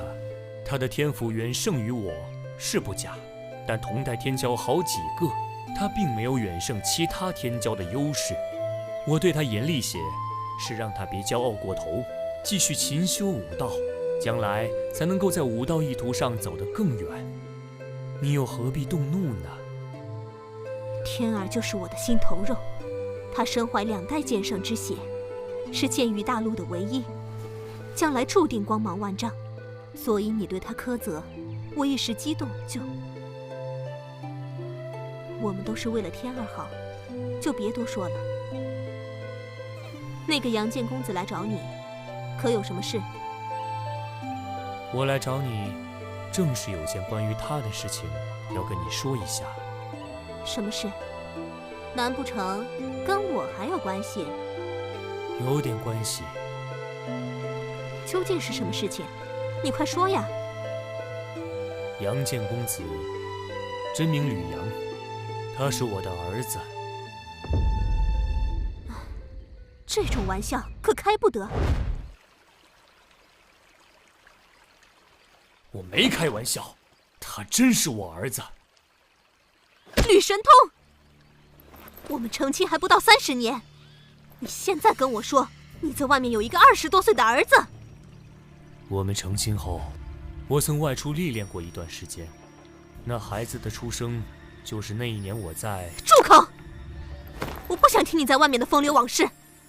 好，你不想听，我就不讲。吕阳年少时，他娘就病逝，现在他已经知道自己的身份，我要让他认祖归宗。不可能！吕神通，你太让我失望了。你在外面生了野种不说，现在还想把野种带到家里来，你休想！我绝不同意，我父亲也不会同意。其他家族的族长哪个不是3妻4妾，儿女成群？你父亲也是，你也只是楚剑雄普通妻妾的女儿。现在我要让我儿子认祖归宗，你凭什么不同意？楚剑雄凭什么不同意？因为你迎娶我的时候，就已经答应过我的条件。若我在世，此生绝不再娶其他女人。就算你成为剑圣，可活1000年，那也要等我死后，才可另觅他欢。吕神通，别以为你成了剑圣，我就真的怕你。只要我活着，你就休想。我没有娶其他女人，我现在是要让我儿子认祖归宗。那还不是一样？怎么是一样？当年的事完全是个意外，我没有主动做过对不住你的事。吕阳他是我的儿子，我就必须让他认祖归宗。我不是跟你商量，而是告诉你这个结果。就算你把楚剑雄请来，也别想阻止。我会马上通告整个吕家，3天后就举行认祖归宗仪式。你愿意参加就参加，不愿意参加就在家里待着。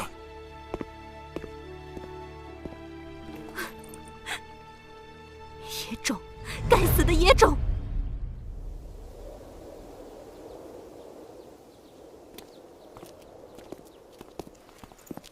吕叔，这是有什么喜事啊？你不知道吗？杨建公子就是家主的儿子，现在全府上下都在准备着呢。什么？赫赫有名的杨建公子居然是家主的儿子？这下好了，咱们吕府又有一名天骄了。唉，就是不知道楚夫人会不会愿意呀？家主认儿子，管他姓楚的什么事儿？平常吆五喝六的也就算了，这等事情还要插手，真把我们吕家当他们楚家了？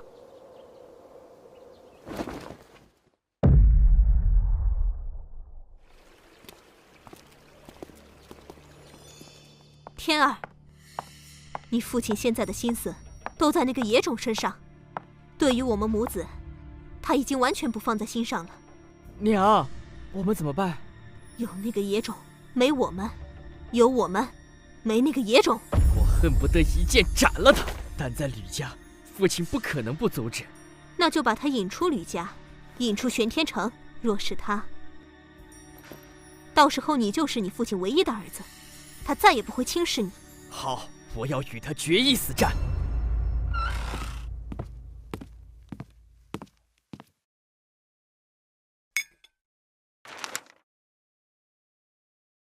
看来他是执意要与我一战了。哼！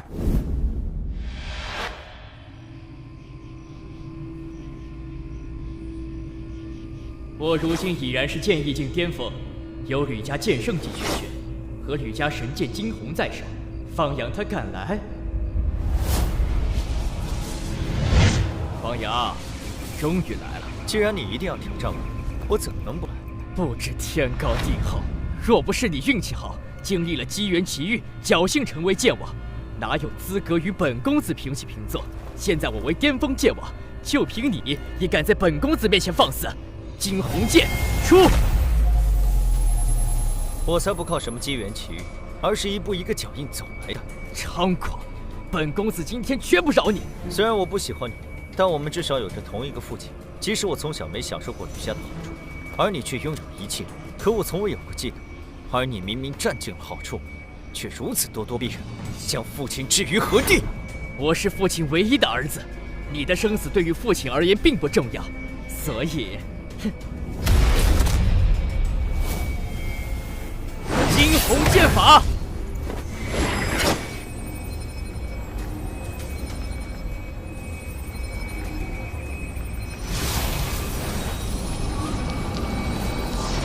明破寒龙剑法！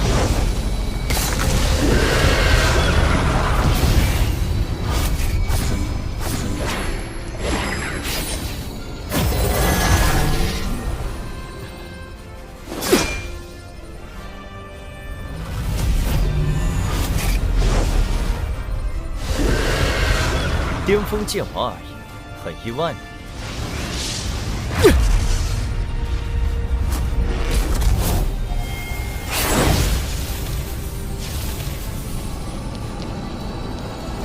金光不灭剑体！你能将我逼至施展金光不灭剑体的程度，已经足够优秀了。本公子承认，以前我确实看清了你。你能够在冰皇雕像上领悟2种圣级武学，天赋足可跟本公子一比。可惜，你依然不是我的对手。我吕家惊鸿剑神极善功法，有着至强攻伐剑术——圣虎剑法。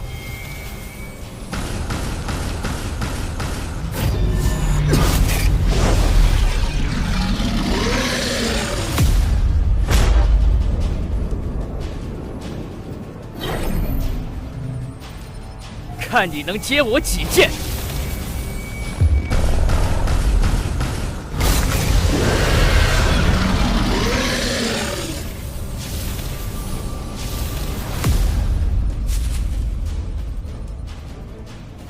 第3剑。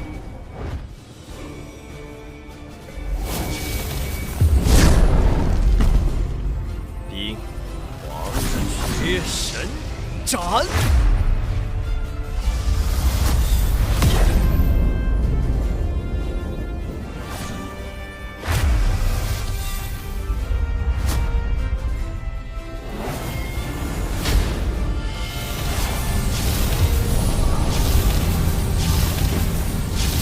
啊！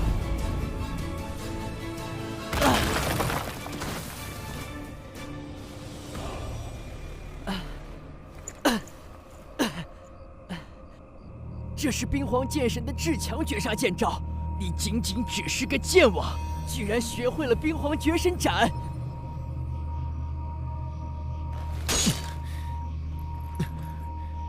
你败了，不是我的对手，以后少惹我。我败了。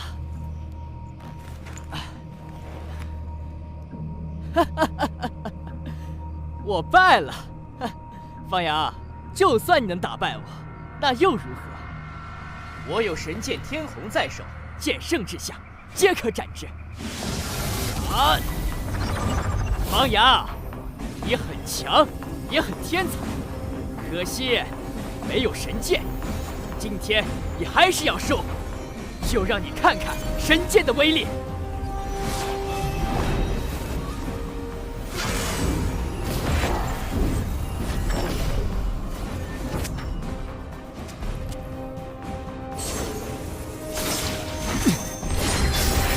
神剑，我也有。怎么你手中也有神剑？这是神剑桃神，还是神剑暗灵？神剑。桃神，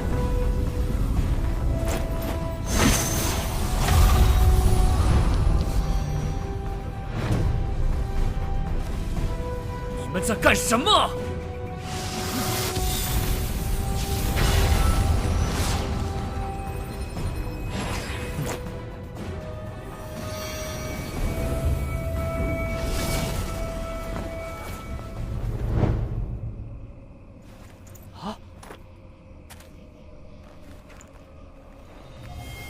没想到啊，桃神剑居然在他手里。你们2个是同父异母的兄弟，竟然动用神剑相伐，为什么要这么做？吕天在我房中留言羞辱，约我出来一决高下。我前来赴约，他出手凶狠，我只好陪他一战。这是真的？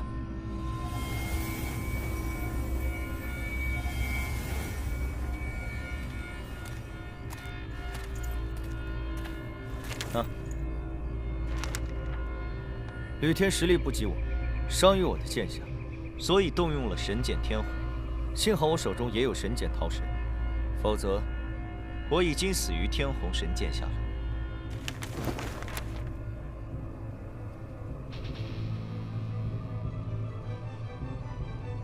哼！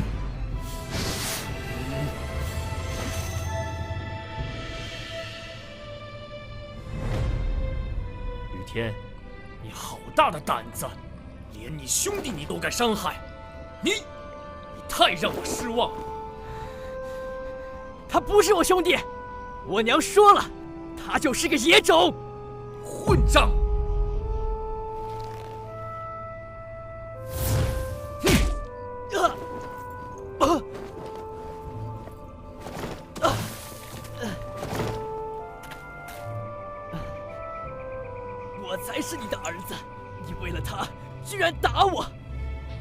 说的对，你心里只有那个野种，有了它就不要我们。你，哎，都是一家人，有什么过不去的坎？吕天他现在不懂事，给予相应的惩罚就是了。以后他终究会懂的，一家人终究是一家人。你给我去春风洞，好好闭关思过，至少10年。10年后，你认识到错误，为父再放你出来。我不服！哼！不服便一辈子在穿风洞别出来。哼！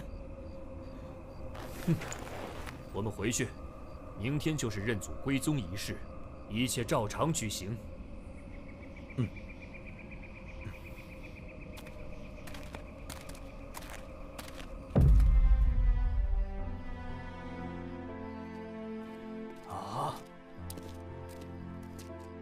吕福，你昭告全府上下，吕天兄弟相残，我罚他在穿风洞静坐10年，以正家风。这未免……还不快去！等一下。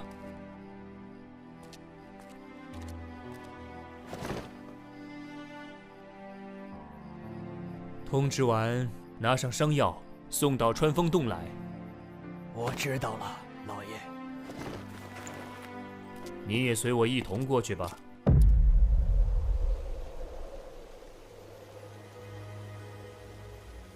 父亲罚李天在这里思过10年，只是表意。这里罡风强劲，武者在其中，必须时刻运功修炼，倒也算得上一种魔力抑制之所。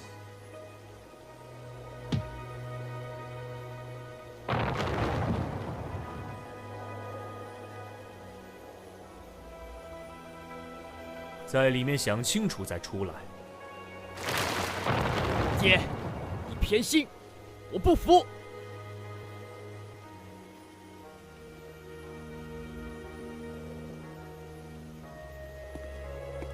真是可怜天下父母心啊！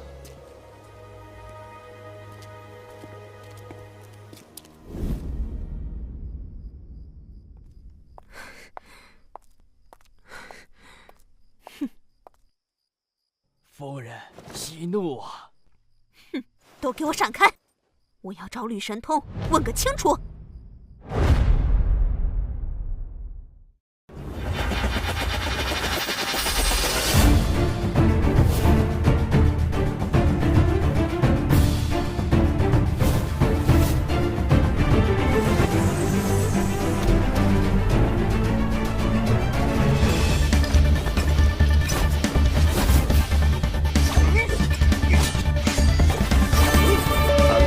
乱投！手速之力，助我神通。